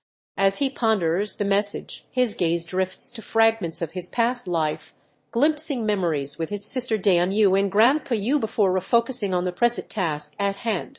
With calculated precision, Ijin begins to analyze the message, scrutinizing every detail, every clue that might lead him closer to uncovering the traitor's identity. As Ijin Yu ventures into the local area, his mind is filled with whispers of a legendary fighter known as Seokbi Dushik, whose prowess in combat has left many in awe. And now, he's about to witness it firsthand. With multiple opponents closing in, Seokbi Dushik stands tall, effortlessly dispatching each challenger with ease, his strength and skill on full display. Ijin's initial skepticism begins to waver as he watches Seokbi Dushik take down an entire gang single-handedly, the reality of this formidable fighter's abilities slowly dawning on him. As Ijin Yu lies helpless on the ground, his injuries proving too great to move or stand up, his mind begins to race with the horrors of Mad Dog's earlier attack. Flashbacks of their encounter flood his thoughts, and he wonders if the rogue leader's blows may have caused internal damage, a prospect that sends his anxiety skyrocketing. With each passing moment, Ijin's distress grows, exhaustion washing over him as Dayun and Grandpa Yu attempt to rouse him, but his weakness leaves him unable to respond. In desperation, Ijin cries out for help, his voice cracking with fear and frustration as he struggles to come to terms with his precarious situation. As the cityscape unwinds at night, a flickering bonfire illuminates a gathering of outcasts and misfits on the outskirts. Ijin Yu, code-named One, approaches this unlikely assembly, drawn to the warmth and camaraderie radiating from the group. Mad Dog, the enigmatic leader of the rogue camp, extends an invitation to join their ranks, promising protection and a sense of belonging in a harsh world. As Ijin hesitates, Mad Dog's persuasive words and the fire's gentle crackle convince him to take a closer look. The journey unfolds as he meets fellow camp members, including Seokbi Dushik, whose piercing gaze seems to bore into his very soul. The group arrives at their makeshift headquarters, where Mad Dog reveals the camp's plans and goals, leaving Ijin to weigh his decision. As the night wears on, the city skyline looms in the distance, a reminder of the uncertain path ahead for this newcomer to the rogue camp. As Ijin and his team dash towards their destination, a sense of urgency hangs in the air like a ticking time bomb. The words speed and urgency become the rallying cries as they hasten through various environments, each member working in tandem to cover ground with lightning-quick reflexes. Major Kang Hanshin, Dayun Yu, Grandpa Yu, Mad Dog, Seokbi Dushik, and Hyunsu all move with precision, their determination palpable as they strive to reach their unknown goal before it's too late. As Ijin's thoughts wander back to the past, a nagging doubt creeps in. Did he make the right decision by not killing Seokbi earlier? The concern etched on his face is palpable as he assesses the extent of Xiapi's injuries, wondering if his opponent will still put up a fight despite being badly hurt. But just as Ijin thinks he has the upper hand, Xiapi defies expectations by revealing an unexpected surge in strength, fueled by determination and grit. This revelation humbles Ijin, forcing him to acknowledge Xiapi's remarkable resilience earned through his reputation as a formidable force across the nation. Yet, despite this newfound respect, Ijin can't shake off the feeling that he has reached his limit, a sentiment that casts a dark shadow over his future prospects. As Ijin Yu stands alone, his mind consumed by the ghosts of past mistakes, he can't help but feel a sense of frustration and regret. He recalls a moment where he could have seized an opportunity to make a greater impact, but instead it slipped through his fingers like sand. The images in his mind are vivid, reliving the memories of a flashback where he uttered those fateful words, "Stab him." As Ijin Yu grapples with the weight of his conscience, he's haunted by the words of Mad Dog, the enigmatic leader of the rogue camp. "You just needed to stab him once." The memory sends a chill down his spine, and Ijin is forced to confront the moral implications of his actions. He recalls the conversation with Mad Dog, where the latter encouraged him to take out someone who had wronged them. Ijin's thoughts are torn between duty and morality as he weighs the consequences of his next move. His inner turmoil reaches a boiling point as he relives the flashback, his resolve wavering like a leaf in the wind. As Ijin arrives at the designated meeting spot, a sense of anticipation settles over him. Instead, he finds himself face to face with a delivery driver who seems more nervous than usual, hesitating to hand over the package as agreed upon. The air is thick with tension as Ijin's suspicions grow, and he demands answers from the driver, whose true identity is soon revealed, a boss of an underground organization. But before he can make his escape, Ijin intercepts him, prompting a tense standoff that leaves both parties locked in a struggle for control. As Ijin Yu arrived at the designated location, he confidently announced that he was there to make a pickup. However, his words were met with confusion by the recipient, who questioned whether someone had actually ordered the delivery and why it was being sent in the first place. Ijin's urgency grew as he reiterated that he didn't have time to waste, but the recipient remained skeptical, even questioning the legitimacy of the order. The atmosphere became increasingly tense as the recipient's agitation rose, leaving the true purpose of Ijin's visit shrouded in mystery. As the dust settles, Ijin Yu's eyes scan the chaotic aftermath of a disastrous event, his expression grim as he confronts the brutal reality before him. A fresh body lies on the ground, a stark reminder of the devastating consequences that have unfolded. Major Kang Hanshin barks orders to capture the sole survivor, 5, and silence them forever, while Ijin's concern for the situation becomes apparent as he approaches the captive. But just as tensions seem to reach a boiling point, a mysterious figure appears on the periphery, known only as Delivery Boy, whispering an enigmatic message that leaves Ijin and everyone else in the dark. The air is thick with tension as this cryptic encounter sets off a chain reaction of events that will unravel the tangled web of secrets and conspiracies surrounding Ijin's world. As Ijin Yu's life takes an unexpected turn, a humorous yet ominous message arrives, shattering the calm and leaving him reeling from the shocking news that his luck has taken a drastic downturn. The unexpected twist is accompanied by a series of chaotic illustrations that heighten the sense of unpredictability, setting the tone for a dramatic and intense situation. As the scene unfolds, Ijin Yu's reaction shifts from lighthearted amusement to stunned disbelief as he struggles to process this sudden blow. As the desolate landscape stretches out before him, Ijin Yu stands vigilant, his senses on high alert for any signs of danger. Suddenly, the sound of footsteps echoes through the air, and Dayun, his younger sister, appears on the horizon, a small package clutched tightly in her hand. Her arrival is met with caution from Ijin, who demands to know what she's brought him. But Dayun remains tight-lipped, refusing to reveal the contents of the mysterious package. It isn't until Grandpa Yu emerges from the shadows that the true nature of their meeting becomes clear. Ijin has been entrusted with a crucial mission to deliver the package to none other than Mad Dog.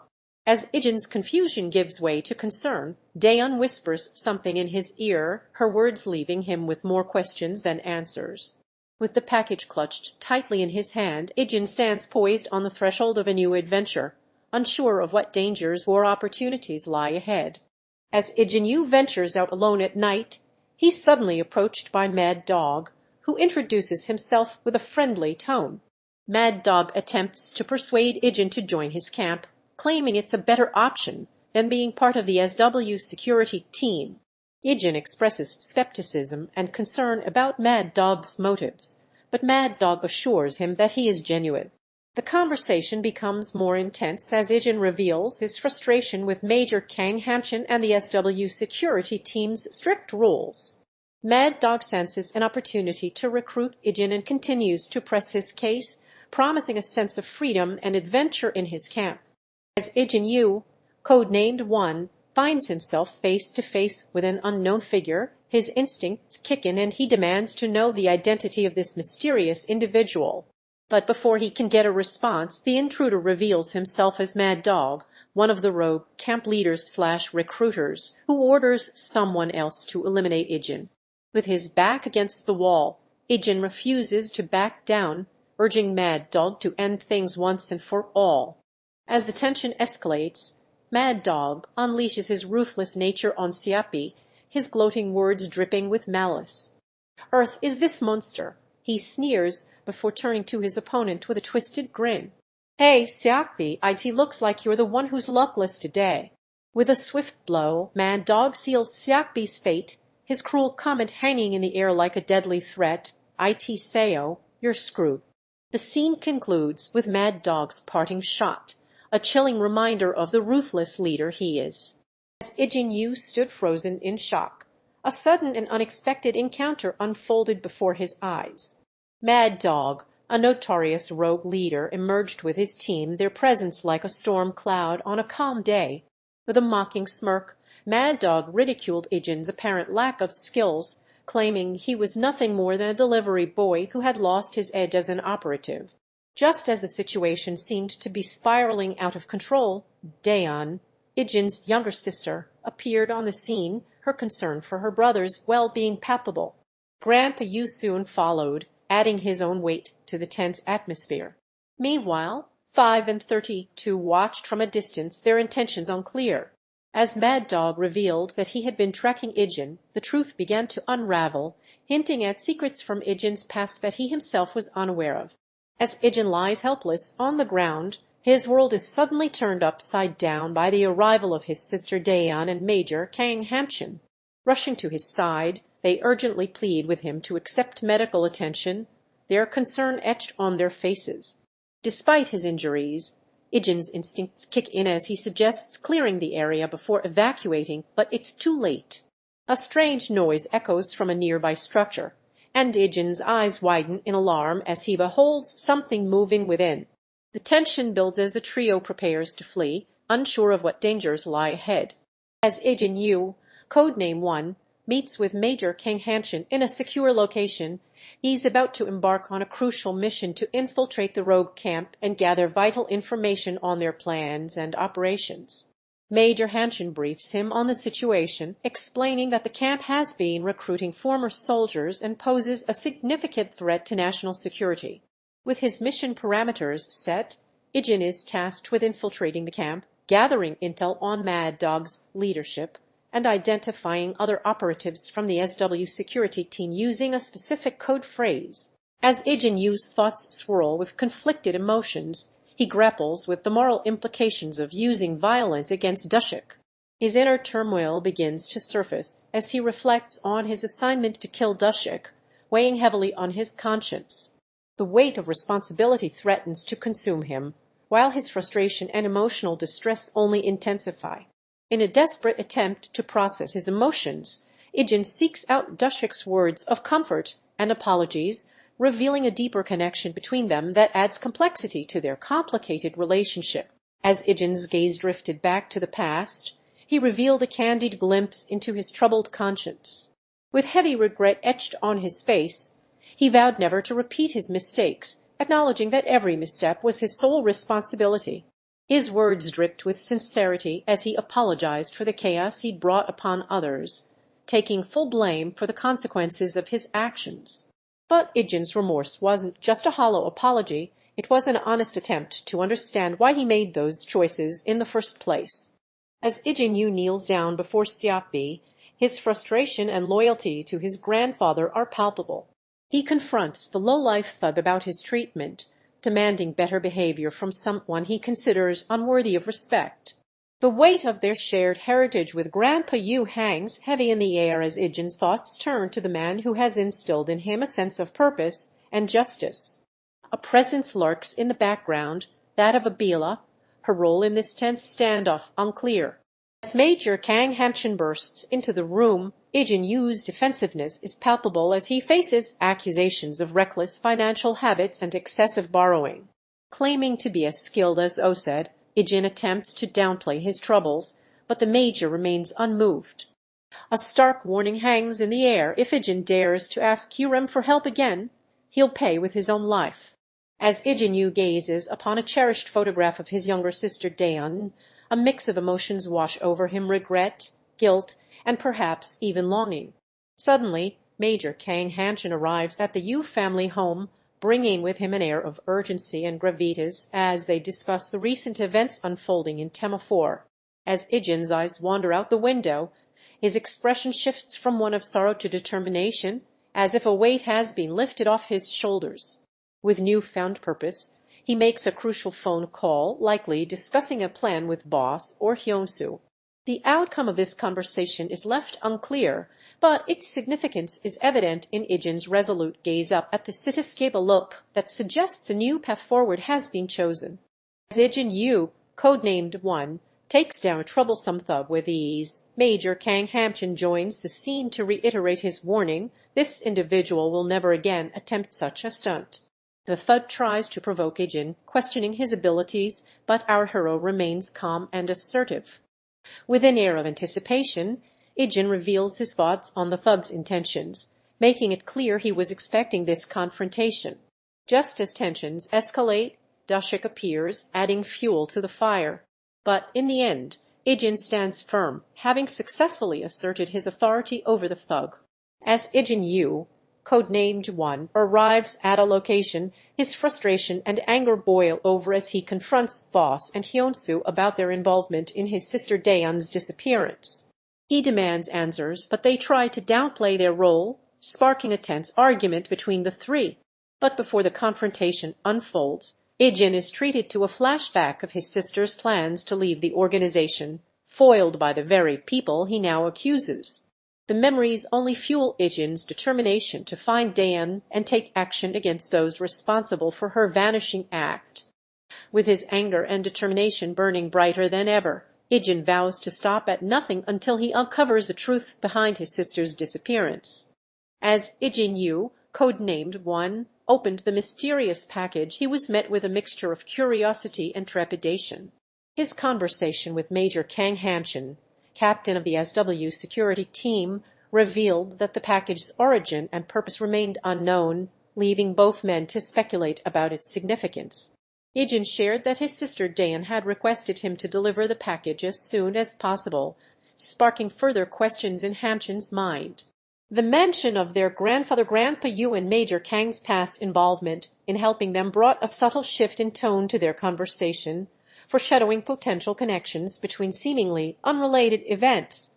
As Ijin Yu, codename One, revved up his motorcycle, he couldn't help but feel a rush of freedom. But before he could take off, his grandfather's stern voice brought him back down to earth. "Ijin, what is the meaning of this? You're putting your life at risk." The old man's words dripped with concern, but Ijin's defensiveness rose like a shield. "It's my money, Grandpa. I bought it myself," he shot back, his voice laced with frustration. But the grandfather wasn't having it. He revealed that he never rode motorcycles in his youth and thought Ijin should follow suit. The tension was palpable as Ijin's anger boiled over, leading to a heated confrontation between the two. As Ijin Yu delves into his past, nostalgia washes over him as he flips through an old photo album, reminiscing about happier times. The impetus behind buying a motorcycle suddenly becomes clear. It was a nostalgic nod to those carefree days. Yet the bike remains untouched, a symbol of unfinished business. But before Ijin can dwell on this any further, disaster strikes Boss's sudden injury leaves him in dire need of medical attention. With instinct taking over, Ijin rushes to his side, proposing they make their way to the hospital. As Ijin Yu, codename 1, stood face to face with his boss, a sense of tension hung heavy in the air. Boss's disapproving gaze was fixed squarely on him, and Ijin knew he was walking a thin line. The conversation had begun, with Boss's arrival at their meeting spot, where he addressed Ijin about Hyunsu, sparking a heated debate. Ijin's concerns for Hyunsu's safety were met with skepticism by Boss, who questioned his judgment in light of the near-fatal encounter they had shared with Hyunsu just before. As the disagreement escalated, it became clear that Ijin's leniency towards Hyunsu was no longer acceptable to their superior. As Ijin Yu stands before Major Kang Hanshin, the weight of his past mistakes settles upon him like a shroud. The scolding words of his superior pierce the air, striking at Ijin's already fragile sense of self-worth. But as he defends himself, revealing the truth about his tumultuous childhood and the brief time spent with Grandpa Yu, a glimmer of vulnerability shines through. The scars of an orphanage upbringing still linger where feelings of disconnection and insecurity were perpetuated by those who failed to believe in him. Yet, even amidst this turmoil, Ijin finds solace in Major Kang Hanshin's words of praise, his determination and confidence growing with each passing moment. As the scene fades, Ijin stands tall, ready to face new challenges with an unwavering resolve, a testament to the resilience that lies within. As Major Kang Hanshin's words dripped with sincerity, he asked Ijin Yu, codename 1, what made him willing to work under his guidance. Ijin's defensive tone betrayed a deep-seated insecurity, as if sensing the Major's skepticism about his troubled past. The Major revealed that he was already aware of Ijin's notorious history of street brawls, leaving no doubt in anyone's mind that he was more suited for a life of violence than respectable employment. Despite this knowledge, Major Kang Hanshin yearned to believe in Ijin, pleading with him to prove his potential beyond his troubled past.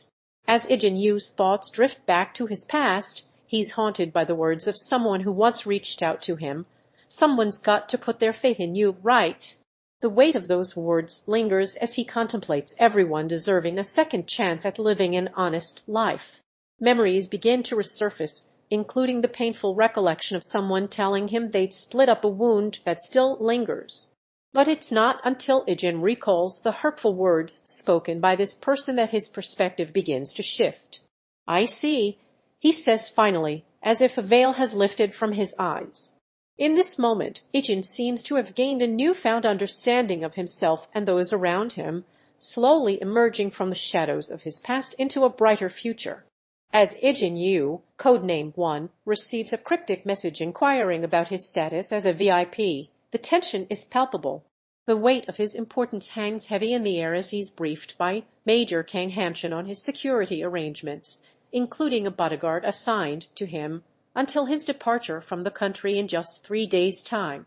But beneath the surface of this carefully planned exit strategy lies an ominous undertone, hinted at by Major Kang Hanshin's cautionary words, "Bad. Then let me confirm the request."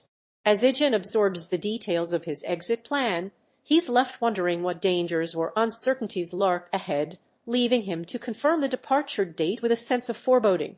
As Ijin Yu stands firm, his gaze piercing through the air, he demands answers from Major Kang Hanshin. His words hang heavy with concern, as if weighing the gravity of every syllable. "I want to confirm something before proceeding," he says, his tone unwavering. The scene shifts, revealing a flashback of one lone guardian standing watch over MEP, a haunting reminder of Ijin's deepest fears. Back in the present, Major Kang Hanshin offers reassurances, promising Ijin's safety even if Oust were to leave. But Ijin remains unsatisfied, his eyes narrowing as he probes deeper into the Major's intentions and motives. "What's wrong with me doing so?" he presses, his agitation growing with each passing moment. As Ijin Yu stands before Major Kang Hanshin and the SW security team, he's forced to confront his uncertain past. Initially, he tries to downplay his capabilities, but when pressed about his fighting experience, he hesitates, betraying his true identity as a skilled fighter. The interrogation is interrupted by Dayun Yu, Ijin's younger sister, who bursts into the scene and demands her brother's release from custody. Grandpa Yu appears, scolding Dayun for intervening, stating that Ijin must face the consequences of his actions. Just as tensions escalate, Boss arrives, revealing he's been watching Ijin's progress and is impressed with his skills. Despite Hyunsu's attempt to attack Ijin, Boss intervenes, ordering him to stop. As the scene unfolds, secrets are revealed, and alliances are tested in this gripping moment of tension and drama.